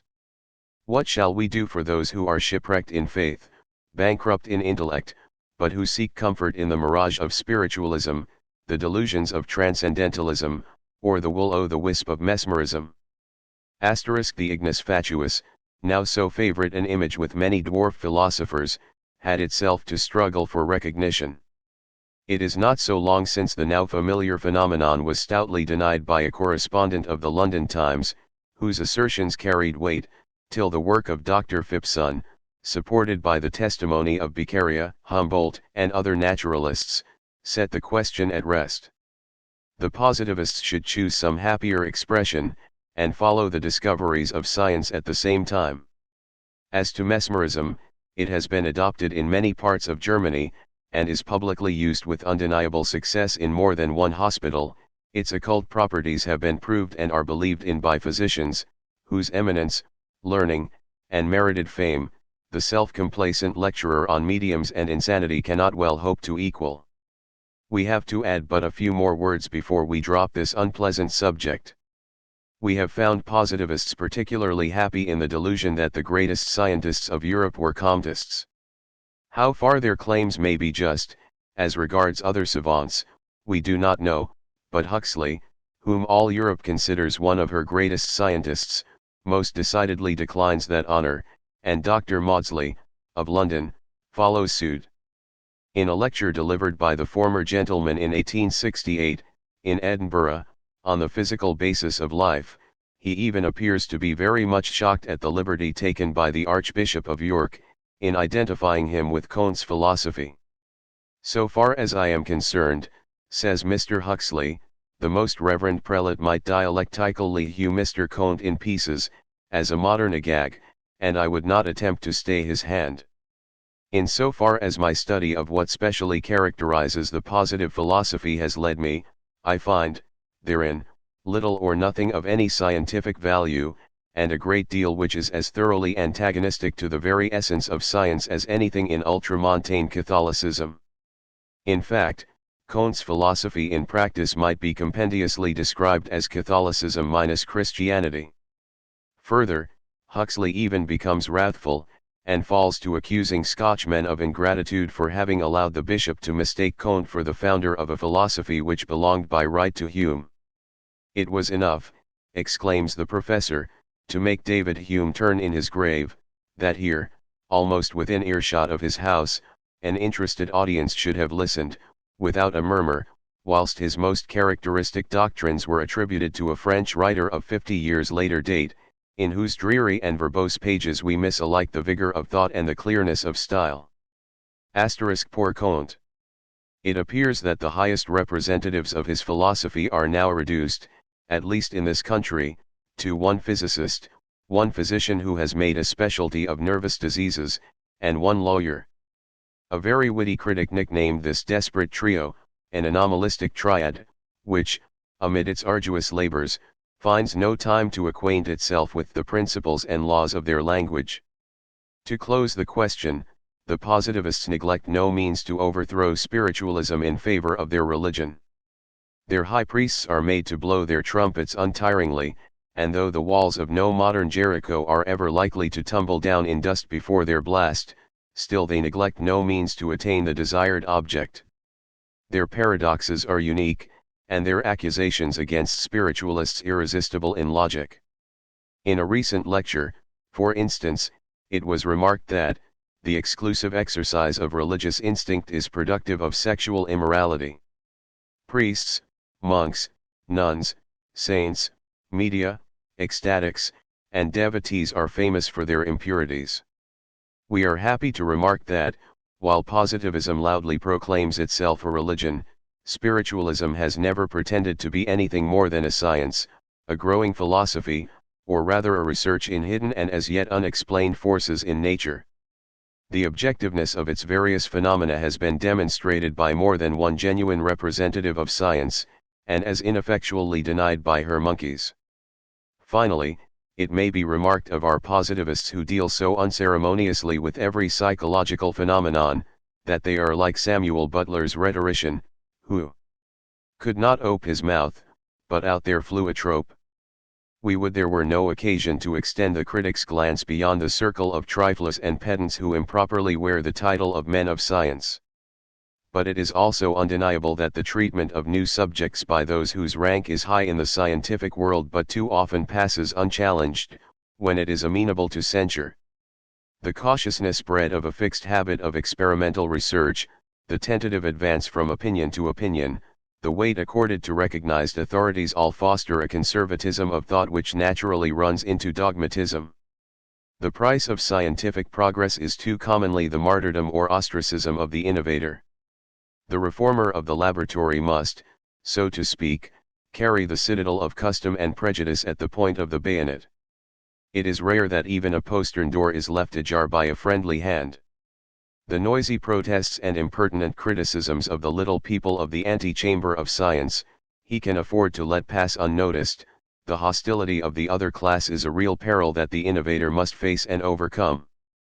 Knowledge does increase apace, but the great body of scientists are not entitled to the credit. In every instance they have done their best to shipwreck the new discovery, together with the discoverer. The palm is to him who has won it by individual courage, intuitiveness, and persistency. Few are the forces in nature which, when first announced, were not laughed at, and then set aside as absurd and unscientific. Humbling the pride of those who had not discovered anything, the just claims of those who have been denied a hearing until negation was no longer prudent, and then alas for poor, selfish humanity. These very discoverers too often became the opponents and oppressors, in their turn, of still more recent explorers in the domain of natural law. So, step by step, mankind move around their circumscribed circle of knowledge, science constantly correcting its mistakes, and readjusting on the following day the erroneous theories of the preceding one. This has been the case, not merely with questions pertaining to psychology, such as mesmerism, in its dual sense of a physical and spiritual phenomenon, but even with such discoveries as directly related to exact sciences, and have been easy to demonstrate. What can we do? Shall we recall the disagreeable past? Shall we point to medieval scholars conniving with the clergy to deny the heliocentric theory, for fear of hurting an ecclesiastical dogma? Must we recall how learned conchologists once denied that the fossil shells, found scattered over the face of the earth, were ever inhabited by living animals at all? How the naturalists of the 18th century declared these but mere facsimiles of animals? And how these naturalists fought and quarreled and battled and called each other names, over these venerable mummies of the ancient ages for nearly a century, until Buffon settled the question by proving to the negators that they were mistaken. Surely an oyster shell is anything but transcendental, and ought to be quite a palpable subject for any exact study, and if the scientists could not agree on that, we can hardly expect them to believe at all that evanescent forms of hands, faces, and whole bodies sometimes appear at the seances of spiritual mediums, when the latter are honest. There exists a certain work which might afford very profitable reading for the leisure hours of skeptical men of science. It is a book published by Flourens, the perpetual secretary of the French Academy, called Histoire de Recherches de Buffon. The author shows in it how the great naturalist combated and finally conquered the advocates of the fac-simile theory, and how they still went on denying everything under the sun, until at times the learned body fell into a fury, an epidemic of negation. It denied Franklin and his refined electricity, laughed at Fulton and his concentrated steam, voted the engineer Perdormit a straitjacket for his offer to build railroads, stared Harvey out of countenance, and proclaimed Bernard de Palissy as stupid as one of his own pots. In his oft-quoted work, Conflict Between Religion and Science, Professor Draper shows a decided propensity to kick the beam of the scales of justice, and lay all such impediments to the progress of science at the door of the clergy alone. With all respect and admiration due to this eloquent writer and scientist, we must protest and give every one his just due. Many of the above enumerated discoveries are mentioned by the author of the Conflict. In every case he denounces the bitter resistance on the part of the clergy, and keeps silent on the like opposition invariably experienced by every new discoverer at the hands of science. His claim on behalf of science that knowledge is power is undoubtedly just. But abuse of power, whether it proceeds from excess of wisdom or ignorance, is alike obnoxious in its effects. Besides, the clergy are silenced now. Their protests would at this day be scarcely noticed in the world of science. But while theology is kept in the background, the scientists have seized the scepter of despotism with both hands, and they use it, like the cherubim and flaming sword of Eden, to keep the people away from the tree of immortal life and within this world of perishable matter. The editor of the London Spiritualist, in answer to Dr. Gully's criticism of Mr. Tyndall's fire mist theory, remarks that if the entire body of spiritualists are not roasting alive at Smithfield in the present century, it is to science alone that we are indebted for this crowning mercy. Well, let us admit that the scientists are indirectly public benefactors in this case, to the extent that the burning of erudite scholars is no longer fashionable. But is it unfair to ask whether the disposition manifested toward the spiritualistic doctrine by Faraday, Tyndall, Huxley, Agassiz, and others, does not warrant the suspicion that if these learned gentlemen and their following had the unlimited power once held by the Inquisition, spiritualists would not have reason to feel as easy as they do now? Even supposing that they should not roast believers in the existence of a spirit world, it being unlawful to cremate people alive, would they not send every spiritualist they could to Bedlam? Do they not call us incurable monomaniacs, hallucinated fools, fetish worshippers, and like characteristic names? Really, we cannot see what should have stimulated to such extent the gratitude of the editor of the London Spiritualist, for the benevolent tutelage of the men of science.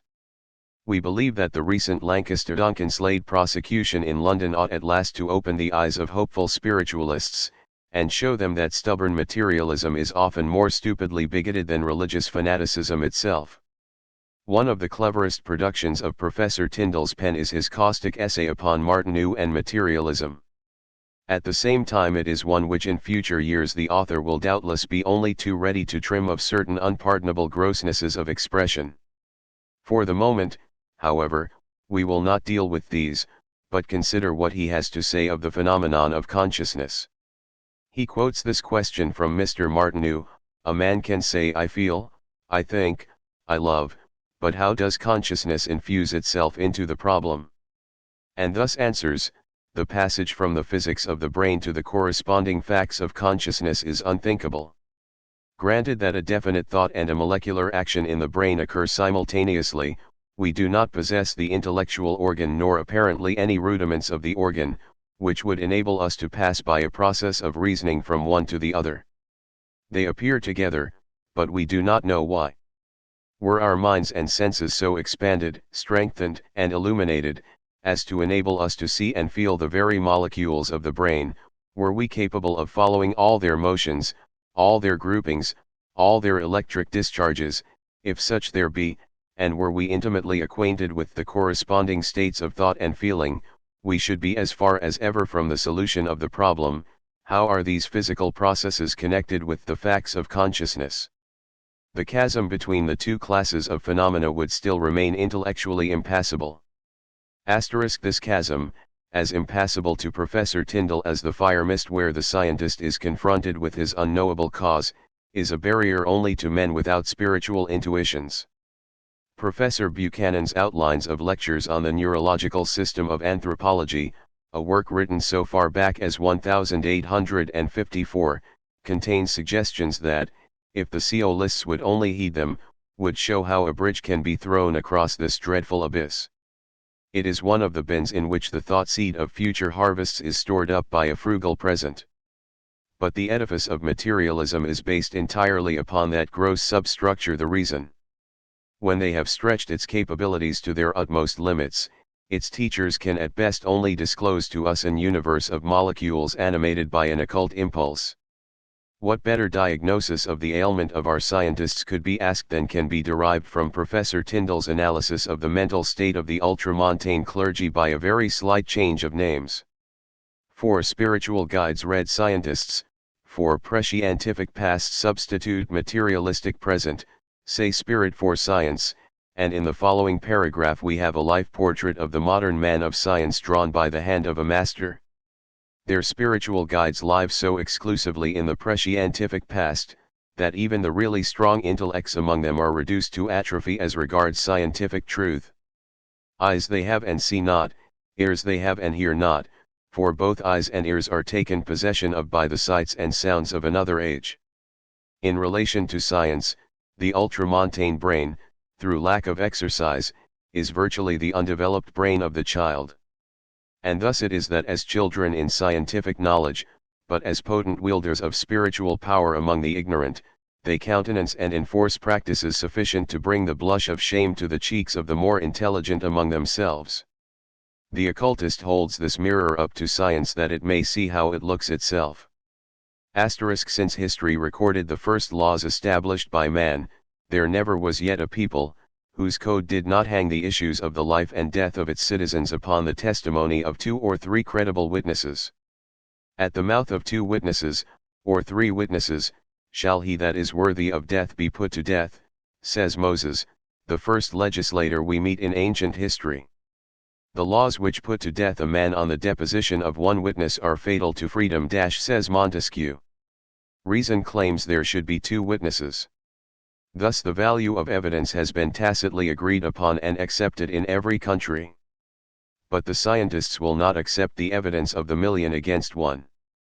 In vain do hundreds of thousands of men testify to facts. Oculos habent et non vident. They are determined to remain blind and deaf.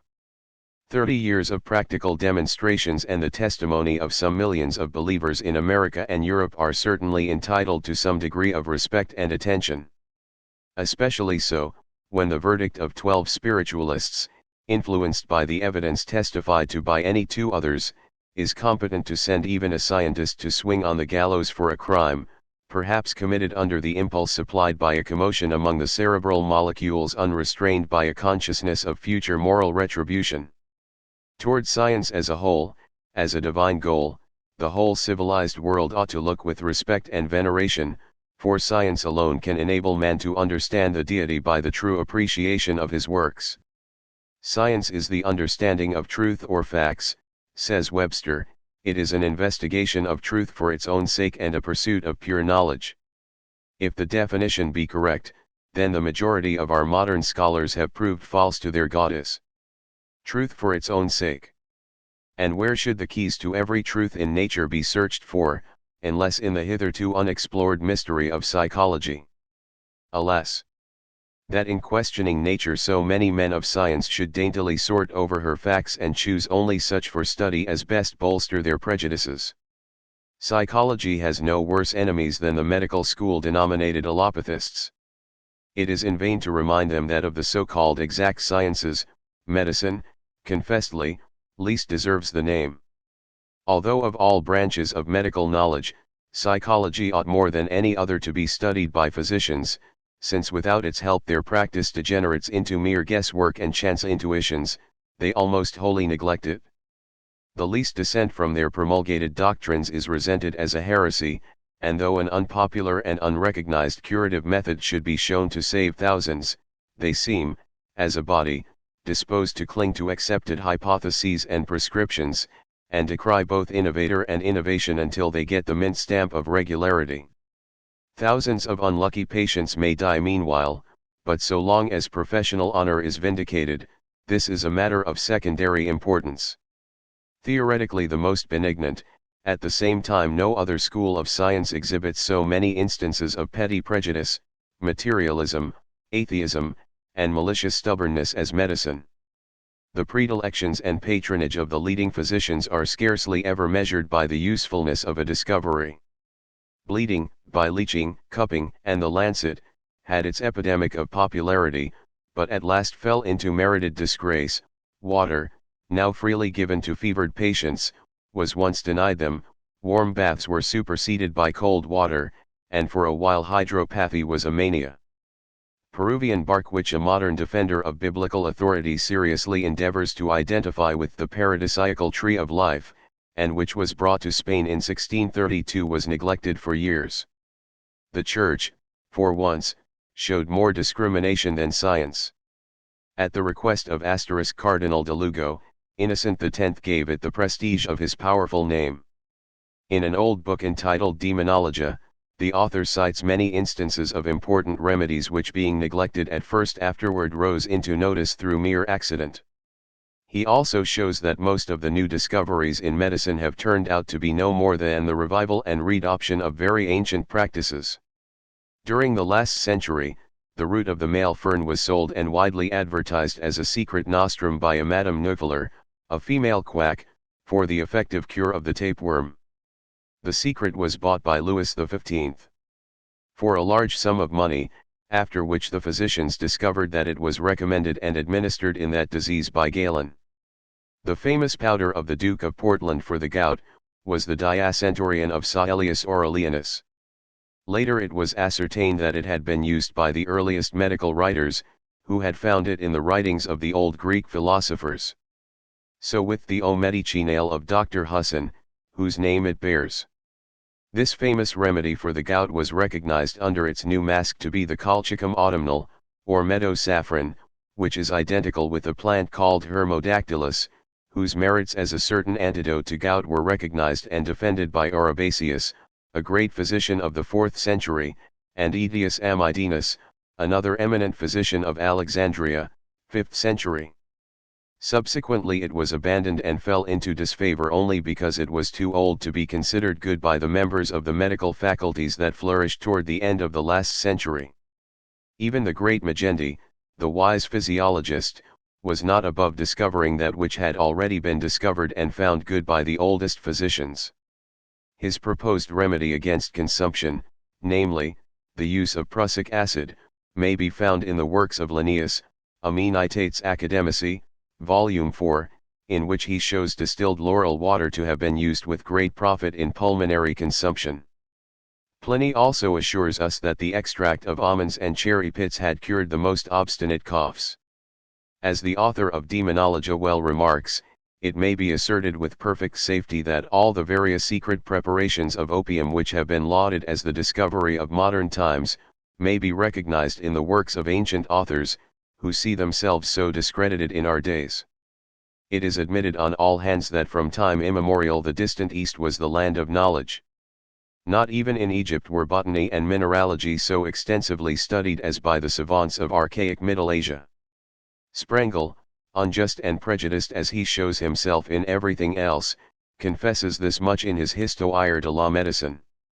And yet, notwithstanding this, whenever the subject of magic is discussed, that of India has rarely suggested itself to anyone, for of its general practice in that country less is known than among any other ancient people. With the Hindus it was and is more esoteric, if possible, than it was even among the Egyptian priests. So sacred was it deemed that its existence was only half admitted, and it was only practiced in public emergencies. It was more than a religious matter, for it was considered divine.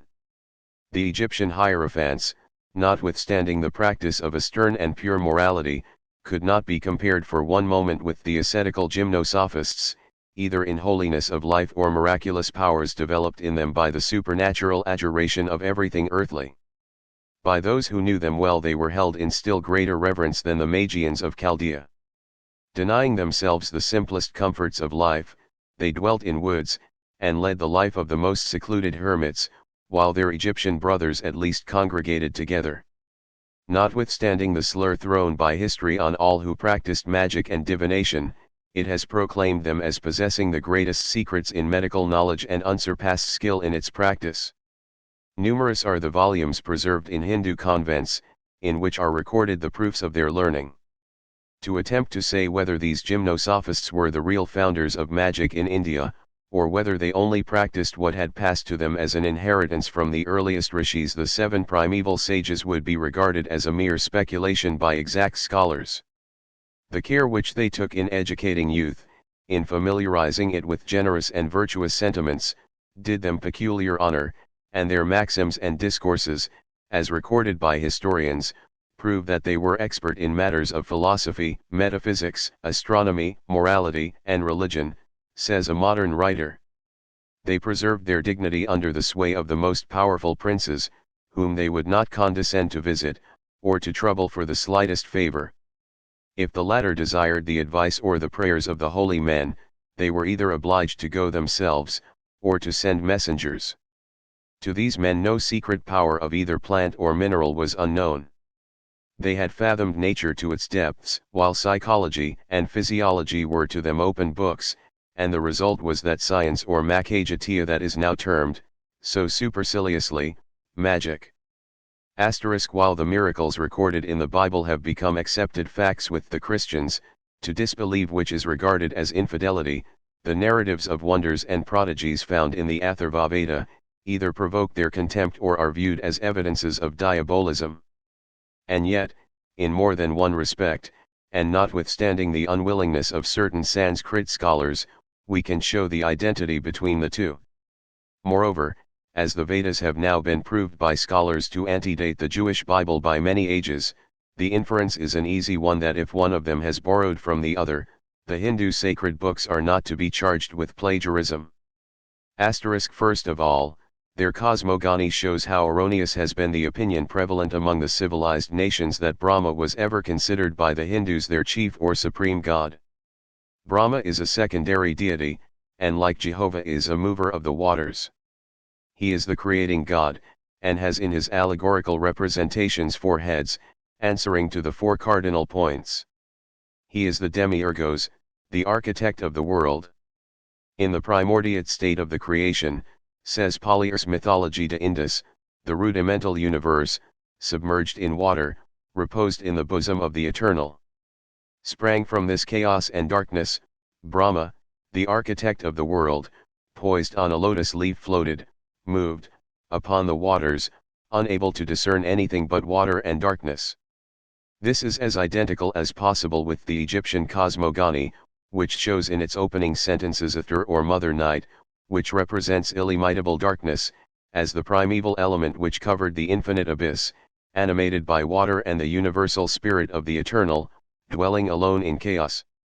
As in the Jewish scriptures, the history of the creation opens with the Spirit of God and his creative emanation another deity. Perceiving such a dismal state of things, Brahma soliloquizes in consternation, "Who am I? Whence came I?" Then he hears a voice, "Direct your prayer to Bhagavan the Eternal, known, also, as Parabrahma." Brahma, rising from his natatory position, seats himself upon the lotus in an attitude of contemplation, and reflects upon the Eternal, who, pleased with this evidence of piety, disperses the primeval darkness and opens his understanding. After this Brahma issues from the universal egg, infinite chaos, as light, for his understanding is now opened, and he sets himself to work. He moves on the eternal waters, with the Spirit of God within himself. In his capacity of mover of the waters he is Narayana. The lotus, the sacred flower of the Egyptians, as well as the Hindus, is the symbol of Horus as it is that of Brahma. No temples in Tibet or Nepal are found without it, and the meaning of the symbol is extremely suggestive. The sprig of lilies placed in the hand of the Archangel, who offers them to the Virgin Mary, in the pictures of the Annunciation, have in their esoteric symbolism precisely the same meaning. We refer the reader to Sir William Jones. With the Hindus, the lotus is the emblem of the productive power of nature, through the agency of fire and water, spirit and matter. Eternal, says a verse in the Bhagavad Gita, I see Brahma the Creator enthroned in thee above the lotus, and Sir W. Jones shows that the seeds of the lotus contain even before they germinate perfectly formed leaves, the miniature shapes of what one day, as perfected plants, they will become, or, as the author of the heathen religion, has it nature thus giving us a specimen of the preformation of its productions, adding further that the seed of all phenogamous plants bearing proper flowers, contain an embryo plantlet ready formed. With the Buddhists, it has the same signification. Mahamaya, or Mahadeva, the mother of Gautama Buddha, had the birth of her son announced to her by Bodhisat, the spirit of Buddha, who appeared beside her couch with a lotus in his hand. Thus, also, Osiris and Horus are represented by the Egyptians constantly in association with the lotus flower. These facts all go to show the identical parentage of this idea in the 3 religious systems, Hindu, Egyptian, and Judaico-Christian. Wherever the mystic water lily, lotus, is employed, it signifies the emanation of the objective from the concealed, or subjective, the eternal thought of the ever-invisible deity passing from the abstract into the concrete or visible form. For as soon as darkness was dispersed and there was light, Brahma's understanding was opened, and he saw in the ideal world, which had hitherto lain eternally concealed in the divine thought, the archetypal forms of all the infinite future things that would be called into existence, and hence become visible. At this first stage of action, Brahma had not yet become the architect, the builder of the universe, for he had, like the architect, to first acquaint himself with the plan, and realize the ideal forms which were buried in the bosom of the Eternal One, as the future lotus leaves are concealed within the seed of that plant. And it is in this idea that we must look for the origin and explanation of the verse in the Jewish cosmogony, which reads, "And God said, Let the earth bring forth the fruit tree yielding fruit after his kind, whose seed is in itself."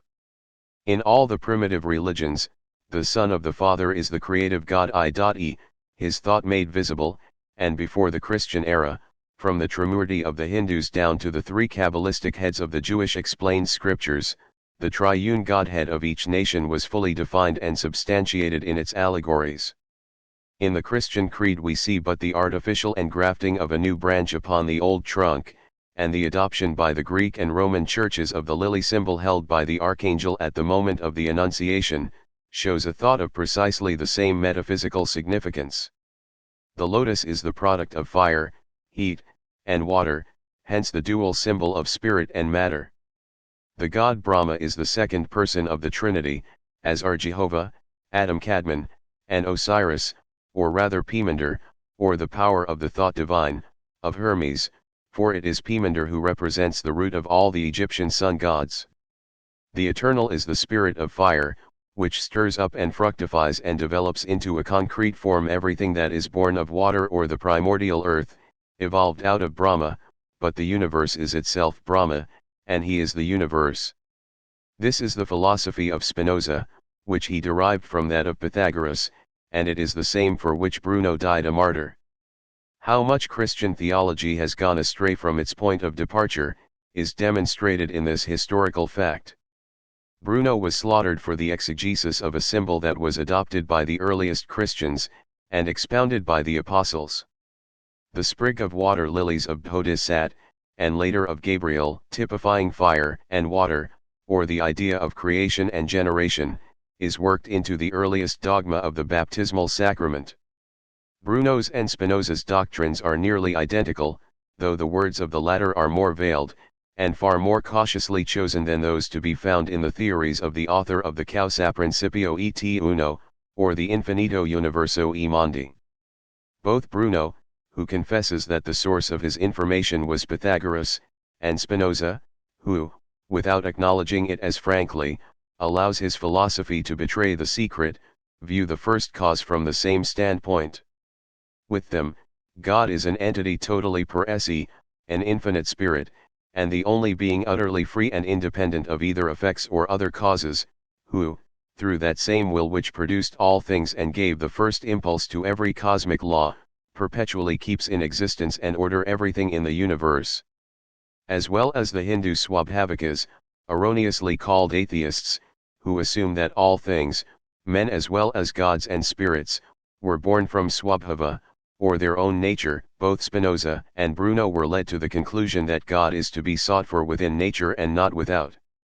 For, creation being proportional to the power of the Creator, the universe as well as its Creator must be infinite and eternal, one form emanating from its own essence, and creating in its turn another. The modern commentators affirm that Bruno, unsustained by the hope of another and better world, still surrendered his life rather than his convictions, thereby allowing it to be inferred that Giordano Bruno had no belief in the continued existence of man after death. Professor Draper asserts most positively that Bruno did not believe in the immortality of the soul. Speaking of the countless victims of the religious intolerance of the Popish Church, he remarks, "The passage from this life to the next, though through a hard trial, was the passage from a transient trouble to eternal happiness." On his way through the dark valley, the martyr believed that there was an invisible hand that would lead him. For Bruno there was no such support. The philosophical opinions, for the sake of which he surrendered his life, could give him no consolation. But Professor Draper seems to have a very superficial knowledge of the true belief of the philosophers. We can leave Spinoza out of the question, and even allow him to remain in the eyes of his critics an utter atheist and materialist, for the cautious reserve which he placed upon himself in his writings makes it extremely difficult for one who does not read him between the lines, and is not thoroughly acquainted with the hidden meaning of the Pythagorean metaphysics, to ascertain what his real sentiments were. But as for Giordano Bruno, if he adhered to the doctrines of Pythagoras he must have believed in another life, hence, he could not have been an atheist whose philosophy offered him no such consolation. His accusation and subsequent confession, as given by Professor Domenico Berti, in his Life of Bruno, and compiled from original documents recently published, proved beyond doubt what were his real philosophy, creed, and doctrines. In common with the Alexandrian Platonists, and the later Kabbalists, he held that Jesus was a magician in the sense given to this appellation by Porphyry and Cicero, who call it the divina sapientia, divine knowledge, and by Philo-Judas, who described the Magi as the most wonderful inquirers into the hidden mysteries of nature, not in the degrading sense given to the word magic in our century. In his noble conception, the Magi were holy men, who, setting themselves apart from everything else on this earth, contemplated the divine virtues and understood the divine nature of the gods and spirits, the more clearly, and so, initiated others into the same mysteries, which consist in one holding an uninterrupted intercourse with these invisible beings during life. But we will show Bruno's inmost philosophical convictions better by quoting fragments from the accusation and his own confession. The charges in the denunciation of Mocenigo, his accuser, are expressed in the following terms: I, Zeuene Mocenigo, son of the most illustrious Ser Marcantonio, denounce to your very reverend fathership, by constraint of my conscience and by order of my confessor, that I have heard say by Giordano Bruno, several times when he discoursed with me in my house, that it is great blasphemy in Catholics to say that the bread transubstantiates itself into flesh, that he is opposed to the Mass, that no religion pleases him, that Christ was a wretch, untristo, and that if he did wicked works to seduce the people he might well predict that he ought to be impaled, that there is no distinction of persons in God, and that it would be imperfection in God, that the world is eternal, and that there are infinite worlds, and that God makes them continually, because, he says, he desires all he can, that Christ did apparent miracles and was a magician,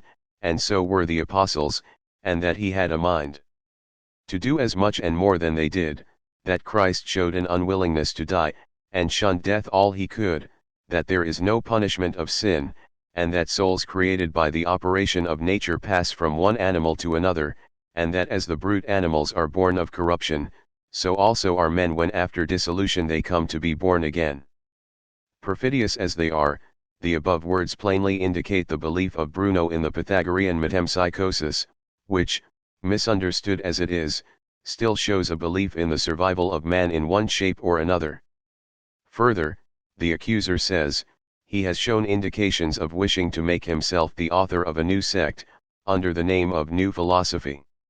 He has said that the Virgin could not have brought forth, and that our Catholic faith is all full of blasphemies against the majesty of God, that the monks ought to be deprived of the right of disputation and their revenues, because they pollute the world, that they are all asses, and that our opinions are doctrines of asses, that we have no proof that our faith has merit with God, and that not to do to others what we would not have done to ourselves suffices for a good life, and that he laughs at all other sins, and wonders how God can endure so many heresies in Catholics. He says that he means to apply himself to the art of divination, and make all the world run after him, that St. Thomas and all the doctors knew nothing to compare with him, and that he could ask questions of all the first theologians of the world that they could not answer. To this, the accused philosopher answered by the following profession of faith, which is that of every disciple of the ancient masters: I hold, in brief, to an infinite universe, that is, an effect of infinite divine power, because I esteemed it a thing unworthy of divine goodness and power, that being able to produce besides this world another and infinite others, it should produce a finite world. Thus I have declared that there are infinite particular worlds similar to this of the earth, which, with Pythagoras, I understand to be a star similar in nature with the moon, the other planets, and the other stars, which are infinite, and that all those bodies are worlds, and without number, which thus constitute the infinite universality in an infinite space, and this is called the infinite universe, in which are innumerable worlds, so that there is a double kind of infinite greatness in the universe, and of a multitude of worlds. Indirectly, this may be understood to be repugnant to the truth according to the true faith. Moreover, I place in this universe a universal providence, by virtue of which everything lives, vegetates and moves, and stands in its perfection, and I understand it in two ways: 1, in the mode in which the whole soul is present in the whole and every part of the body, and this I call nature, the shadow and footprint of divinity; the other, the ineffable mode in which God, by essence, presence, and power, is in all and above all, not as part, not as soul, but in mode inexplicable. Moreover, I understand all the attributes in divinity to be one and the same thing. Together with the theologians and great philosophers, I apprehend three attributes: power, wisdom, and goodness, or, rather, mind, intellect, love, with which things have first, being, through the mind; next, ordered and distinct being, through the intellect; and third, concord and symmetry, through love. Thus I understand being in all and over all, as there is nothing without participation in being, and there is no being without essence, just as nothing is beautiful without beauty being present, thus nothing can be free from the divine presence, and thus by way of reason, and not by way of substantial truth, do I understand distinction in divinity. Assuming then the world caused and produced, I understand that, according to all its being, it is dependent upon the first cause, so that it did not reject the name of creation, which I understand that Aristotle also has expressed, saying, God is that upon whom the world and all nature depends, so that according to the explanation of St. Thomas, whether it be eternal or in time, it is, according to all its being, dependent on the first cause, and nothing in it is independent. Next, in regard to what belongs to the true faith, not speaking philosophically, to come to individuality about the divine persons, the wisdom and the Son of the mind, called by philosophers intellect, and by theologians the Word, which ought to be believed to have taken on human flesh. But I, abiding in the phrases of philosophy, have not understood it, but have doubted and held it with inconstant faith, not that I remember to have shown marks of it in writing nor in speech, except indirectly from other things. Something of it may be gathered as by way of ingenuity and profession in regard to what may be proved by reason and concluded from natural light. Thus, in regard to the Holy Spirit in a third person, I have not been able to comprehend, as ought to be believed, but, according to the Pythagoric manner, in conformity to the manner shown by Solomon, I have understood it as the soul of the universe, or adjoined to the universe according to the saying of the wisdom of Solomon, the Spirit of God filled all the earth, and that which contains all things, all which conforms equally to the Pythagoric doctrine explained by Virgil in the text of the Aeneid: Principio caelum ac terras campos claquens, lucentem globum luni, titaniac astra spiritus intessalit, totum confusa per artis mens agitatmalum, and the lines following.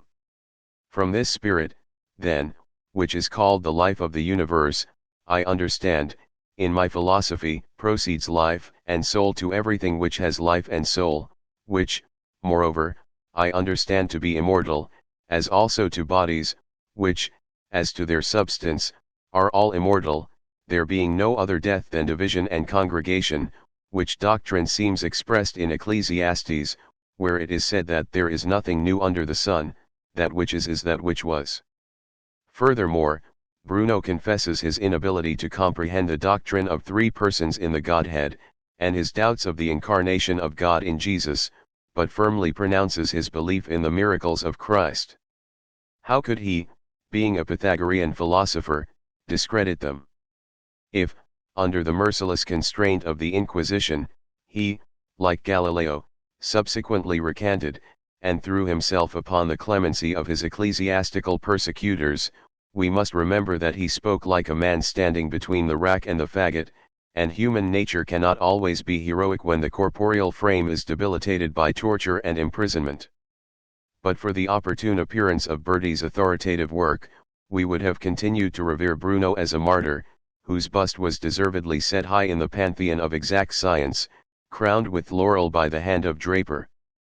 But now we see that their hero of an hour is neither atheist, materialist, nor positivist, but simply a Pythagorean who taught the philosophy of Upper Asia, and claimed to possess the powers of the magicians, so despised by Draper's own school. Nothing more amusing than this contretemps has happened since the supposed statue of Saint Peter was discovered by irreverent archaeologists to be nothing else than the Jupiter of the capital, and Buddha's identity with the Catholic Saint Josaphat was satisfactorily proven. Thus, search where we may through the archives of history, we find that there is no fragment of modern philosophy, whether Newtonian, Cartesian, Huxleyan, or any other, but has been dug from the Oriental mines. Even positivism and nihilism find their prototype in the exoteric portion of Kappala's philosophy, as is well remarked by Max Muller. It was the inspiration of the Hindu sages that penetrated the mysteries of prajna paramitha, perfect wisdom, their hands that rocked the cradle of the first ancestor of that feeble but noisy child that we have christened modern science. Footnote 73 *C. de Mervelly's Question d'Esprits, and the works on the Phénomènes spirits, by de Gasperin. 73 ** Honorary Secretary to the National Association of Spiritualists of London. 74 * Job. 75 * See Dr. F. R. Marvin's Lectures on Mediomania and Insanity. 76 * Vapereau, Biography Contemporaine, Art. Littéra, and de Musso, Les Hauts Phénomènes de la Magie, ch. 6. 78 * A Comte, Système de Politique Positive, Volume I, p. 203, etc. 78 * Ibid. 78 * Ibid. 78 * C. de Musso, Hauts Phénomènes de la Magie, Chapter 6. 78 * Littéra, Paroles de Philosophie Positive. 79 * Littéra, Paroles de Philosophie Positive, 7, 57. 79 * Spiritualism and Charlatanism. 80 * Professor Hare, on Positivism, p. 29. 80 * Journal de Débats, 1864. See also de Musso's Hauts Fen. De la Magie. 81 * Philosophie Positive, Volume 4, p. 279. 82 * Dr. F. R. Marvin, Lecture on Insanity. 82 * C. Howitt, History of the Supernatural, Volume 2. 83 * Professor Huxley, Physical Basis of Life. 83 * Reference is made to a card which appeared some time since in a New York paper, signed by 3 persons styling themselves as above, and assuming to be a scientific committee appointed 2 years before to investigate spiritual phenomena. The criticism on the triad appeared in the New Era magazine. 83 * Dr. Marvin, Lecture on Insanity, N.Y., 1875. 86 * Tyndall, Fragments of Science. 87 * Tyndall, Preface to Fragments of Science. 87 * Deuteronomy, Chapter 17, 6. 87 * Montesquieu, Esprit de Lois I, 12, Chapter 3. 88 * C. B. Waring. 90 * Ammianus Marcellinus, XXIII, 6. 90 * The rishis were 7 in number, and lived in days anteceding the Vedic period. They were known as sages, and held in reverence like demigods. Haug shows that they occupy in the Brahmanical religion a position answering to that of the 12 sons of Jacob in the Jewish Bible. The Brahmans claim to descend directly from these rishis. 91 * The Fourth Veda. 91 * Orthography of the Archaic Dictionary. 91 * We do not mean the current or accepted Bible, but the real Jewish one explained Kabbalistically. 92 * Dissertations relating to Asia. 92 * Dr. Gross, p. 195. 93 * Brahma does not create the earth, Murtlok, any more than the rest of the universe. Having evolved himself from the soul of the world, once separated from the first cause, he emanates in his turn all nature out of himself. He does not stand above it, but is mixed up with it, and Brahma and the universe form one being, each particle of which is in its essence Brahma himself, who proceeded out of himself. Bernoulli, Introduction, p. 118. 94 * Conflict between religion and science, 180.